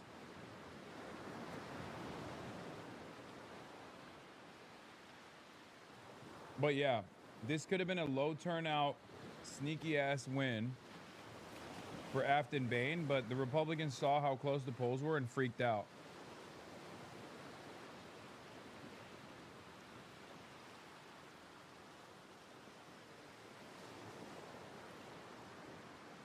And I think that's the reason why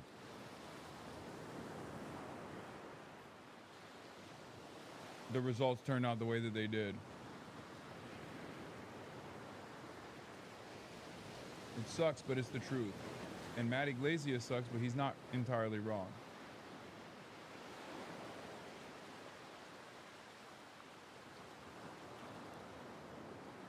Advisors are telling them, we survived, we didn't thrive, and this is another warning sign about the midterm. And healthcare was a big issue in that campaign, the expiring Obamacare subsidies. That was what she ran on. There's no resolution on that on December 3rd. No, I think this is interesting. How will members of Congress who are now right up against it, the Senate's going to vote, probably do nothing, how are they going to deal with this issue of these expiring tax credits for the Affordable Care Act? And I read the result. Look, the Republican in the race his ads at the end mirrored the Democrat. Affordability, health care.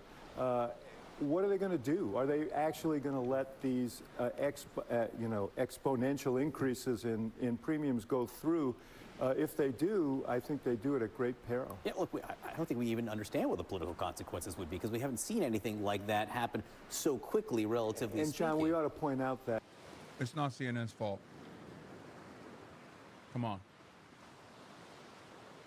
Before CNN even interviewed Afton Bain, Donald Trump was doing voice messages to Michael Penis inside of the Tennessee state boundaries. Mike Johnson, the fucking Speaker of the House, was in Tennessee campaigning for every single day for the last week. No, the Republicans recognized this is a far better assessment. Okay? Dave Weigel says, Bain wins crowded primary. Republicans exhale because she's very hard sell in the rurals. And Van Epps was their strongest candidate. Then Bain catches fire in Nashville and Dem trending areas while Republican voters sleep. Last second, Republicans scramble resources, Club for Growth money, Johnson visit to wake up Republican voters while using the reels of Bain being left-wing footage.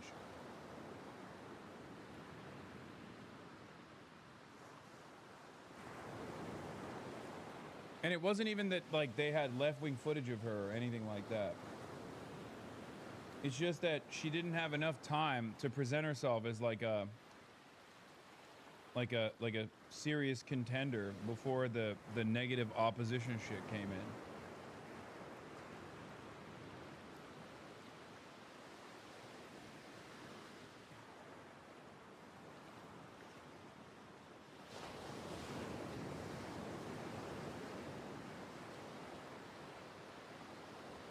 District was unwinnable no matter what. That's not true. There's no such thing. There's no such thing as an unwinnable district. I don't believe that.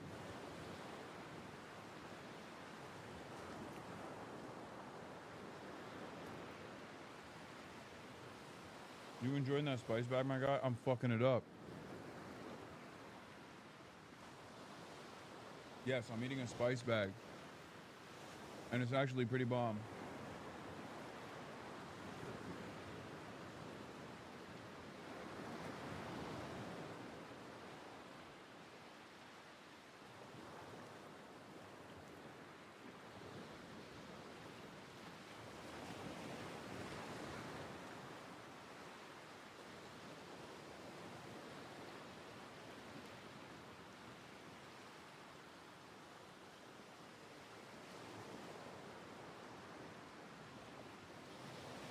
Anyway. It's coming at a time when healthcare premiums overall are rising, and people are not going to distinguish between the Affordable Care Act premiums and the general rise in premiums. They're going to look at it and they're going to say, they didn't do anything, and now I'm paying. You talked about affordability. Yes. President Trump spoke a little bit about affordability in a way that I think probably alarmed some of his political advisors. I would think so. Listen. Yeah. There's this fake narrative that the Democrats talk about, affordability. They just say the word. It doesn't mean anything to anybody. You just say it. Affordability. I inherited the worst inflation in history. There was no affordability. Nobody could afford anything. The word affordability is a con job by the Democrats. Yeah. Look, I don't know whether he wasn't paying attention during the last election, but this is exactly how Joe Biden got in trouble, by insisting that the economy was strong, that the inflation issue was under control. When people were going to the grocery store and going, paying their rent and their insurance and all of their costs, and they saw in real time what was happening, and it's still happening. We're no better off on inflation today than we were the day he walked in. And how long can you keep blaming the last guy for your problems? You know, Harry Truman said the buck stops here. The motto of this administration seems to be, stop eating and answer your best friend. Have you heard of me? Please acknowledge me. Stop eating and answer your best friend, please. Take a day off.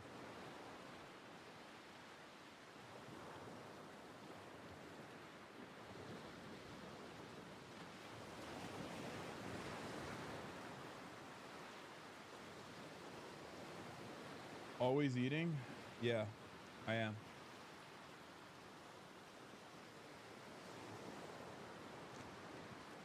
Okay, I've officially run out of chicken.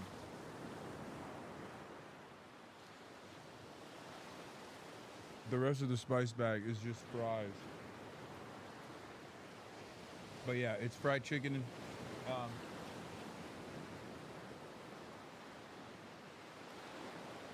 For those of you who are wondering what spice bag is, it's Irish drunk food. It's a bag full of chicken and fries with it's a bag full of fried chicken, like chicken tenders, fries, peppers and onions. And then they put curry sauce on it. And let me tell you,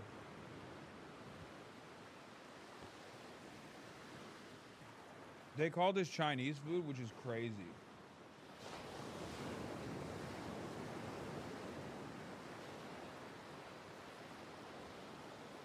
I cannot believe they call it Chinese food.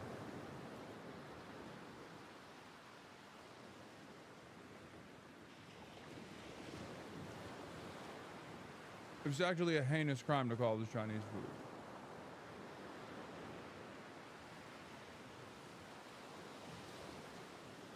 From the fridge to the tree, Kaya will be free. From the fridge to the tree, Kaya will be free. Champagne Socialist, Lamau. Hell yeah, chatter. Fucking own. Shitting on Tate is old, dude. You just sit here and talk about other people in a negative way. From the fridge to the tree, Kai will be free. Who's been doing this since 2023, man?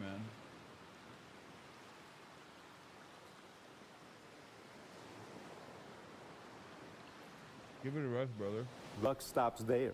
He seems so pained talking about it. He came off the pain a little bit with Mamdani a week and a half ago, but now it just seems like it's like the Fonz who could never say he was sorry. I don't know if you remember Happy Days. Yes. Like President Trump seems to not be able to get the word affordability out. No, because I think he promised to very quickly bring down prices. That was the offer in the election. He's failed, and that's the reason his numbers are tumbling more than anything else. David Axelrod, great to see you.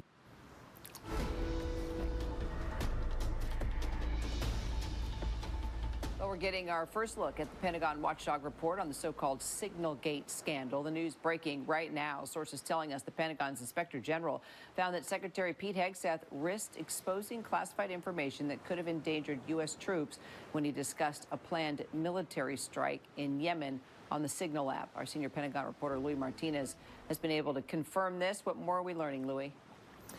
Kira, the official report does not come out until tomorrow, but two sources familiar with the report confirmed to ABC News. It's not, again, it's the OG one, I think. What you just said, that they concluded that Secretary Hegseth risked U.S. military personnel by exposing what was classified information that was classified. Stain-free white shirt, spice bag adventure, 9 out of 10.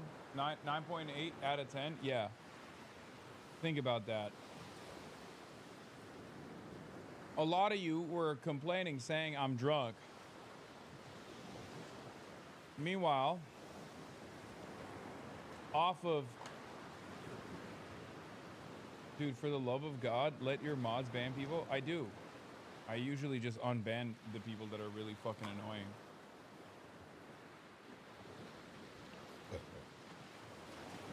Think about that. Everybody's like, Hasan, you're drunk. Hasan, you're drunk. Meanwhile, I just had a fucking entire spice bag. And I didn't even spill it on my white shirt. How spicy was it from 1 to 10? Oh, it's like a 3.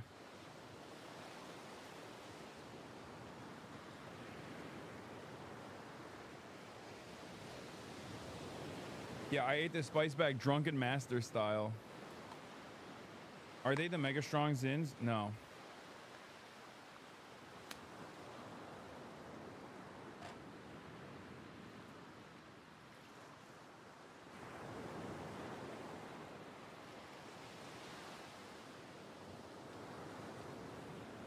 U.S. Central Command about an upcoming military strike against Yemen. He shared that information on the messaging app Signal, and he also included, as part of that group chat, Nothing more sobering than American news. True. his family, other close aides, and then unknowingly a reporter for The Atlantic, who then made the situation public. Now, the Inspector General concluded that the information that Hegseth had put on Signal was so sensitive that it risked American lives if it got out. And it also said that it could have, it also said that Hegseth declined to be interviewed in person for the report. One of the things that he did do is that he did provide them with a statement where he said that he has the power to classify and declassify information, and that he was well within his rights to have done so. But at the same time, he also insisted that to the Inspector General that the information that was placed in the chat by him was not sensitive and that would not have put troops at risk, and that is something that the Inspector General rejected outright. All right. We'll wait to see the actual report. Louis Martinez, thank you. We're going to turn now to Washington and a cabinet meeting that lasted for more than 2 hours, where news was made on a number of issues, namely that controversial missile strike. Nancy Cordes is at the White House for us. Nancy, good morning to you. Tony, good morning. This cabinet meeting was notable because it was the first chance that reporters had to ask Defense Secretary Pete Hegseth about that controversial follow-up strike on a suspected drug boat, a strike that some lawmakers are calling a war crime. I watched that first strike live. Sitting directly to the president's left, Defense Secretary Pete Hegseth said he was no longer in the room on September 2nd when a Navy admiral ordered a... They're having such a long and convoluted back and forth on this issue when it is obviously a fucking war crime, whether it was Pete Hegseth that said, yes, do it, or it was anyone else. The very fact that they shot the first time was already enough of a war crime. Dual strikes or double tapping just simply makes it irredeemable and impossible to argue against. It's so stupid. Also, you might think I drank and I'm doing political commentary, except Pete Hegseth drinks all the time and then facilitates war crimes. So I'd rather be drinking and doing political commentary rather than drinking and being the Secretary of Defense, now known as the Secretary of Offense, or the Secretary of War.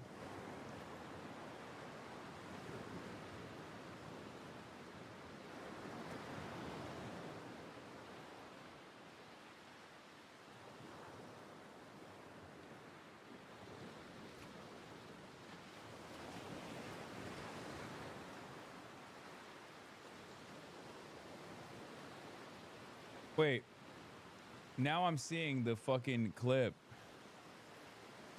Wait, he just muted it? Wait.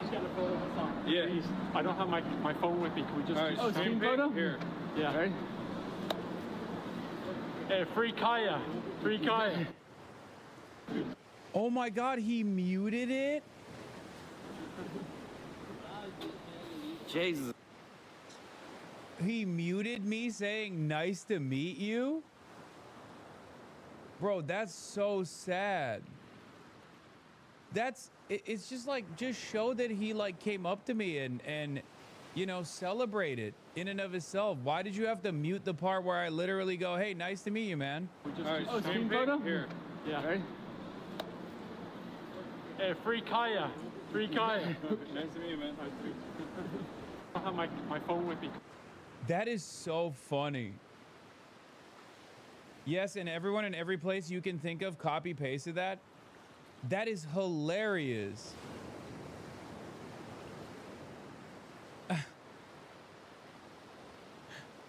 They're like, no, I promise you he was really upset. I promise you he was so upset. Also, just randomly, the stream silences itself in this moment.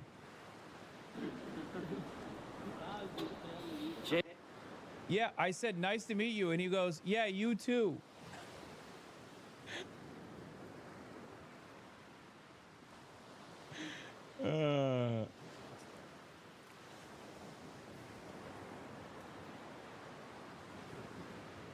To make you look ashamed and embarrassed and stuff? I'll tell you what, the power of social media. Nuts. I'm a bit blown away that people are coming out to say hello to you. Well, it's great, like, it's deadly, you know, it's brilliant. Part of the world is happening. Yeah. Why did he keep the rest of it? This is how it was posted on Reddit, to be fair. I thought stream audio lagged. Man, your ops are the dumbest people. No, they're not. My ops are not the dumbest people. They're just very cynical.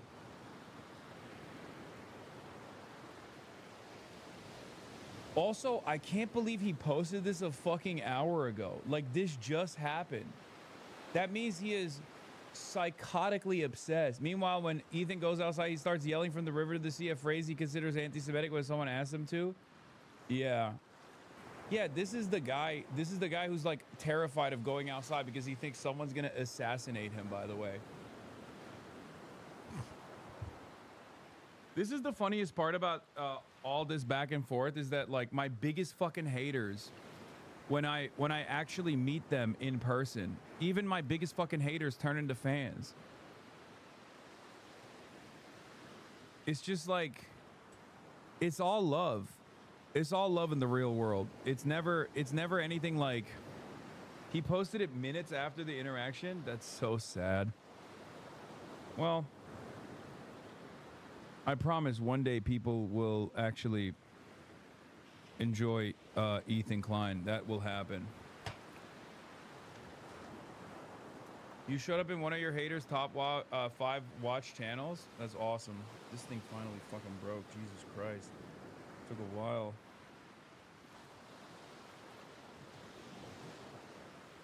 But yeah, the only reason why clip got 12K upvotes after 2 hours after being posted by an account that was inactive for years. What more do you need to know?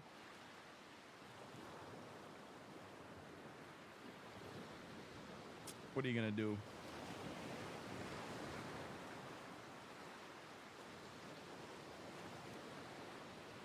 It is funny though that they're like, oh yeah, the stuff that we do online, if we do in real life, it will work in the same exact way.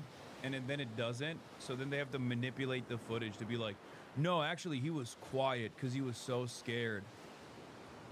And that's the reason why the stream audio cut out. It's like, no, it's a normal interaction. I thought that guy was a fan. He was dressed up like Luigi Mangione. I mean, I didn't really think too much of it.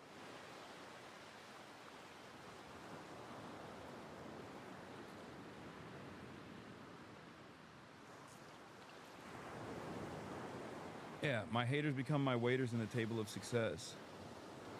As my GOAT Eric Adams once said.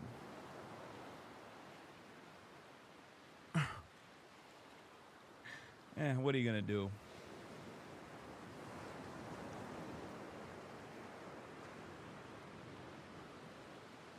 What are you gonna do?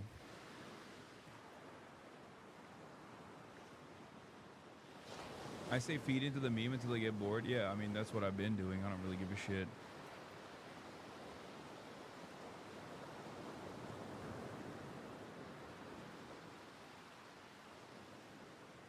these watch creators need to pay you for keeping their career on life support. Yeah, I wonder how Ethan Klein would feel if he ever actually went out in public and people showed up to him. People rolled up to him and started screaming about how he was pro-Israel, or how he killed his own dog by feeding it too much cheese. And then it was on camera, and then I posted it on my Instagram story celebrating it. He'd probably have an aneurysm, right? I mean, I would never do that, for the record. And I certainly don't recommend doing that, because I'm not a fucking piece of shit.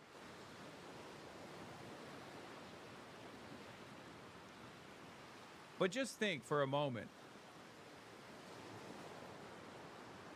how the guy who was terrified of going out in public would behave if someone came up to him and the interaction was like not that great. You know what I mean? He would probably do fucking he'd probably do 8 weeks of content. I was murdered. There's a hit out on me. They tried to assassinate me.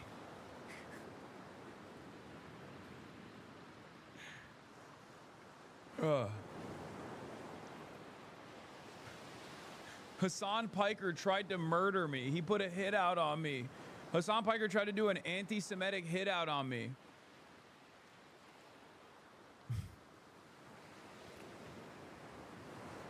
He will say you encourage it by posting about it. Oh, no, for sure. Because this is, let's be real, this is an encouragement. It's like, it's signaling. Not that it matters. I don't really give a shit, you know? But it is pretty pathetic to literally also alter the footage to make it seem like I was, you know, to make it seem like it wasn't just like a normal ass interaction. Look at this. Hey, free Kaya. Free Kaya. Like, I can't believe they literally cut the part out where they were, where I was like, hey man, nice to meet you. And I laughed. And he said, yeah, you too.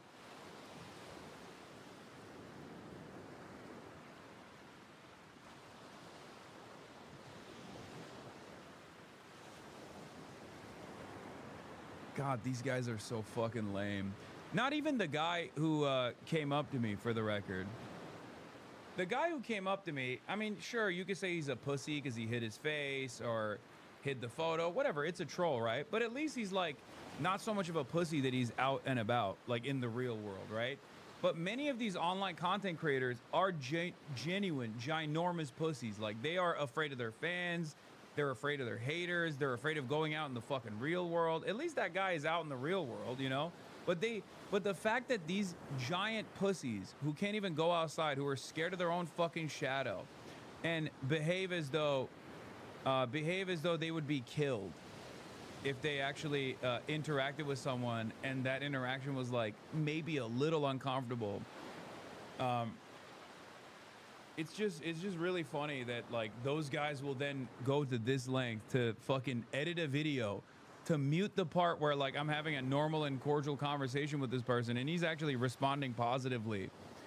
It's just hyper obsessive freak shit.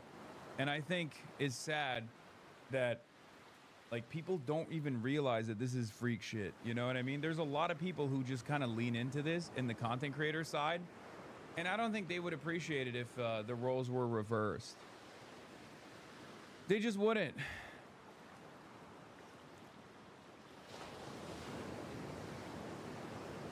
Anyway, let's get back to Pete Hegseth.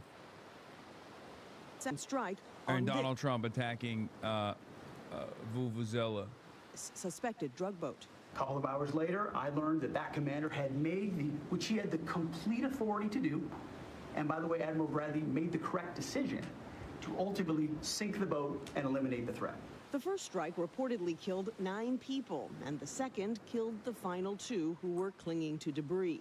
That is the part that has many in Congress outraged. I think there's a broad consensus that it's illegal to kill people who are clinging to wreckage. Let me be very clear. Killing shipwreck survivors is a war crime. In the cabinet meeting, Trump stood by Hegseth. And Pete has done an amazing job. But he also set off Democratic alarm bells with this comment. I want those boats taken out. And if we have to, we'll attack on land also, just like we attack on sea. Senate Minority Leader Chuck Schumer said that would require an act of Congress first. If Trump were to order an attack on land, that would be an act of war, and Congress would invoke the War Powers Act. The more than 2-hour cabinet meeting touched on a variety of topics, from inflation. The word affordability is a con job. To immigration. We're going to go the wrong way if we keep taking in garbage into our country. The president stoking a new controversy with these comments about people who came to the U.S. from the African nation of Somalia. I don't want them in our country. Their country's no good for a reason. Their country stinks, and we don't want them in our country. He's been talking about Somalis ever since a story broke last week about a fraud ring in Minnesota, which has the nation's highest concentration of Somali Americans. A U.S. official tells CBS News that ICE is now planning to surge resources to the Minneapolis-St. Paul area to crack down on individuals there with deportation orders. All right, Nancy, thank you. The mayor of Minneapolis, David Frey, is saying that he's actually proud to have the largest Somali community in the country, and his police chief. Well, then he's a fool. Well, his police chief is also I wouldn't be proud to have the largest Somalian. Look at their nation. Look how bad their nation is. It's not even a nation. It's just people walking around killing each other. Look, these Somalians have taken billions of dollars out of our country. They've taken billions and billions of dollars. They have a representative, Ilhan Omar, who they say married her brother. It's a fraud. She tries to deny it now, but you can't really deny it because it just happened.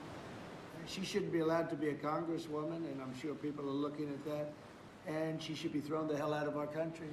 And most of those people, they have destroyed Minnesota. Okay? Minnesota, you have an incompetent governor. You have a crooked governor. He's crooked as hell, but he's incompetent. Waltz he should be ashamed. That beautiful land, that beautiful state, it's a hellhole right now. And those Somalians should be out of here. They've destroyed our country. And all they do is complain, complain, complain. You have her. She's always talking about the Constitution provides me with, go back to your own country and figure out your Constitution. All she does is complain about this country. Without this country, she would not be in very good shape. She probably wouldn't be alive right now. So Somalia is considered by many to be the worst country on earth. I don't know. I haven't been there. I won't be there anytime soon. I hope. But what the Somali... Bro, this fucking anti-Somalia shit is so vile, is so racist. They need to really dial this shit back. I think it's... I don't think this is going anywhere good. I mean, it's just straightforward Islamophobic, anti-black Nazi shit. I don't know how we even do commentary around it because it's like so straight up. It is so straightforward. Like, how can we do a fucking, how can we do any commentary on it? He just keeps saying Somali people are garbage.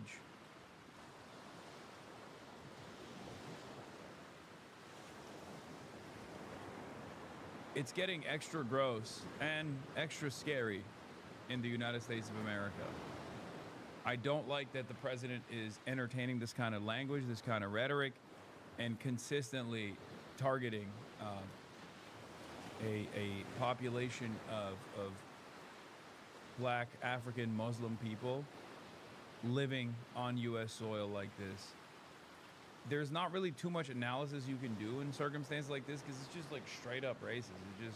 He just keeps saying a bunch of black Muslim people are gross, disgusting, barbaric, monster garbage people. How am I supposed to sit here and be like, oh, here's what he actually means or whatever? It's just there's no way to talk about this other than just being like, this is the most racist, this is the most vile racist rhetoric I've ever heard from a fucking president out and about. Or at least in my lifetime, you know?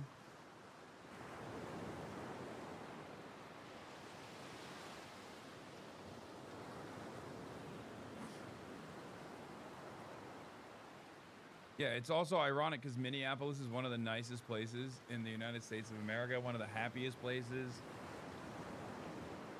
Minneapolis is on the up and up.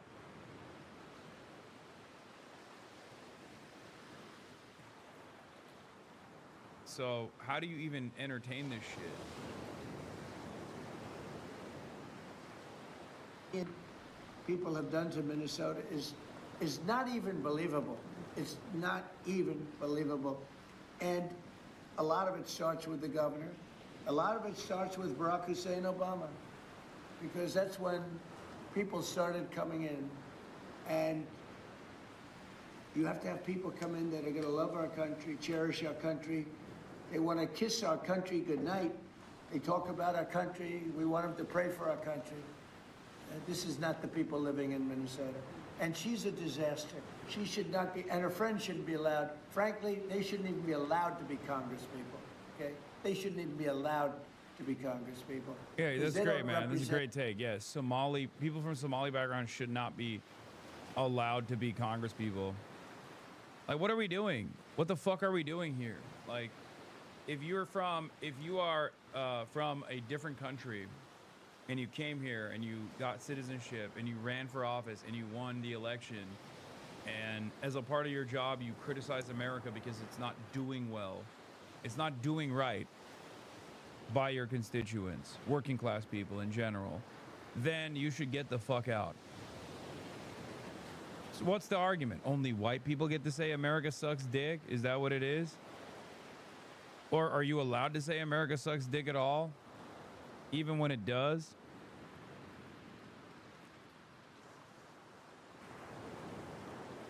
I just...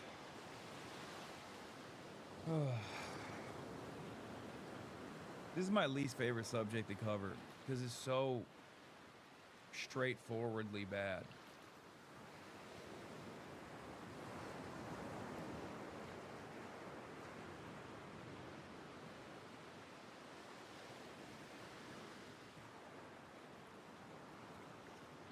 The interests of our country. Anybody else? Mr. President, you on Somali immigrants? ICE preparing to ramp up enforcement operations in Minnesota as President Trump lashes out at immigrants from Somalia, saying we don't want them in our country, and continues to attack Democratic Congresswoman Ilhan Omar. We're going to go the wrong way if we keep taking in garbage into our country. Ilhan Omar is garbage. She's garbage. Her friends are garbage. These aren't people that work. These aren't people that say, let's go, come on, let's make this place great. These are people that do nothing but complain. They complain. And from where they came from, they got nothing. You know, they came from paradise, and they said, this isn't paradise. But when they come from hell, and they complain and do nothing but bitch, we don't want them in our country. Minnesota is home to the nation's largest Somali population. Multiple law enforcement officials tell ABC News that ICE is preparing for a surge operation in the state, focusing on St. Paul and Minneapolis as early as this week. The city's mayor says police won't help ICE when they arrive. Targeting Somali people means that due process will be violated. Mistakes will be made. And let's be clear, it means that American citizens will be detained for no other reason than the fact that they look like they are Somali. The mayor of St. Paul saying this. The words that launched this American experience start with "we the people."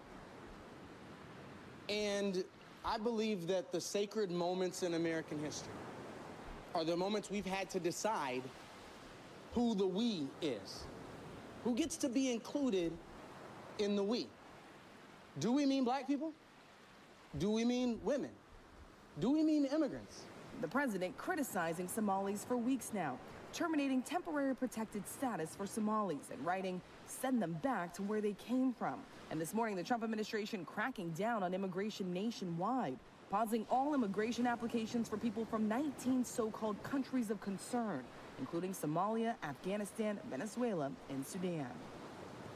Immigrants with pending immigration and green card applications are now subject to review. As for those enforcement operations that are going to be taking place, we are learning in Minnesota, DHS putting out a statement saying what makes someone a target.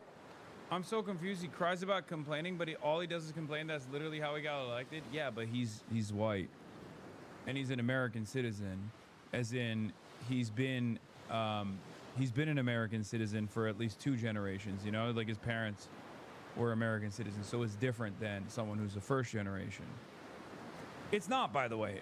The point is that Donald Trump has had his roots in the United States of America for far shorter than the average brown person, really, including Somali people here, right?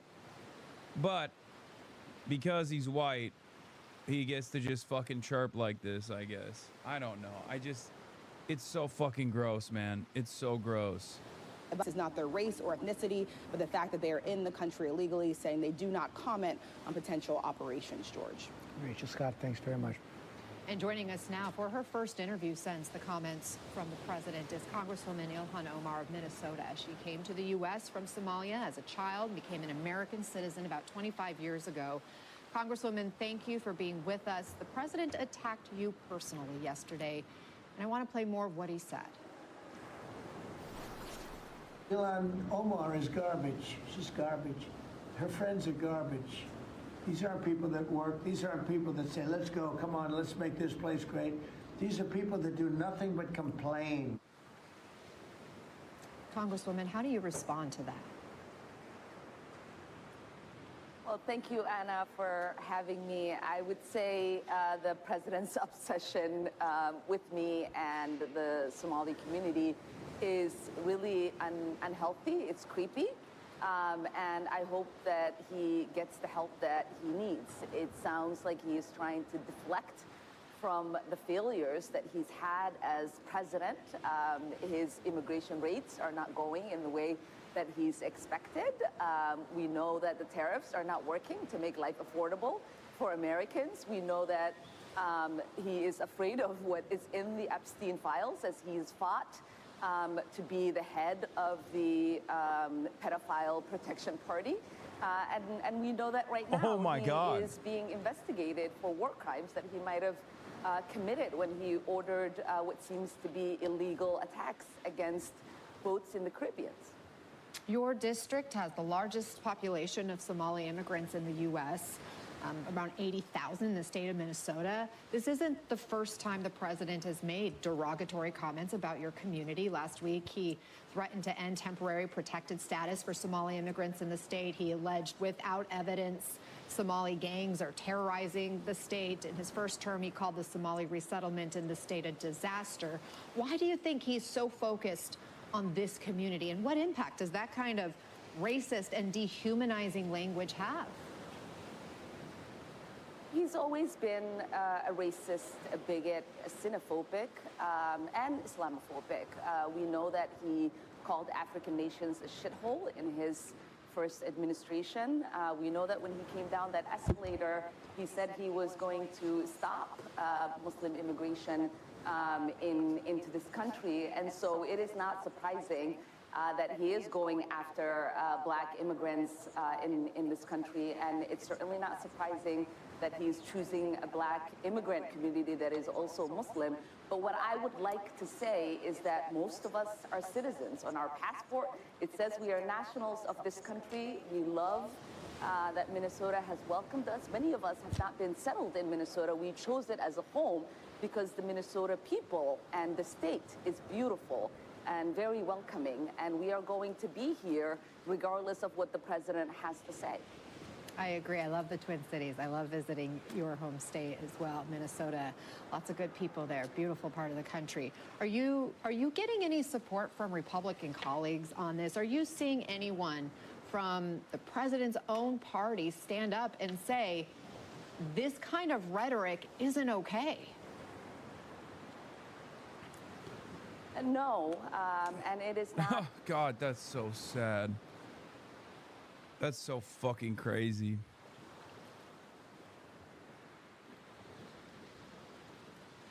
As long as the right continues to defend things like the president calling entire immigrant groups garbage, they'll keep losing on immigration. Most Americans don't like that kind of talk or the views associated with it, irrespective of their views on immigration. Yeah. Wanye says, one of the weirder things for me about the recent immigration debate is that it revealed that liberals are absolutely dedicated and committed to third world migration to the West. It's not just something that they're okay with, should the majority of their neighbors agree, but something that they imagine is actually really important. They think we are defined by it. This is really weird. You could just not do third world immigration and the whole argument could be over. And then you could focus your efforts on whatever progressive commitments you have within the country. No, dude, it's because you're fucking obsessed with it. That's it. You're obsessed with it, dumbass. No one else thinks about it like this. Or most normal people don't think about it like this. It's you and racist people like yourself who look to immigration from developing countries and goes, this is so damaging. This is so devastating. Like, think about it this way. I was just in a cab. And the dude's from Afghanistan. He's just a regular ass dude. Ain't nothing different, you know? Do you think that it would be different if that person was from Norway? No, it's just another guy. But if your mentality automatically is, oh no, it would be different if that Irish cab driver was actually from Norway, then you have to re-examine why you feel that way, okay? That's it.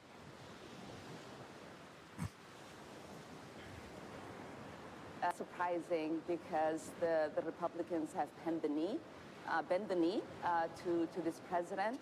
They've welcomed his disgusting and deranged and dangerous rhetoric. They have propelled him into office. They have allowed for him, as a 34-time convicted felon, to become the president of this nation. And so I am not surprised, and I'm not expecting any of them to develop a backbone now and to stand up for their colleague or our Minnesota, Republican representatives to stand up for their constituents. And earlier you said I represent the most Somalis in Minnesota. Usually it seems like the American right drives a lot of the Anglophone Euro-conservative discourse. But with immigration, it really seems like they take most of their cues from European nativists. American Republicans don't really believe in these sorts of all or nothing takes. Yes, that's the other thing, like Islamo-Bolshevism. Or the idea that, like, we're importing the third world here and we must defend the country from, like, Islamic migration. That's not a real thing that Americans worry about, because many Americans don't even see that many Muslims in general. They don't even realize that there are Muslims around them, even if there are Muslims around them too. And most people just don't care. That is a European phenomena, the Islamo-Gauchism, the Islamo-leftism, Islamo-socialism. That is a European phenomenon. And Americans are simply LARPing when they bring this to the forefront as a major point of contention.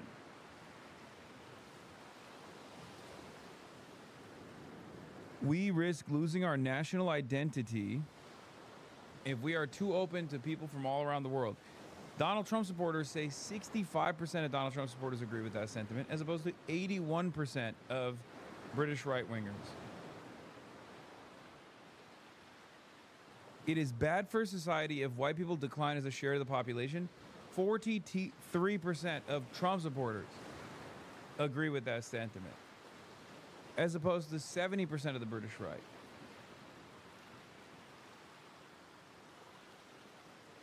I am uncomfortable with people speaking a foreign language in public places. 47% of Trump supporters say that they're uncomfortable with that. 66% of the British right. Society is weakened by being made up of many different races, ethnicities, and religion. This is the death blow, by the way. Society is weak because of diversity. Gets 19% support. 19% support from Trump supporters. Are you fucking kidding me?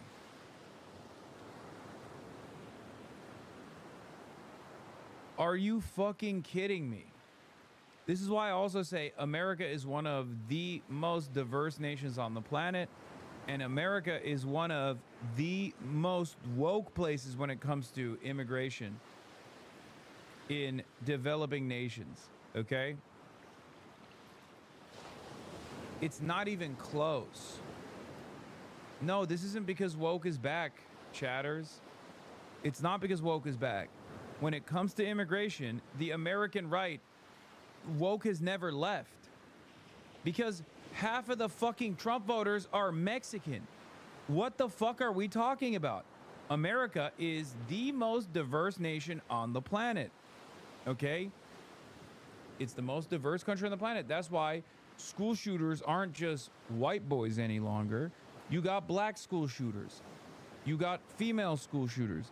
You had like an Asian mass shooter. Do you know how fucking rare that is? Do you know what a statistical anomaly that is? There was a fucking Asian church shooter, man. Except there's only one place where that's not that strange. The United States of America. Okay?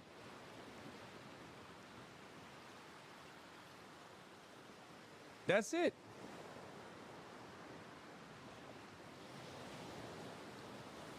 America is a very violent country, and also on top of that, America is a very diverse country. So even our violence becomes diverse. School shooting is bad? Yeah, no, wow, brave take. Well, but that's due to the guns? I know. My point is, it's obviously still about the guns, but also, it's a testament to how diverse this country is, okay? That's the point I'm making.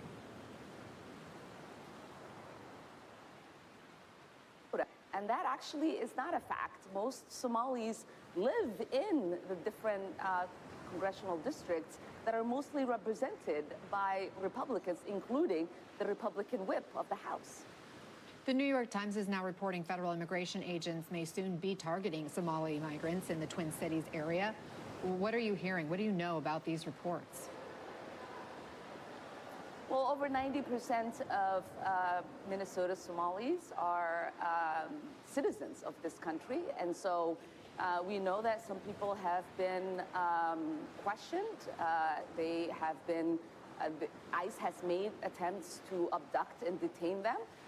But a lot of Somalis, when Trump first got elected, decided to carry a passport ID because they knew that he wasn't only coming for people who were undocumented, that he would essentially come for immigrants who were citizens of this nation. And so a lot of them are very savvy, they're resilient, they're brilliant people who have figured out how to protect themselves. I mean, you've already touched on this, but I do want to ask you a follow-up on the character and the contributions of your community, because the president keeps villainizing your community, dismisses contribution of immigrants in this country. What do you want people to know about the Somali community in your home state? I mean, I would like them to know that we are the most generous people. We are one of the most friendliest communities. Again, it is why we made Minnesota home, because it fits with our character. Minnesota nice is not just something we say, it's something that is true. And Somalis... Bro, you know things are bad when you got fucking MSNBC calling up Ilhan Omar to be like, can you give us 9 unrestrained minutes where we humanize you? Okay? Remember, I love Ilhan Omar, but the average mainstream outlet does not necessarily hold a lot of love for Ilhan for her positions on American foreign policy, specifically on Israel. Okay? You have to understand how bad things have gotten that fucking MSNBC, also known as MS Now, is doing 9 minutes with Ilhan Omar where they're just so chummy and they're like, hey, speak to us about how Somali people are dope, please. How do you feel about this racist attack? That's how you know shit is really fucked up.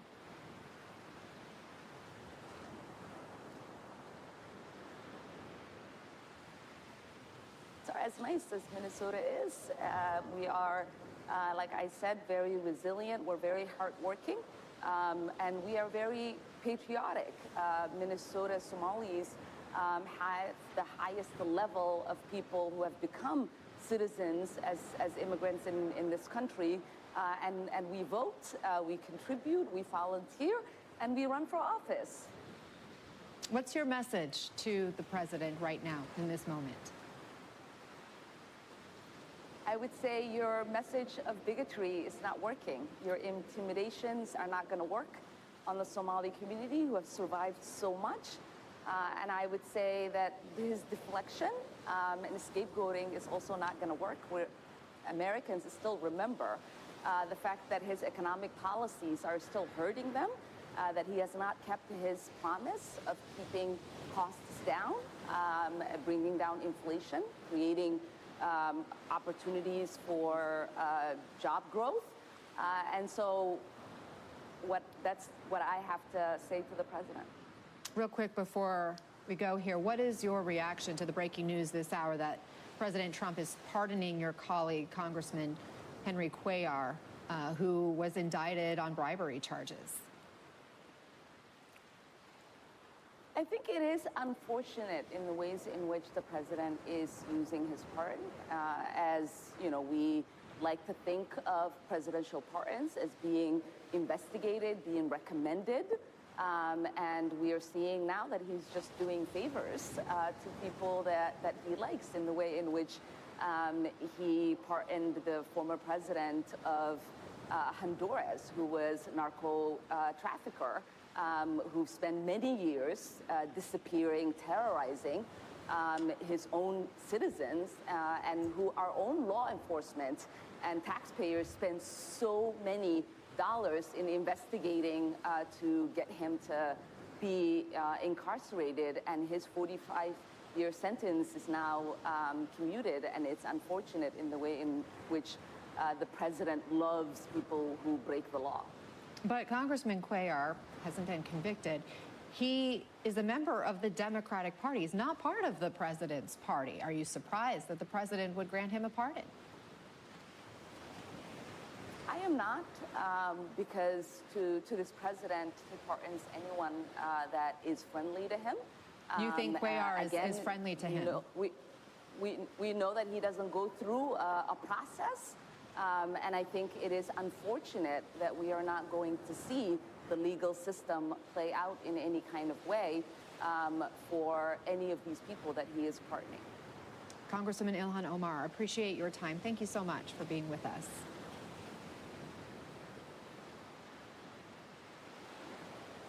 Ugh.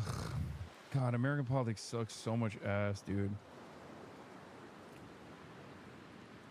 Many people are calling him the worst politician in history. House Democratic leader Hakeem Jeffries tells CNN that the charges against Congressman Henry Cuellar and his wife were very thin. Oh my God, what the fuck? That's crazy loud. Oh yeah, Trump pardoned fucking Henry Cuellar, who is obviously one of the worst, one of the most conservative Democrats out there. And then fucking Hakeem Jeffries told CNN the charges against Henry Cuellar and his wife were very thin, and President Trump's pardon of the couple was the right outcome.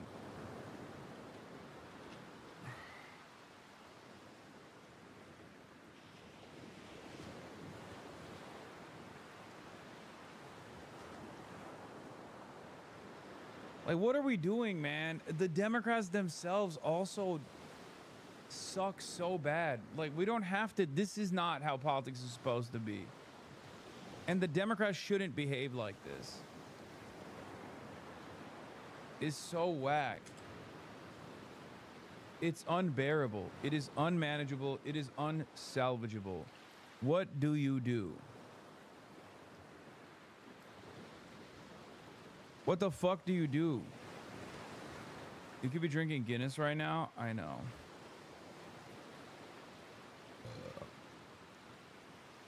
Relevant, scroll up.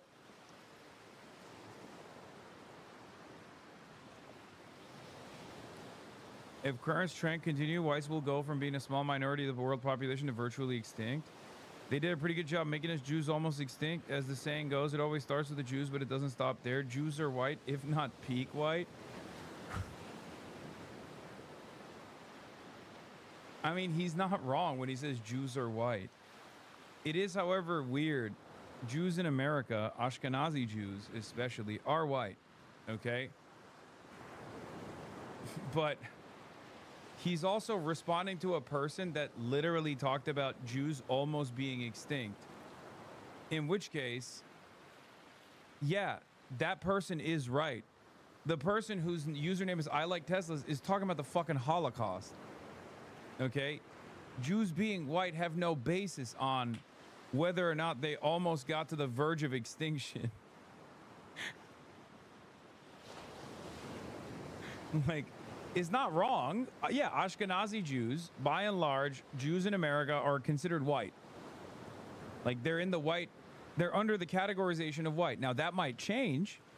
This doesn't mean they will always be considered white, and it...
I wouldn't want that. Yeah.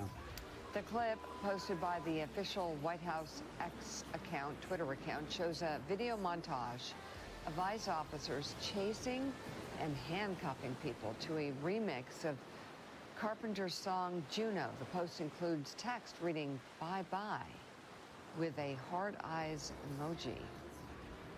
This is so sick. Yeah, the cruelty is really I am sorry. staggering. This is so sick. The singer responded with a video, a post of her own, writing, "This video is evil and disgusting. Do not ever involve me or my music to benefit your inhumane agenda." White House spokesperson Abigail Jackson responded with a statement referencing Carter's lyrics, writing, "Here's a short and sweet message for Sabrina Carpenter. We won't apologize for deporting dangerous, criminal, illegal, I'm tired of the lies. murderers, rapists, and pedophiles from our country." No.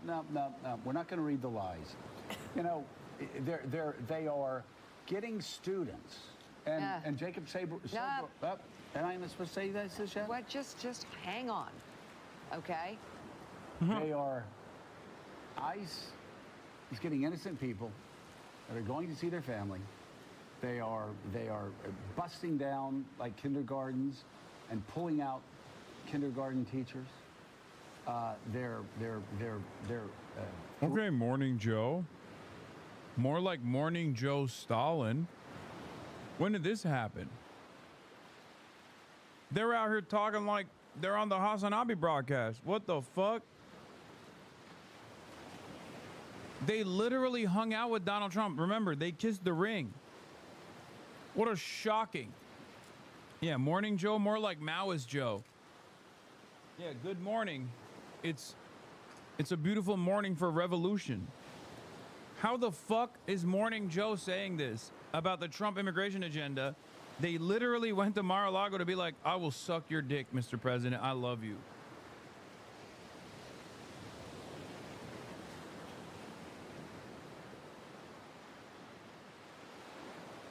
What the hell? Throwing mothers to the ground. It's savage. The savagery, the cruelty, and it's something they celebrate. They love this. They think inside the White House. I mean, Donald Trump has said before he doesn't want to see mothers ripped from the arms of children. But that's exactly what they're doing. Bro, what is happening? Liberals are talking about immigrant parents getting ripped away from their children's arms. Oh my God. Are we there? I mean, you guys didn't seem to care about this shit a while back. No disrespect. I love that you're there now. I'm glad that you're there now, but I wish you could keep up this energy. You know what I mean? Yeah, I saw this. ICE detains second grade student visiting family for Thanksgiving. A 7-year-old student and his mother were detained by immigration authorities while traveling over Thanksgiving break, according to Superintendent of Vermont's Winooski School District.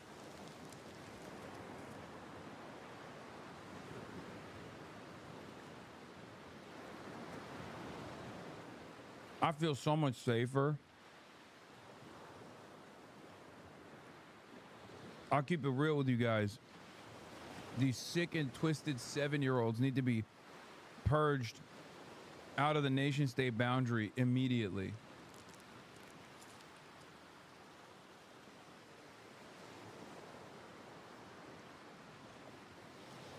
Seven years old.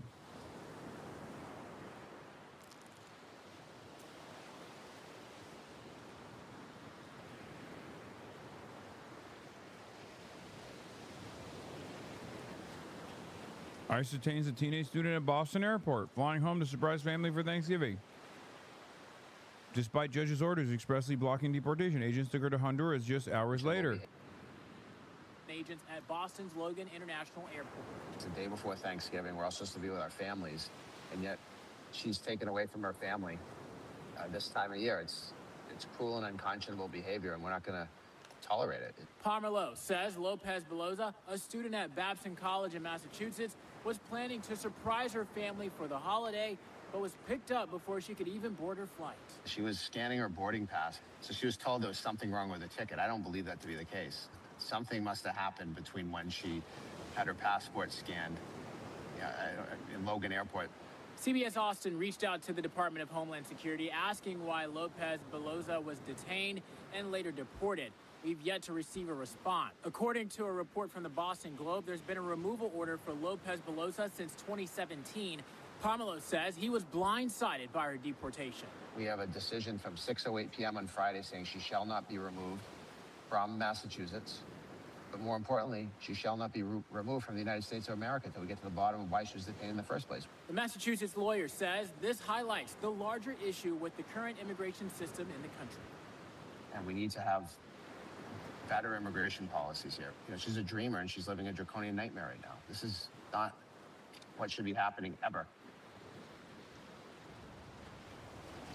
We attempted to reach out to Lopez Beloza, but we were unable to connect with her. She's still in Honduras. A family friend of hers told the Boston Globe that it's unbelievable. He couldn't believe about what he had heard about what happened to her. We're going to continue to follow up on this story as it I don't know what to say. It's just transparently evil. Also, Sabrina Carpenter got 1.4 million likes on this fucking post, dude. Anyway.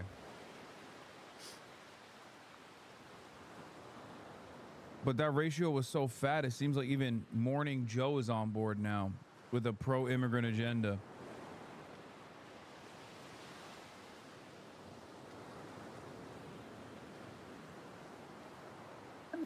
Compared to the first term. It's why he's upside down on immigration, an issue that should be his strongest, because the southern border is shut down. Yeah, and as much as Trump has said he doesn't want that, but at the same time, he sat down with 60 Minutes a month ago and was asked about immigration and his sinking poll numbers, said, well, we have to go harder. We have to go harder with the deportation, doubling down on this. But you're right, it's trolling. It is government by trolling. The idea of putting out these slick videos that they know are going to get a reaction. The other hot drama I miss, what is this? Of the moment. And you know, not just Sabrina Carpenter, but a lot of Americans have said, well, we don't want this. This isn't what we want. We're disgusted by this. So for more writing on the idea of immigration, joining us now, opinion columnist New York Times, David French. His latest piece is titled, I've been doing this work for 25 years, and I've never seen such fear. David, talk to us about who you're quoting there. What do they mean? Yeah, I was quoting a guy named Matt DiMatteo, who runs a group called the New Life Centers in Chicagoland that reaches out to immigrant communities and has been reaching out to immigrant communities since the big influx started during the Biden administration. And what he was talking about was the response to this Operation Midway Blitz that you saw headlines across the United States of this incredibly brutal crack. The worst part is they read articles like this and they think it's awesome because they don't see immigrants as human. Down in the city of Chicago, just with all of the scenes and all of the incidents you've seen of brutality, of tackling people, of violence directed against protesters, for example. This was happening in Chicago. And this ministry that I was talking about as part of our 2025 Giving Guide at the New York Times was one that reached out to migrants as they were hunkering down, as they were protecting and sheltering in their homes, and was reaching out to people to keep them under a roof, to keep them supplied with food and with clothing. And I was trying to make the point that when there is American brutality, there is also still American compassion. And it's really time to double down on the people who are showing compassion. David, one church institution that's showing compassion is the Catholic Church. The Pope has been extraordinarily heroic and well, in doing his job. I mean, he's quoting Jesus. He's quoting the most obvious parts of the red letters, which of course leads to the question: how do so many people who grew up in our churches, who grew up as Baptists like me, across the Deep South, how are so many people turning a blind eye, not only to the savagery here, but also to a president they voted for? I don't know, maybe because this is the purest expression of American Christianity for them, which is just being cruel to the vulnerable, being uniquely cruel. I'm not a fucking r/atheist style guy at all. You guys know this. I respect people who want to practice their religion in their own way, whichever way that may be. But god damn it, dude, like, American self-described Christians are some of the biggest fucking assholes of all time, man. They would rape an entire orphanage full of children and then turn around and be like, well, you know what? God forgives me. Okay? I actually found God. And you know who actually would potentially, hypothetically, rape an orphanage full of children? Transgenders. It's like, what do you mean transgenders? You just did that. Like, what are you talking about? You can't just, like, point to a random hypothetical about a marginalized population potentially doing the crime that you just did. What are we doing? It's so fucking crazy. I feel like American evangelicals they move in such a strange way, man. Even as someone who thinks like, you know, live and let live, let people fucking believe whatever they want to, it creates a lot of resentment for someone like me.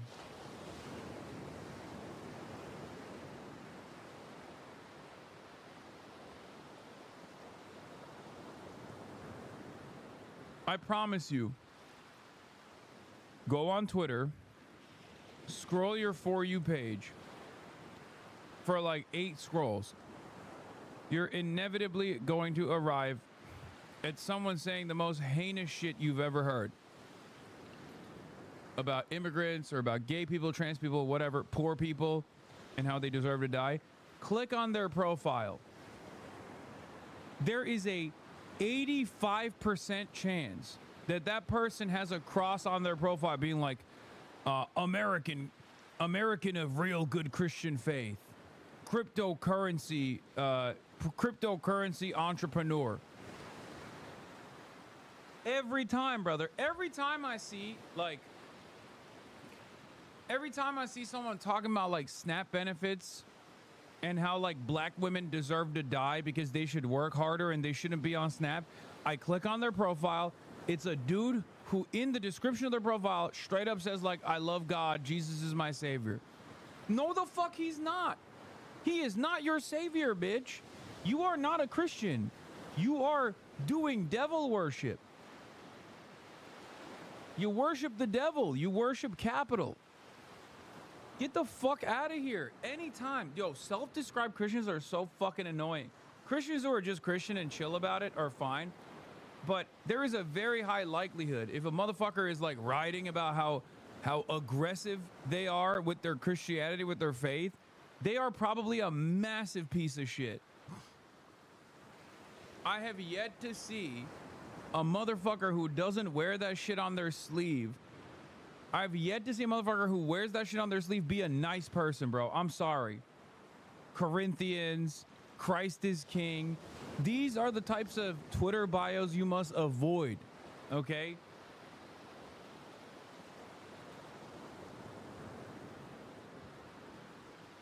Dudes with like Christian scripture in their fucking bios are some of the most evil people I've ever met. They are doing a very bad job promoting Christianity, okay? Not to get all fucking Catholic with it because I'm in Ireland, but god damn, dude. The point is you should be a better person, right? If you're a person of faith, you should be an even better person, right? You have these rigid rules of morality and what to do and what not to do. God damn. So fucking lame. I hate it. Twice, calling God's children. Let's make no mistake of this. Jesus was very clear. We're all God's children. And in fact, when he talks about the last being first and the first being last, well, you could probably put billionaire leaders on one side of that and Somali immigrants on the other. When he calls Somalis, quote, human garbage, that is something, again, for people who didn't grow up in the Baptist church, who didn't grow up reading the red letters, didn't grow up in the Gospels, didn't grow up like you and me, you know, reading about this in, you know, Sunday school and training union. I mean, the thing is, when you get into the Gospels, they're not. When did this whole anti-Somali tirade even begin? I don't know. It's just like, it's always been a thing, but it's never been at the forefront like this.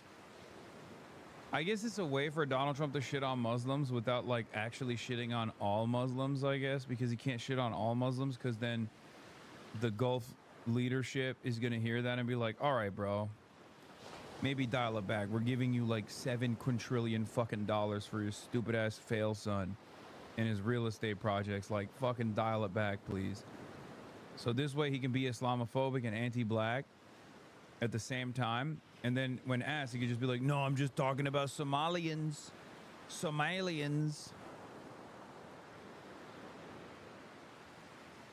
Because I have noticed that, like, I mean, he shits on Muslims quite a bit, but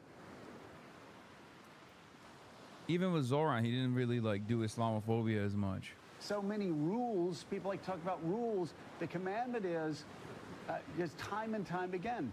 Blessed are the merciful, for they shall be shown mercy.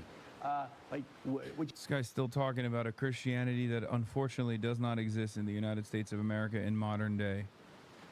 You do to the least of these among me, you do to me myself. And again, you just can't keep going back to the story of the Good Samaritan enough, where Jesus says, love your neighbor as yourself. They ask, who's my neighbor? And he picks the most despised foreigner, the Samaritan, to say, that's your neighbor, and that's who you love, and that's who will be first in the kingdom of God. So again, a very long wind-up to ask this question.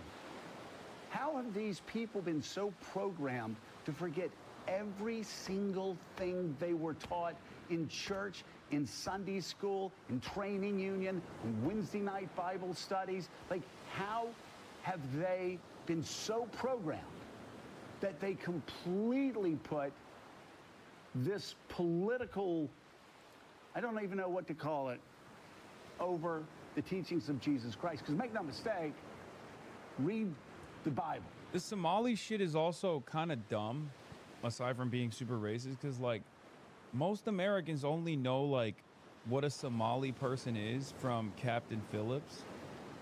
And you literally have to show them with, like, a PowerPoint presentation what a Somali person is, right? And the areas where there are a lot of Somali people is like Minneapolis, right? And it kind of feels like Minneapolis is pretty chill about the Somali population. They seem to be fucking happy about it. It's not like they're voting for Republicans out of racist backlash against Somali population rising in Minneapolis.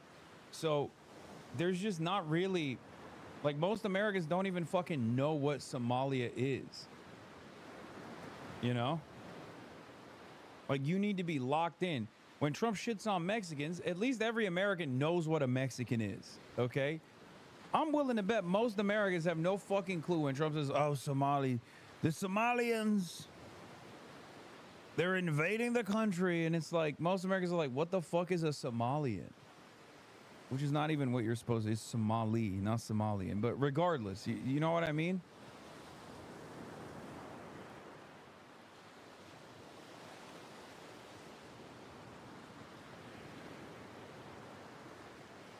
I also do have to go back to Joe Rogan again here, because, like, a lot of the transgenders in fucking sports narratives came from Joe Rogan.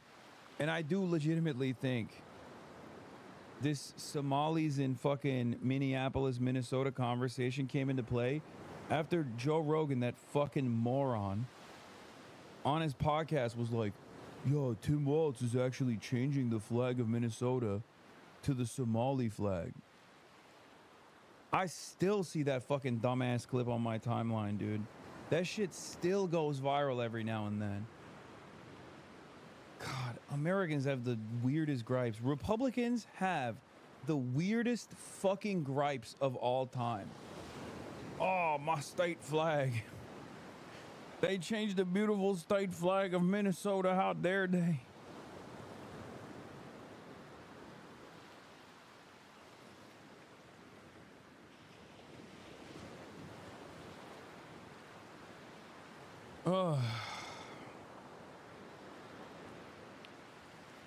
We are utterly dominated by the dumbest people, like hearing nonsensical bullshit from other dumb people and then confidently repeating it to audiences that are so vast and so large.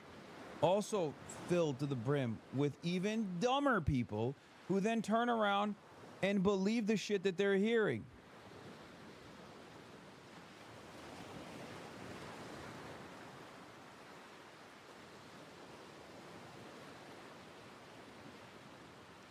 Ridiculous world. Ridiculous hell world we live in.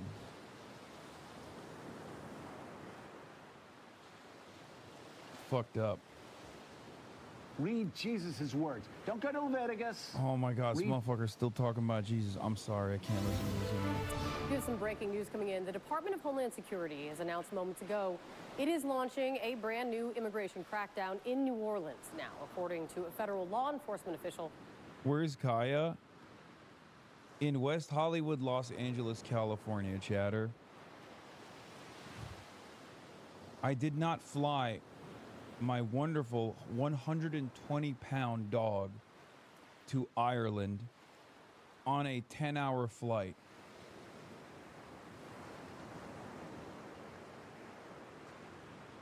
Asian journalist responds to a Hassan hater and cooks her. Oh, I saw this. Stream talking about how cool it is that a communist country has a Gucci store and failing to mention that China is an authoritarian state. The Chinese government does not.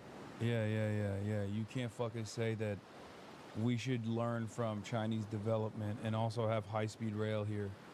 You can't say that. Not tolerate any public criticism of the party. Hey, did you know that the vice president of the U.S. told companies to fire people who were criticizing a podcaster? Also, Hasan was more focused on praising China's infrastructure, their amazing high-speed rail network, for instance, which we will probably never see in my lifetime because of our government. The Chinese government, on the other hand, actually cares about its people.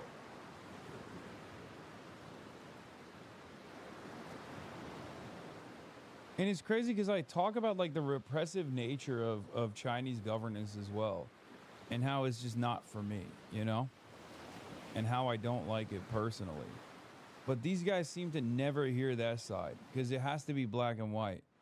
If you say there are certain things that the Chinese government is doing that's good that we should take lessons from, people immediately go, oh, you mean you love everything that China has ever done throughout history. I don't know, man. I like Zohran Mamdani. That doesn't mean I believe that America is doing a great job with like invading Venezuela. You know what I mean? So if you have the capacity to understand nuance in that situation, why the fuck can't you understand nuance in the other? Right? Nobody in here goes, hey, I like Zohran Mamdani. Nobody in here goes, oh, you must love the move bombing, 1985 move bombing, Henry Kissinger, David Miscavige, Scientology, CIA connections, 100 plus coups in foreign nations. You must love all of that. It's like, no, I just didn't say any of that, man. Just hear my words.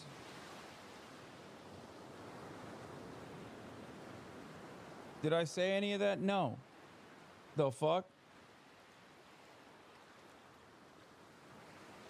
Yeah, David Miscarriage.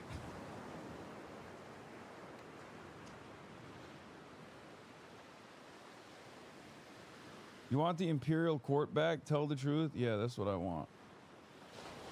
Damn, you look schmammered? No, I'm not. I'm just tired. I'm so fucking tired. Immigration authorities are aiming to arrest up to 5,000 people, which would be hundreds more than what we've seen in Chicago. Yeah, this is the centrist contingency. Hassan Piker, a platform terrorist, promotes political violence and does shameless propaganda for murderous authoritarian regimes. I don't know. I didn't do shit for Israel, so I don't know what the fuck you're talking about. So why is he in such good standing with American politicians and progressive media? I don't know, maybe because I'm not a fucking loser like you, Jeremiah Johnson. Noah Smith, Hassan Piker is unfortunately a big part of the future of the Democratic Party. Islamo-leftism will be our answer to MAGA. Bitch, what do you mean our? No one in America, not even right-wingers in America say Islamo-leftism. You skipped a step. You're LARPing like you're a German-style reactionary. Richard Hanania, who is literally a white supremacist, by the way, who has written extensively on the white race and also extensively on why it's appropriate to be a pedophile, says, disturbing. I did not know that the left-wing politicians have actually appeared on Piker's show. I thought there was a cordon sanitaire around him. Updating accordingly. What are you updating? Your Substack? What are you going to go? Talk to fucking Derek Thompson? Next time you and him are having a conversation, you're going to tell Brianna Wu to fucking excommunicate me from the Democratic Party? Good luck, dumbass. The fuck are you talking about? You literally have extensively written about the superiority of the fucking white race. The fuck do you mean? Is honestly, I would go so far as to say it is way more shocking that Richard Hanania is getting any play in liberal circles than someone like myself.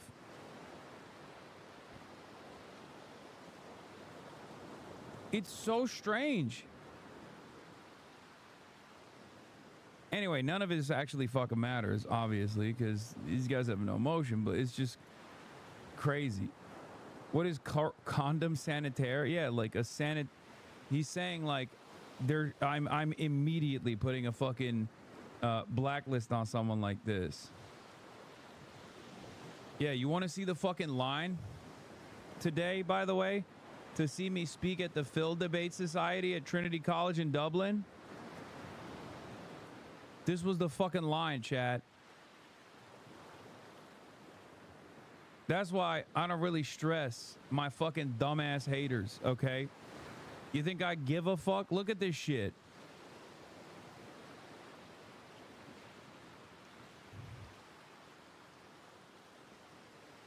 Yeah.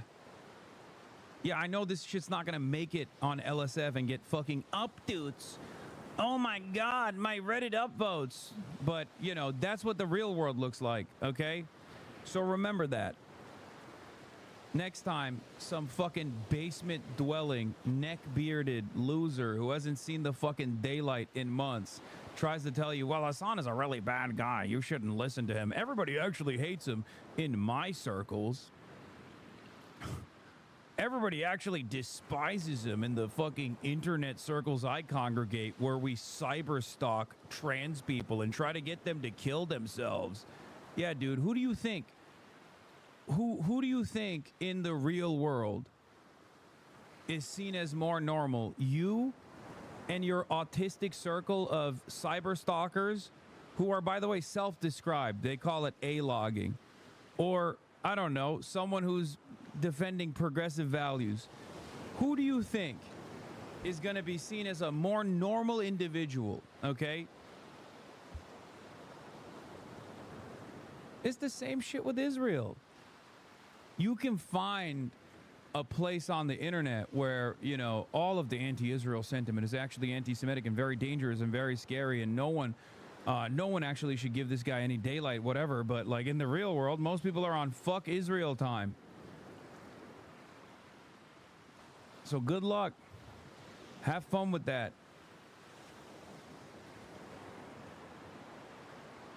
A-logging, autism logging. It's what cyber stalkers call what they do, like autistically logging everything that people do, their targets do. Yeah. You're a fucking freak. You're a bitch. You're a weirdo if you do shit like that. And there's a reason why the only place you can get any sort of support in your mind is botted ass fucking Reddit circles and Nazi ass Twitter. Okay? You got too much time on your hands. You got no bitches. You got no job prospects. Your life is fucking dog shit. Stop doing this stuff. I promise you, is hurting you more than it hurts me. Okay?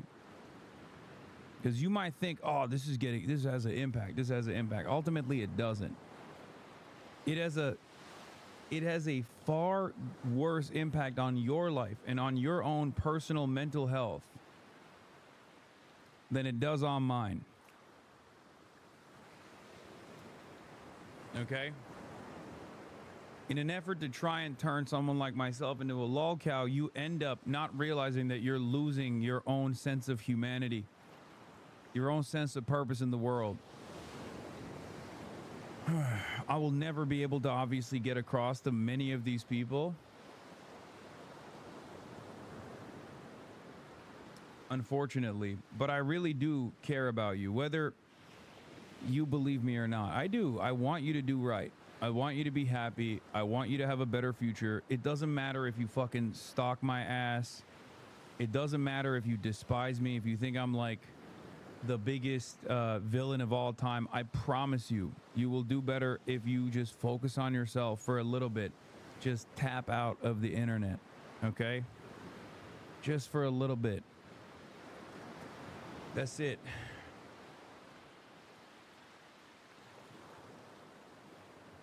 Yeah, you're not getting back at the popular bully from high school by doing shit like this. You're not. The greatest way that you could possibly do that is by focusing on yourself, improving your mental health, improving your job prospects, and then completely forgetting about whoever you think is the high school bully version that you are trying to dominate on the internet. Okay? The greatest revenge is living your best life. That's it.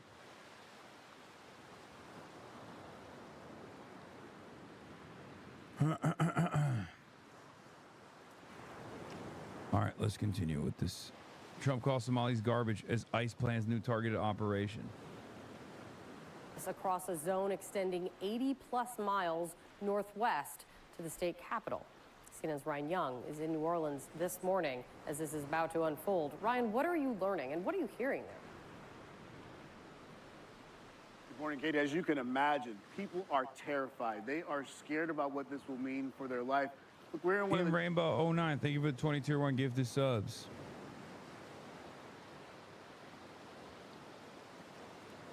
Thank you for supporting the Piker Broadcasting Service.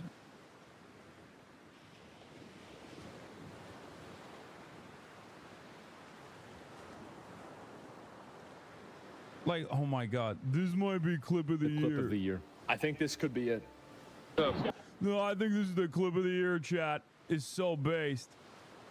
God damn it, dude. You're such a fucking loser. Oh my God. Oh my God. This might be clip of the year, chat. Yeah.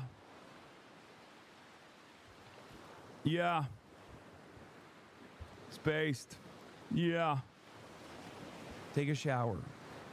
Take a fucking shower. Go outside. See the fucking daylight for once in your goddamn life. Oh my Lord. Pick up a weight. Lift some weights. Stop drinking Dr. Pepper. And I say this as someone who loves drinking Dr. Pepper. Go outside. Enjoy life. Why do these people do this? Yeah, he says that while this happened to Emaru. That's the other side of it. Yeah. He'll do fucking 8 hours talking about how it's fucked up that this, you know, weird stalker-ass people show up and harass Emaru. But then he fucking masturbates with his stupid-ass, incel-ass audience when it happens to someone he doesn't like. It's called hypocrisy, okay? I know a lot of people love talking about hypocrisy. That's hypocrisy. This is precisely what I was talking about when I said these guys literally egg on their fan bases so that they can get one socially maladjusted loser from their fucking fan bases to finally take the step and go outside in person. And then they egg that shit on. Back in the day, swatting, for example, or this kind of behavior was frowned upon in the entire community. People would never actually highlight it or promote it. That time is gone now, okay? Is no holds fucking barred. It's so crazy. Yeah. Yeah, based. Next time you should have a gun. Yeah. Also, that unwashed pussy has been running away from having a fucking conversation with me for the past 2 years almost at this point. So think about that. Think about how fucking cowardly you have to be that you have to sit around in your little hug box and talk about how shit I am and how dangerous I am and how the government should actually take action against me, and then celebrate when finally someone comes up to me in public, even though you're scared shitless to fucking go outside on your own, and celebrate that sort of thing, but you can't even fucking deal with me in person. It's just stanky ass cowards. All of them. Fucking losers, man. Ugh.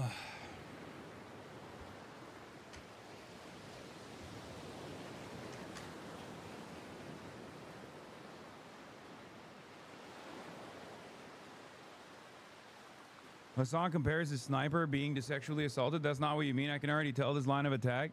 Yeah. I know. But it's still hypocritical. This is what I mean when I say there are content creators who fucking egg this shit on. Right? There are content creators who egg this shit on. That was not like a horrible situation at all. Partially because I'm a big boy. I can handle myself. And I think I handled it fairly well. So much so that they had to literally mute a part of the fucking reaction where I was like, hey, man, have a good day. And we just moved on, right? But what do you think is going to happen next time when you are celebrating that sort of stuff? What if next time the guy actually doesn't just have like a Kaya photo, but instead actually has a gun, has a knife, does something more fucked up? What if some people have already done something like this? What if some people have already stalked someone like myself, and maybe I haven't talked about it publicly? What if people have already stalked my physical location and tried to assault me and people around me? Do you feel like it's a good thing that you keep celebrating this? I guess you'll make more content if the next time someone does something such as that, and they actually have a gun or a knife or something like that, and I experience bodily harm, you'll turn around and go, oh, how could this have happened? You don't know. You don't know. Just because I don't talk about every single thing that I do off camera doesn't mean that you should let go of your principles and entertain this kind of thing.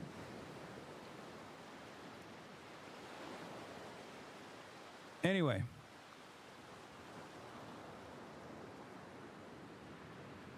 Really fucking stupid.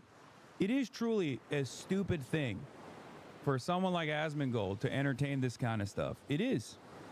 It's a very, very stupid thing for him to do. Because not only could something far more consequential happen to me after he has egged it on and cheered it on without saying, hey, I think it's really fucked up. If you're like a hater of a content creator, you probably shouldn't approach them in public like that. Instead of saying that, which would be the normal thing to do, you celebrate it. What happens when someone comes up to me and actually has an interest in engaging me with, engaging me in a more physical way? What if that's already happened? What if that's already happened? Just because I haven't talked about it doesn't mean it hasn't happened. What if that's already happened? What if it happens to you? Content creators know that other content creators' addresses are fairly easy to find online, whether it be my address or whether it be Asmongold's address. Content creators also know that other content creators are constantly having to deal with this kind of stuff behind closed doors. There's a reason why content creators don't talk about this kind of stuff in order not to egg it on. What happens when this happens to you the next time you're going through a fucking drive-thru at Wendy's?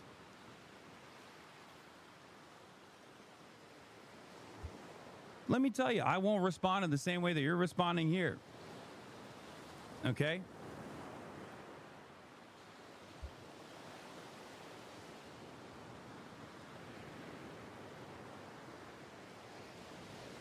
You don't even have to go outside, by the way. You know he ain't leaving his house. It doesn't matter. It's just crazy. Like, all sense of normalcy is completely dropped. He's one of the largest content creators on this platform. And he's over here celebrating a fucking random-ass hater showing up and stream sniping. Do we really want to do that? Is that really the game we're playing nowadays? Is that really what the standards have become? Are you that stupid and that short-sighted that you don't realize that this could genuinely harm you? I'm a public personality, and so are you, Asmongold. Your house mold is not going to stop someone from trying to do the same thing that they do to me that you egg on with your fucking community. I know for a fact that people already do that to you as well. So you know better than most other people not to entertain this shit. And yet you do. Because in that moment, you feel big. You feel, yeah, I gotta say this. I gotta say this to my audience. I gotta say that it's actually based and it's awesome.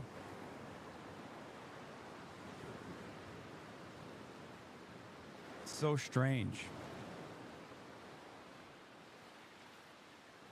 What you see in terms of harassment, as I've talked about with the Emaru situation, for example, is the tip of the iceberg. There's an unspoken rule among content creators in general where we don't talk about this sort of stuff. We don't highlight this sort of stuff, and we instantly criticize this sort of stuff because we all know what goes around comes around, and there's not a lot of protection against this sort of psychotic behavior. Okay? And I know for a fucking fact that Asmongold has to deal with that shit in his day-to-day experience as well. He just doesn't talk about it, neither do I. But the difference between myself and Asmongold is that if someone were to approach Asmongold like that, I wouldn't be celebrating it.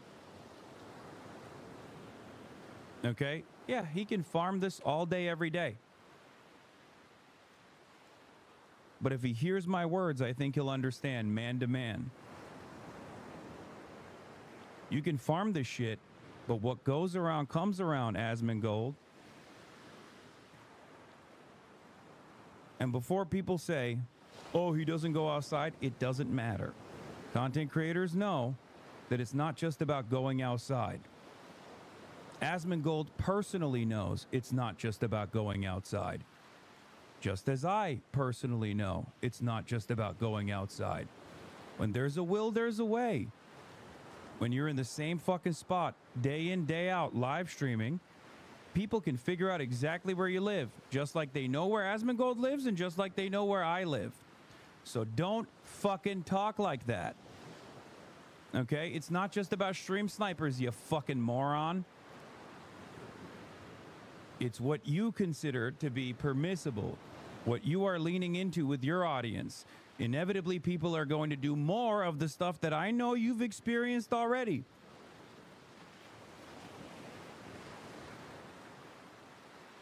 Stop tapping the fucking glass before it taps back at you in a way where you can't deal with it any longer.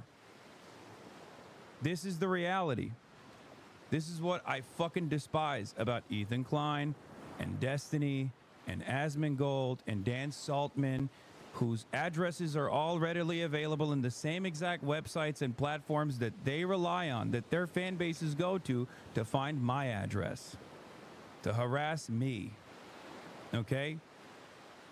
These guys are equal opportunity autists. They're equal opportunity cyberstalkers.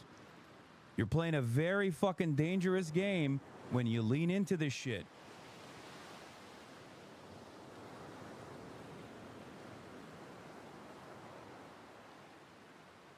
This is one big crash out.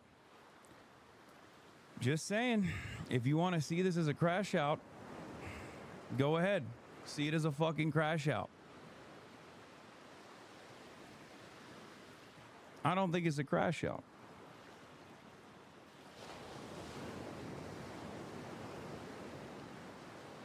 This is just factually accurate information. Maybe framing this as a crash out makes you feel better about not even yourself, but about the feelings of your favorite content creator. As long as you just go, oh, he's crashing out actually, then you can spare the feelings of your favorite content creator, which is so pathetic, by the way. It's a pathetic way to exist.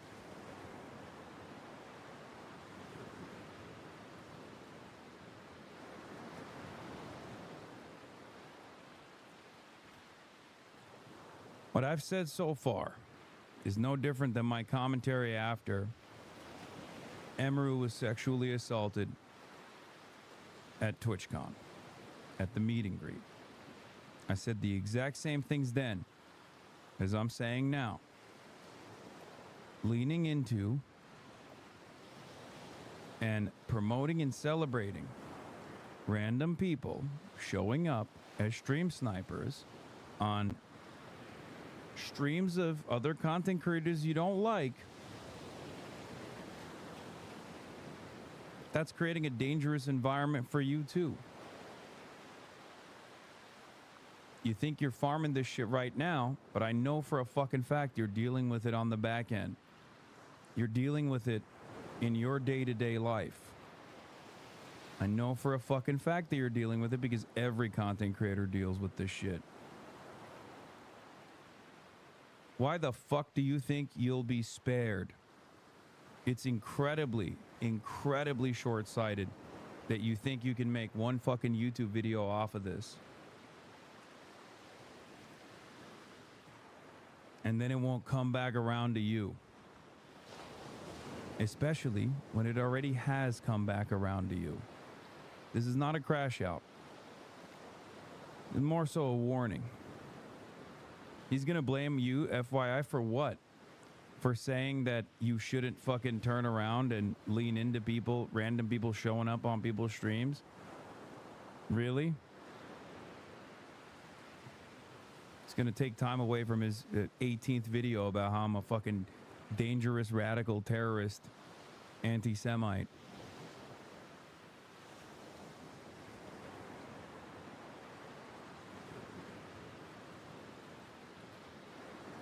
I know what you mean with egging this on. Clip of the year, Patriot. So what message does this send? The next guy has to do something bigger to get a similar reaction from his favorite streamer or Discord comm. Exactly. That's it.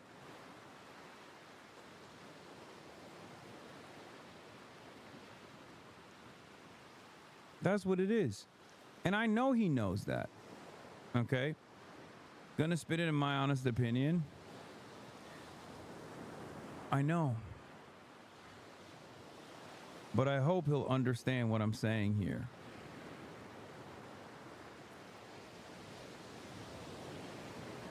When you incentivize your audience to go after people in the physical world that you don't personally like, eventually that's going to turn on you. Okay? And that's not a good time for anybody.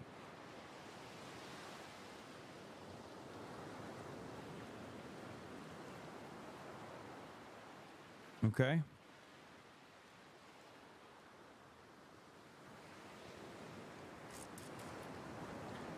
In any case, I'm sure he'll turn around after literally celebrating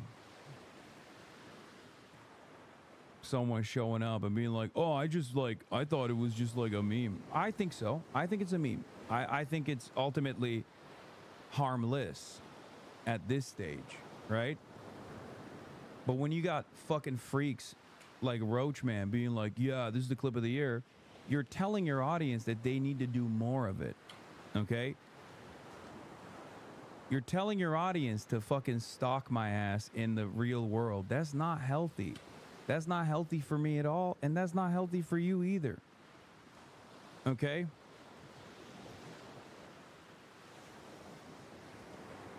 It's ridiculous. You're telling your audience that, you know, this is what they got to do to get fucking...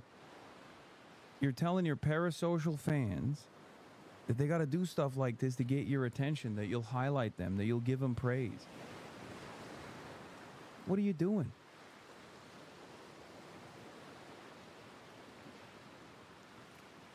What are you fucking doing? This time it was fine. How do we know next time is going to be fine? How do we know that the previous instances that maybe weren't on camera were less fine than this one? There was a time and place when that kind of celebration would have been immediately banned, okay? Like, I cannot believe it. I'm one of the biggest content creators on the platform. Asmongold's one of the biggest content creators on the platform. A stream sniper shows up. Asmongold celebrates it. 4 years ago, Twitch would have instantly banned Asmongold. Like, no questions. Anyone who does shit like that, they would get banned. If I did that, I would get banned. Okay? Straight up. It's gone. We don't live in that world anymore.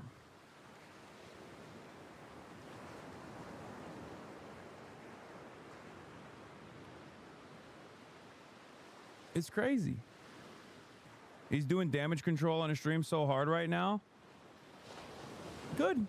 I think he should tell his audience not to do that. Personal safety. I would not react to stream sniping clips of him because of that, because I know that, like, I know what it's like to deal with stuff like this, right? And so, like, if he doesn't want me to, I would not do it, if you want me to be honest, right? Because I know how problematic it is. But, like, I really don't think this is over the line. I don't think it's over the line at all. It's just a funny guy just, you know, just taking a piss, right? It's not a big deal. So I don't know if he's upset about that or not. No fucking idea, but yeah. Fuck. It's just a meme. Yeah. I mean, it doesn't look like it's being, okay. It doesn't look like it's done with, like, malicious or aggressive intent. So, yeah. And that's what I would say. Probably. Yeah. Seen a recent tweet of him reply to Dexterdo's fan account about Lakai's ban. He's doubling down? No, he's not doubling down. He's backing down. Mistake, basically. Yeah, I did see that. Absolutely. Come on, dog. He literally printed out a photo. Like, the level of effort that person put into it, he could have put into something much worse. Okay? That's not normal behavior. That's not normal behavior at all. Oh, it's just a meme. Let's move on to another drama thing. You said that to fucking 36,000 people, by the way. Clip of the year. That shit's gonna go on your YouTube page, get 1 million views. That shit's gonna go on fucking Twitter already. He always does this cop-out. If Hassan wants me to stop talking about something, you should message me and I will stop. Maybe use your common sense. It's fucking ridiculous, man. Think critically.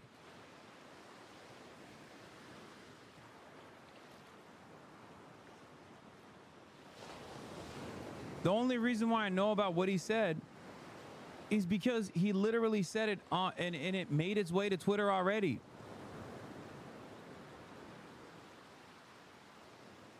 What will it fucking take? What will it fucking take?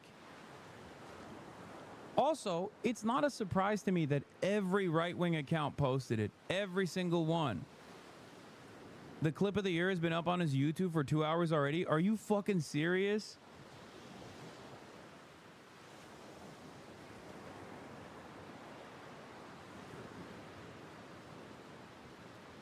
He's like, oh, I didn't realize it. I didn't realize it.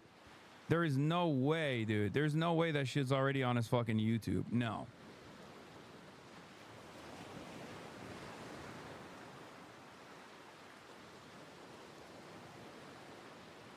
Yes, 20 minutes after.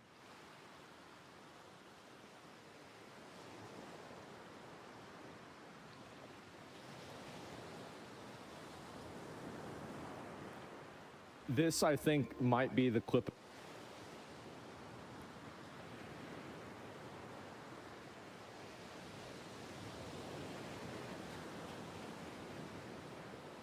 Motherfucker has never been speechless in all his life.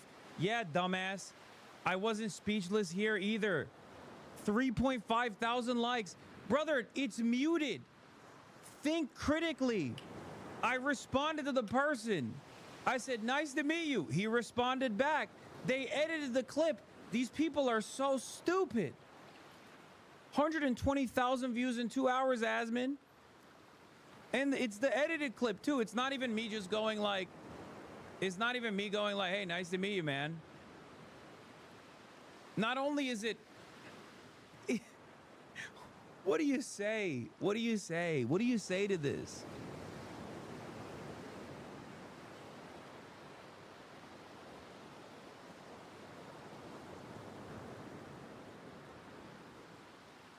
It wasn't enough that some dude pulled up, but they had to literally edit it as though he like got one on me and I was like devastated by it or some shit. Like they fucking muted it. Hey, free Kaya. Free Kaya.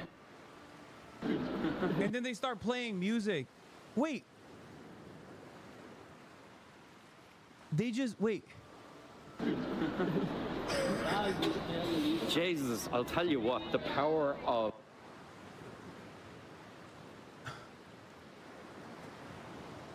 Why would anybody do that? Why would you go to this length?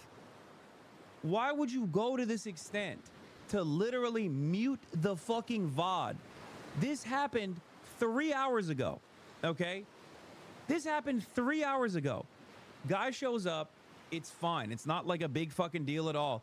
They straight up edit the fucking VOD to make it seem like I was like, oh my God, I don't know what to do here. And then it's already on Asmongold. It's on fucking Ethan Klein's. It's on Ethan Klein's Instagram. It's on fucking Tim Pool posts about it. Keith Richards or whatever. Like not Keith Richards. I don't know. The fucking entire right-wing orbit posts about it instantly.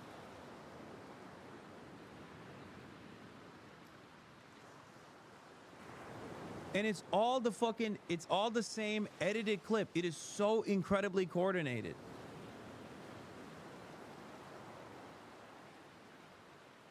How do people not realize that this is like just straightforward slop?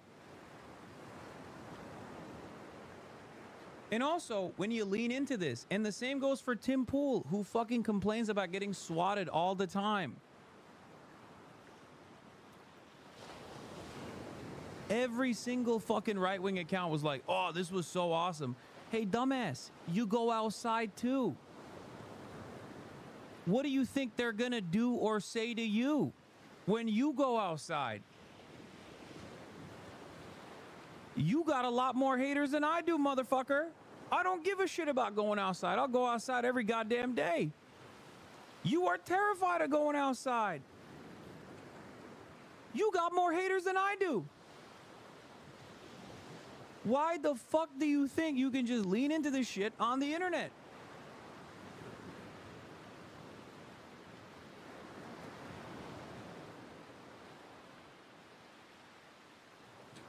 Someone took Tim Pool's beanie and he fucking talked about it as though it was an assassination for years on end.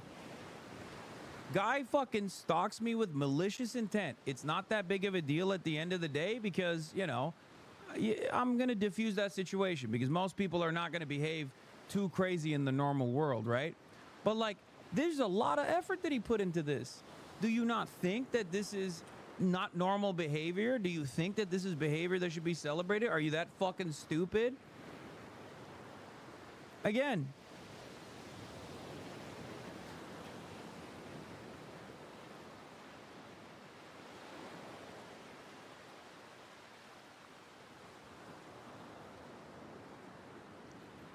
I mean, you're just, when it happens to a content creator you like, you go, oh my God, how could this have happened? It's so devastating. We really need to stop allowing shit like this to happen. When it happens to a content creator you don't like, you go, oh hell yeah, he deserved it. It was fucking awesome. I love these memes. Not realizing that when you actually normalize that sort of behavior for content creators you don't like, it's gonna happen to a content creator you do like as well. Okay? That's it.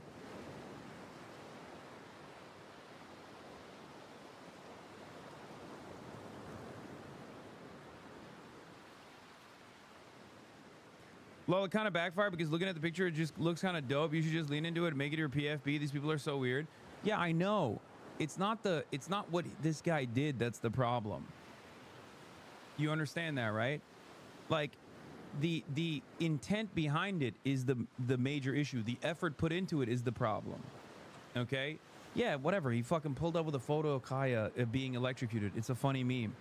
I don't give a shit about that. Do you not understand?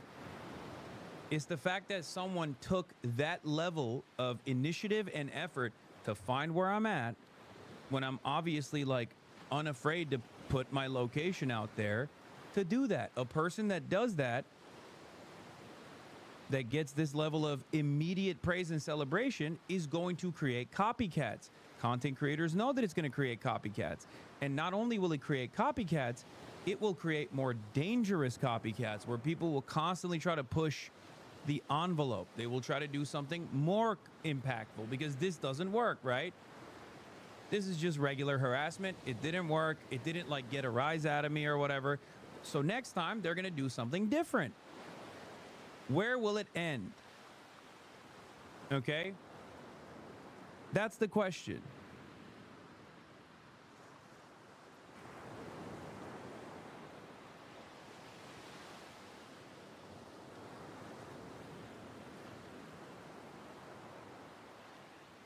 That's the issue.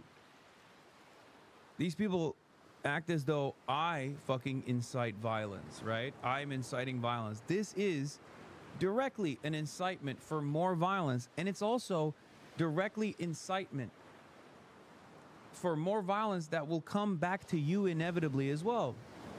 It's a really, really, really shitty thing to do if you're a content creator, and it's also very short-sighted for you to do as a content creator. That's it. Yeah, Destiny encourages audience to fucking stalk me in the past. It's happened before. That didn't stop me. I still go outside. Remember the I'm shaking guy at the DNC? The guy that came up to me at the DNC and was like, Destiny made you. It was like a fucking brief moment. It was a brief interaction. It didn't matter. Destiny literally retweeted the guy, celebrated his behavior in his community. And then that same Destiny also said someone should fucking kill me in the streets. Who's actually inciting violence now? I'm not saying that about Destiny or anyone for that matter. That one was cringe. What, you think this is not cringe? This is also cringe, but it doesn't matter. My point is, of course, this is cringe too. I mean, he fucking wore a mask, like he was uncomfortable about what he was doing. It didn't actually get the intended outcome that he was looking for. Like, this is also great. It's very cringe to seek out someone that you despise with like that level of forethought. Okay, it's a very cringe thing to do. I'm never gonna do that, you know? I don't think a healthy person does that. I mean, he literally went to like whatever the Irish equivalent of FedEx Kinko's is to go and get this printout. You know, that's a lot of fucking forethought put into this thing. It's a very cringe thing to do. It's a very creepy thing to do in general.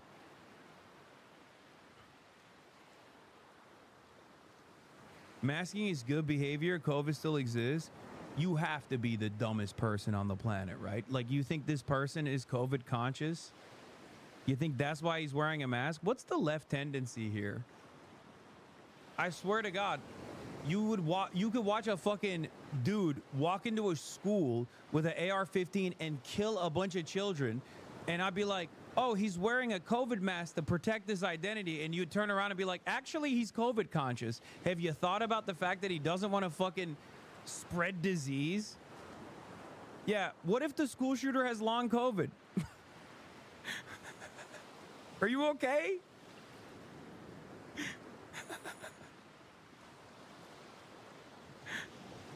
Are you fucking brain dead?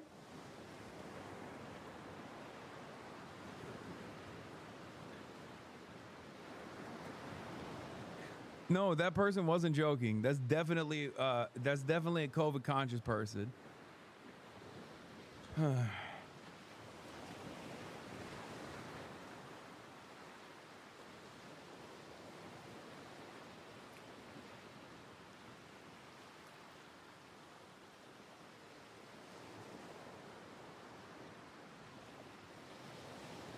Yeah, maybe he's immunocompromised. Check your fucking privilege. Yeah, he probably is. My bad.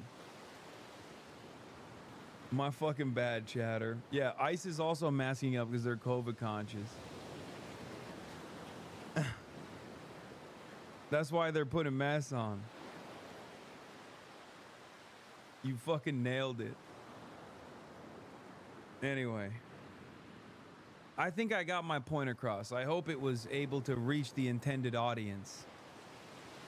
Be more fucking careful with the way that you're promoting shit. And this is not just a message for Asmongold, it's for Tim Pool. It's for all these fucking right-wing losers that are jerking off to this kind of shit, not realizing that I'm not afraid to go outside. If I die, I fucking die. You are afraid to go outside, you fucking pussy. You're afraid to go outside because you're worried about something like that happening to you, but then you fucking sit on the internet and celebrate that shit, and then you complain about getting swatted all the fucking time. Suck my dick, okay? You are leaning into it. You are normalizing it. That's it. David, it's outside toward the tourist city center. One of the reasons why we want to show you this is the impact is already being felt. This taqueria up here decided to close its doors because not only they're scared for their customers. Yeah, they spent the last 3 months complaining about Charlie Kirk, too. They're scared that for their workers as well. And you see signs like this one. Everyone is welcome here except ICE. And then you see this right here. Do not have consent to enter this business unless they have a valid judicial warrant. So you see these signs from the community already out here. We'll show you this protest that we shot the other night. People making their voices heard throughout the city. They are concerned about the actions that could take place in the next 24 hours or so. On top of that, what they also have been telling people is almost treat this like COVID. Instead of going out for your day-to-day necessities, stay inside, shelter in place. The hope here is that they feel like they might be able to sort of outlast the actions here by Border Patrol. No one knows exactly where they're going to be over the first 24 hours, and that's something that has a lot of people concerned. We even talked to the mayor-elect, someone who hasn't taken office yet, about the actions that could be taking place in this great American city.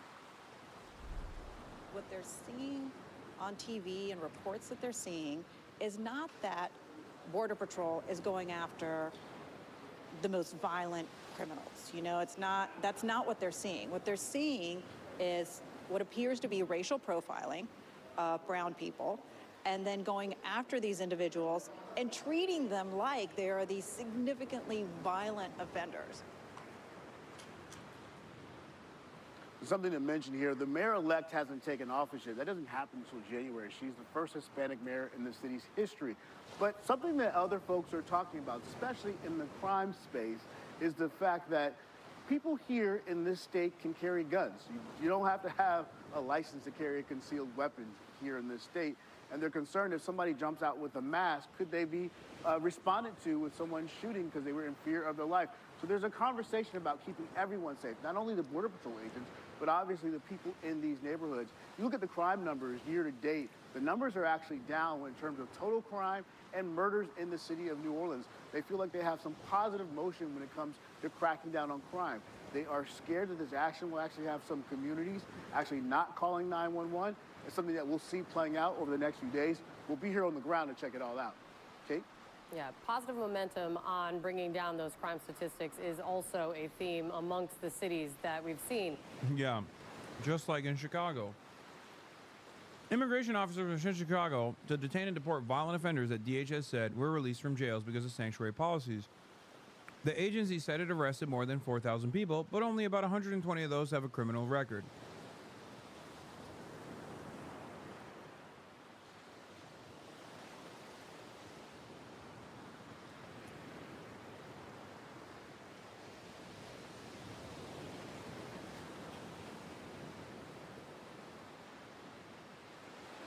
Wow. Incredible crime prevention. Thank you, sir. These operations are already taking place. Ryan Young on the ground there for us. Thank you so much. Breaking this morning, the Department of Homeland Security revealed it has now launched a new immigration crackdown in New Orleans. Federal authorities previously said they aim to arrest up to 5,000 people there. With us now is Tricia McLaughlin, Homeland Security Assistant Secretary for Public Affairs. Tricia, great to see you this morning. What are the contours of this operation in New Orleans? What will it look like? John, thank you so much for having me. So Catalina Crunch, which we are launching today down in New Orleans, we're first and foremost really focusing on those worst of the worst criminals, those criminals who have previously been locked up by local authorities, but then because New Orleans functions as a sanctuary city, those individuals were not released to ICE, they were instead released back onto New Orleans streets. So we're talking about child pedophiles who are on our list of targets, burglars, gang members, rapists, those individuals. Child pedophiles as opposed to other kinds of pedophiles. Also, what if I were to... I know the numbers don't actually match up with this reality that I'm presenting, but what if it did? What is a child pedophile? Like a minor having an age-appropriate relationship with another minor? Like, what is... What does that mean? Are there pedophiles that are not into children? Like... Is she making the actually it's a phebophilia argument? Like, what the fuck does that mean? She said, oh, the child, we gotta apprehend these child pedophiles.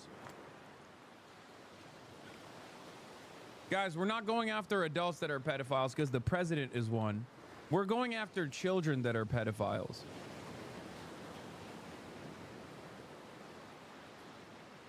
Yeah. We have to arrest children for having age-appropriate relationships because someone needs to be arrested. We have to tackle the dating market for our big, beautiful president. Our big, beautiful pedophile president is having a hard time in the dating marketplace of children. So we have to arrest the children that are having age-appropriate relationships so that there isn't any children to go on these dates, so that my big, beautiful pedophile president can go on better dates and have better success with the children he's trying to fuck. Is that what we're doing at the Department of Homeland Security? Trisha McClellan?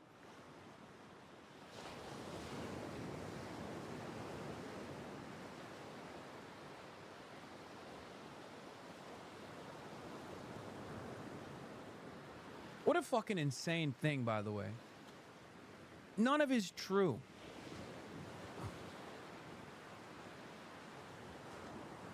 Yeah, the child pedophiles are hogging up the adult pedophilia market. They're really fucking up the bag for adult pedophiles out here. Is highly targeting, and we will continue whether it be 5,000 arrests or beyond. So the president yesterday spoke extensively about his feelings about security and immigration and asylum in different parts of the country. He said he does not want people from Somalia here. He called them garbage. The Wall Street Journal estimates there are some 40,000 people from Somalia, born in Somalia, living in Minnesota right now. How many of them, how many of the 40,000 people born in Somalia living in Minnesota do you consider to be garbage? John, we're really looking at the data, the analysis here.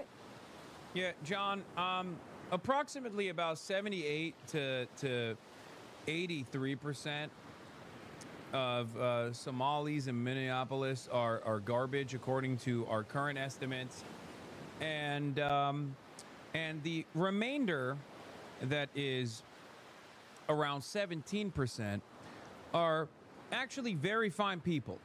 That's right, and we're trying to get those numbers down to the best of our ability. Our analysis has shown that you know, we gotta.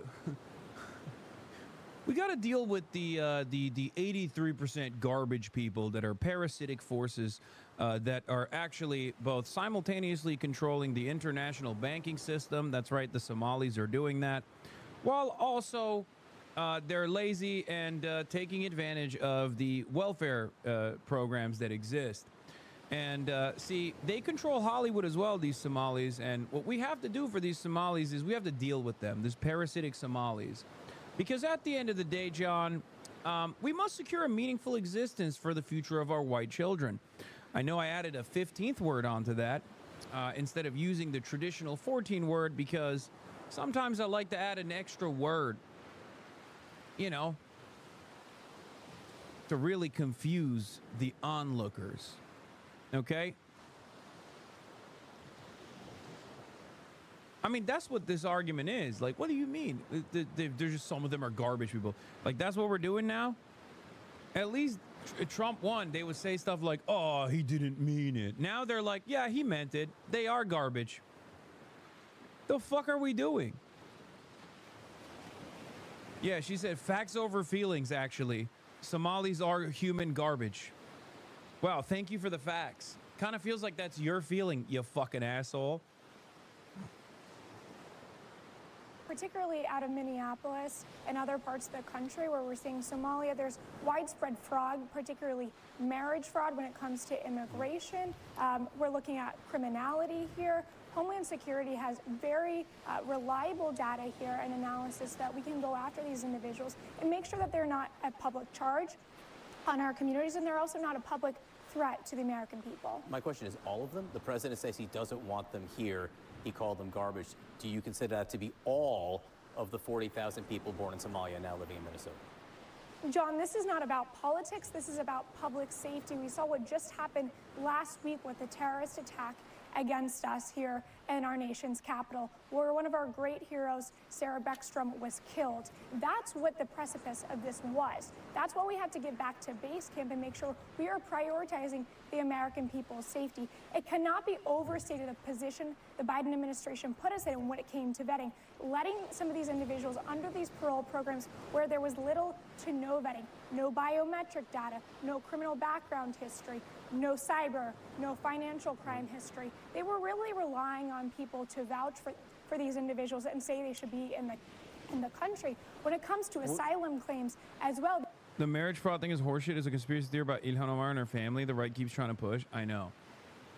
It's I guess they moved on from just saying Ilhan Omar is doing it to like every Somali person is doing it now. Yeah. So Trump hates all Somalis because like 40 dudes engaged in a fraud scheme, but he commutes the sentence of a zillionaire who defrauded thousands of people. Kind of like him murdering random sailors while pardoning drug traffickers. Yeah.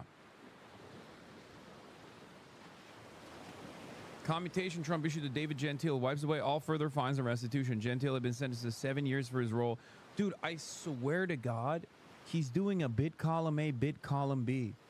Where on the one hand, he's like, all Somalis are doing fraud. And then the next day or the same day, he's like, actually, here's a white fraudster that I'm going to pardon. One day, he's like, Maduro is a narco trafficker. No evidence whatsoever for this, by the way. The next day, he's like, but this Honduran president who actually went to prison for literally shipping in 400 tons of cocaine to the United States of America, that guy we're pardoning. Art of the deal. He's like, he's doing Full Metal Alchemy, you know? There's a delicate balance that must be struck. If you are going to blame an entire group of people for engaging in fraud, what you must do is find one of the most high-profile white fraudsters you can and instantly pardon them, just so people really understand what you're trying to do here.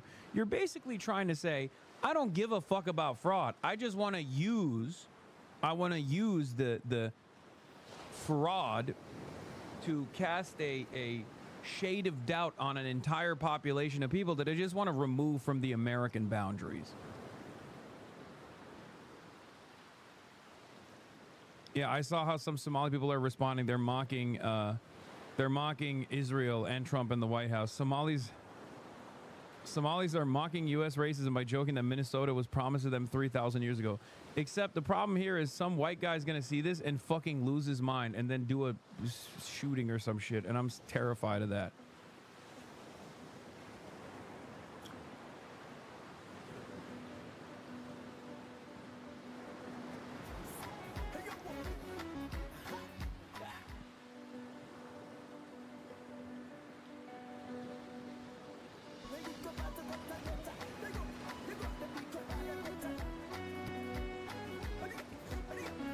Booking my flight from Kenya to the motherland soon. Mall of America.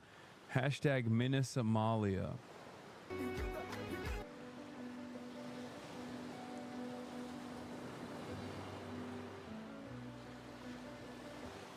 Can confirm that right-wing accounts are taking it literally. Ugh. Yeah, another classic. My enemies are incapable of making jokes.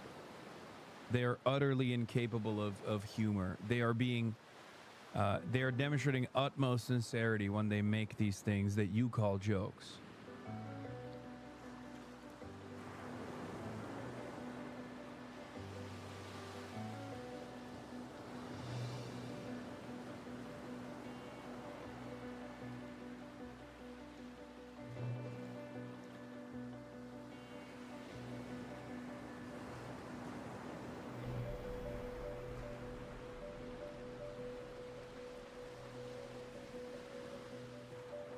Yeah, oh, that's the other thing. Yeah, Minnesota has a major Somali population, except 90% of them are U.S. citizens, by the way. Like, they're not even... they're just... He's just shitting on U.S. citizens who are black and Muslim. Like, that's what this is. He just thinks that it's more appropriate to do so from the context of like, oh, they're immigrants, so they're not actually real Americans. Yeah, they can vote. They do vote.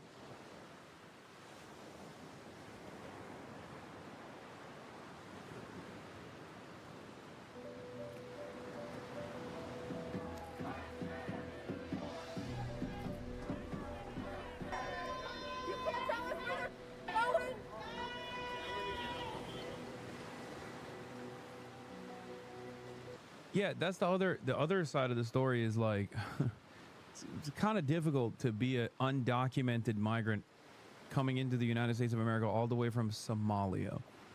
So when I say 90% are American citizens, that means the remaining 10%, like the overwhelming majority of that remaining 10%, if not all of them, are also on either temporary protected status or have the proper paperwork and clearance to be on U.S. soil. Just so you understand, it's not like it's just not, it's not the same as that trek all the way from, you know, Guatemala or Mexico or whatever. He's just shitting on people who are legally here by claiming that they're illegal. I wonder why he thinks they are illegal. I wonder why so many white Americans also happen to believe that they are illegal. They're American citizens. I wonder why. I wonder why they think it's illegal. Anyway, look at this fucking idiot. American Papa Bear. This has to be one of the most ridiculous takes I've ever heard. This is literally just flat out lies. He said that Minnesota was promised to Somalians 3,000 years ago and that the book of Genesis says that you must honor Somalians. This must be one of those 70 IQ people that we've heard about. Yeah, he's 70 IQ. Not you, you fucking moron. Because you can't tell when someone is very clearly making a joke. Yo. Minnesota was promised to us Somalis 3,000 years ago. And if you disagree, you're an anti-Kushite bigot, and you need help immediately. Also, if you read Genesis 12:3, it says that those who bless Somalis will be blessed, and those who try to harm them will bring harm upon themselves. I didn't say that. Genesis 12:3. Just saying.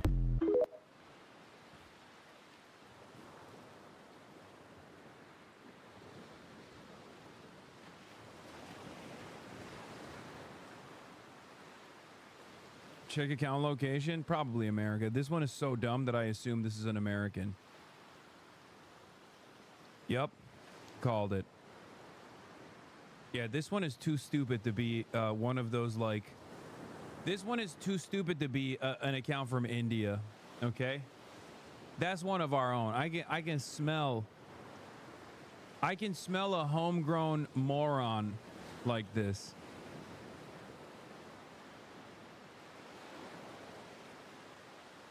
Because the Indian accounts know exactly what this is referencing because they're also referencing it on their alt account that is acting as though they're from Israel, okay? That's how I know. That's how I know this is a homegrown American moron, okay? And not some dude sitting in a fucking bot farm, because the dude sitting in a bot farm knows exactly what this talking point is because they're using it all the fucking time to defend Israel on their pro-Israel accounts.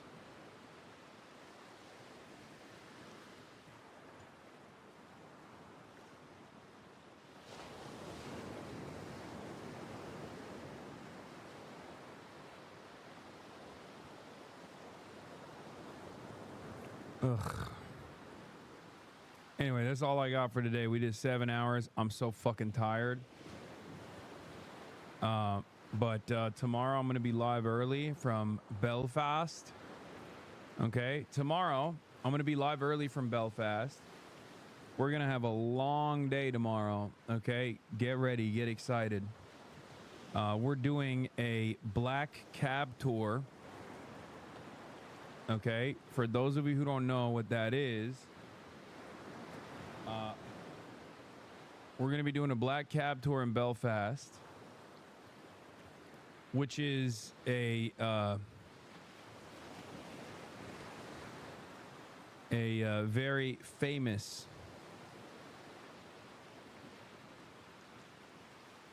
it's like a famous concept from the Troubles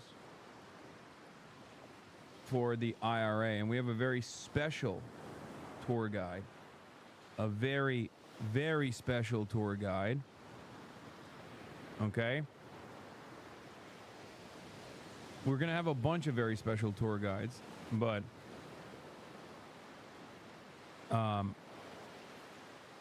I do need to go to bed because we have to wake up early. But we'll go to the Peace Wall. Okay, but Billy Hanna, Mohara's dad, is gonna be driving us around, giving us a midday black cab tour of the paramilitary history of Belfast. Okay?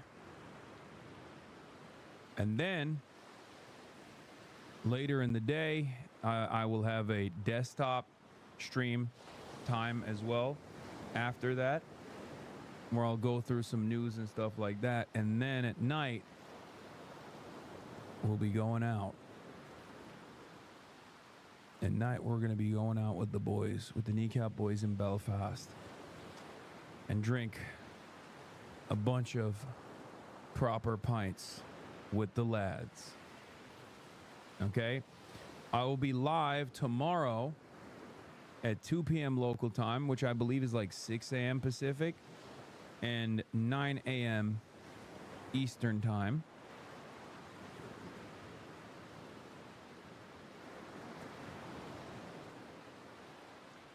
Is Belfast far from Dublin? Not that far. But that is all I got for today, and get excited for tomorrow. Love you all, and I'm going to bed. Bye-bye. Starting off the